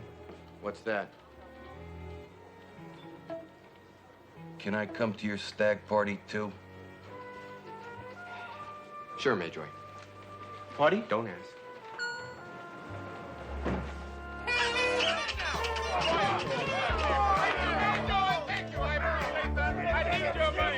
All right. A toast to Scott. Many happy returns of the day. Hey, Hammer.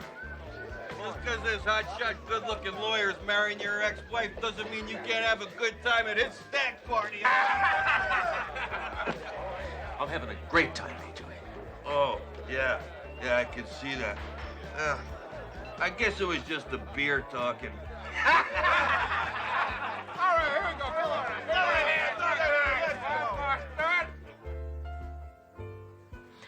I must say, Dory, it's so ironic that Sledge pulled a gun on me in the restaurant. Why? That's what he did the night he proposed. Only then he was kidding. At least I thought he was kidding. Why did you ask me to meet you here, Susan? I want you to speak to Sledge. He really thinks a lot of you. He does? He has a funny way of showing it. Oh, he does. He's written to me about you. Would you like to hear one of his letters? Absolutely. Dear blood-sucking Leachette, enclosed, please find one post-dated alimony check. P.S. I have a new partner. She's a woman. I like her anyway. Yours in divorce, Inspector S. Hammer. What, that's it? Oh, for Sledge, that's spilling his guts. Guess you're right. Mr. Macho. You know, Sledge, he can't relate to a woman. But I found that kind of fun at first. He sort of brought out the tomboy in me. We used to arm wrestle, and Shoot guns. Drive fast. But he never once told me I was beautiful. Never allowed a tender moment to stay tender. It grew tiresome. I had to move on. Yeah. Sledge will never change. I've tried to talk to him. He doesn't listen. I really feel sorry for him sometimes. Then try harder. Explain to him that if he doesn't change, he's always going to remain just what he is. A nihilist. Alone. Maybe he's working his way out of it. I mean, he went to that party to have a good time.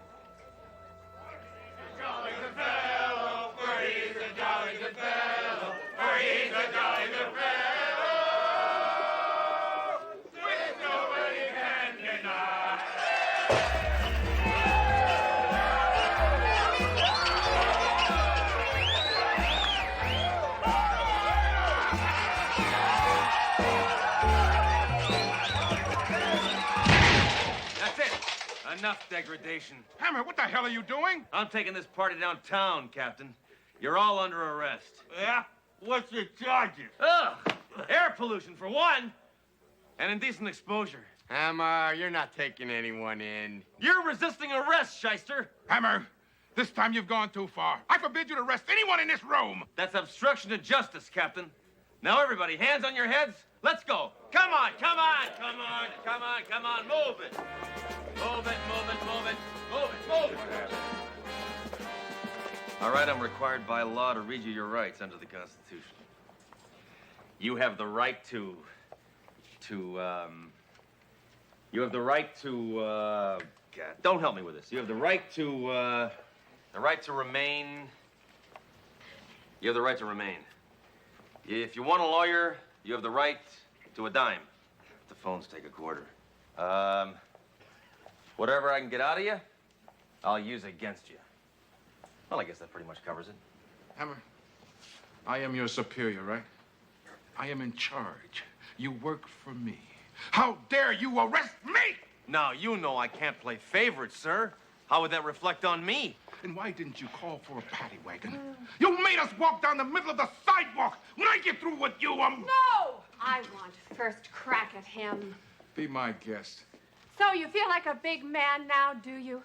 You abused your authority to get back at Scott because you can't handle the fact that I love him. Hey, it's not like I ruined his credit rating or anything. Oh, although... go ahead. Make a joke, but it's not funny. Neither are you. You're pathetic. Hey, I don't have to take this nagging anymore. I'm not married to you anymore. Tell it to your gun. I think I will. See? It's right there. That's it. That's the, with the... Right. You don't need to listen to anybody. Sledge Hammer has all the answers. Oh, come on. I dumped you years ago. No! I dumped you. And it's the smartest thing I ever did. Get out of my life, woman. I will. But I'm going out with a bang. Oh. I better look for a new best man. Sledge, you gotta let this go. But my jaw really hurts. Not your jaw. Susan. I already did. I got divorce papers to prove it. You're being really selfish. I think you should just be happy for them. I don't believe this. Two people who have been a major part of my life are ripping my guts out, and you want me to smile about it? It's not what I meant. Look, Jerome. Now with Scott and Susan gone, that's two more people who have found each other. All I ever find is clues. For the first time in my life, I'm starting to think that maybe I'm going to spend the rest of my life alone. There I'll be a 70-year-old man, alone, unable to shoot my gun, unable to shoot my gun. You got me? Yeah, right. You'll leave, too. Not if you don't want me to. Sledge, let me into your life. Come on, beat it, Jerome. You know, the best thing you could do right now is to go to that wedding. It might give you a slice of real life. I'd rather be dead. I'm afraid you already are.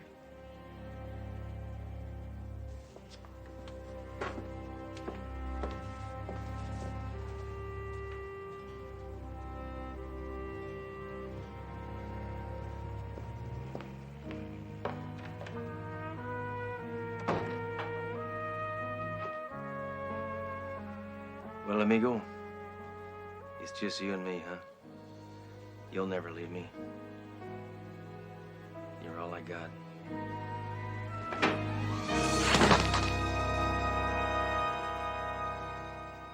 If there's anyone present who believes that this marriage should not take place, speak now or forever hold your peace.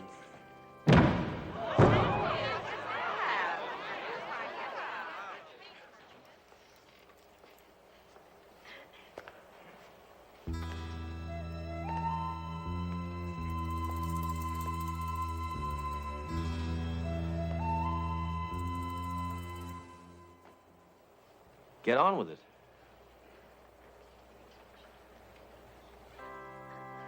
To you, Susan, take this man to be your lawful wedded husband, to love, to honor. You made the right decision. I guess so. You all right? Look like you're limping. I decided to show a little respect for once. To church. I'm not wearing my gun. In what God has put together, let no man. You know, you're lucky Trunk understood what you were going through. Otherwise, he would have pressed charges for your abuse of authority at that stag party. Duro, since I went to that wedding, I've come to kind of a realization. I've given this a lot of thought. I don't want to live my life alone. I want a living, breathing human being to share my life with. The good times and the bad. So,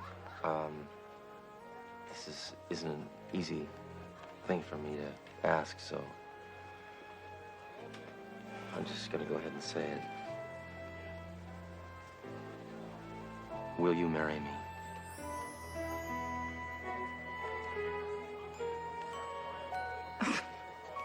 Are you serious? No.